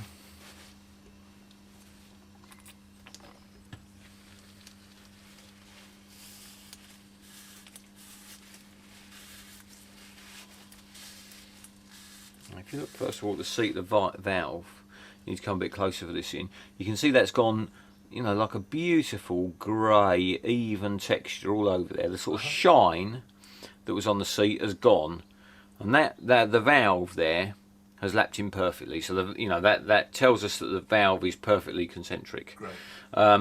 It's not necessarily the case that the seat's going to be perfect, but we need to now look at that. So that's a matter of. It's going to be just to clean all the goo off a bit. Okay, you can just see now we've cleaned it up. The inlet valve seat here has come up even grey colour all the way around, and because it's got that kind of grey, almost like a sort of satin colouring finish, that's where it's lapped in. So you can see that the seat is consistent all the way around. So that's going to be 100% seal valve. You know, that is really good. One point to note while we're here is you often hear the term, you know, a Mini's got a cracked head. Well, the heads crack between the inlet and the exhaust valves across the narrow bit here, and most commonly in the centre two chambers. So that's the area to look at. And so before you sort of commit to sending your head away, take all the valves out of it and have a look here, and you know, literally you're just looking for a hairline crack. The head modifier will always look at the casting and advise you of a bad one, but a cracked head, you know, there's no way back for it. It's going, yeah, it's on its way out. Just cleaned up the face a little bit here, you know, that's cleaned up well. You know, this can very easily be your 100 horsepower 1380 head. Yeah. But I wouldn't dream of doing that myself. You know, for me, that's going to Longman's and it will come back beautiful like that. Yeah. And it's a fair chunk of money, but it's one of the investments you're making in the engine. That's where the horsepower's coming from. Fantastic. Cheers, Bill.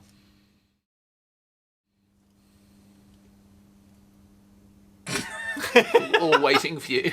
No, I'm going to let you sweat. All waiting for Harmer to ping, turn it off. Right, we can go home now, Paul. That's it. You must be happy now.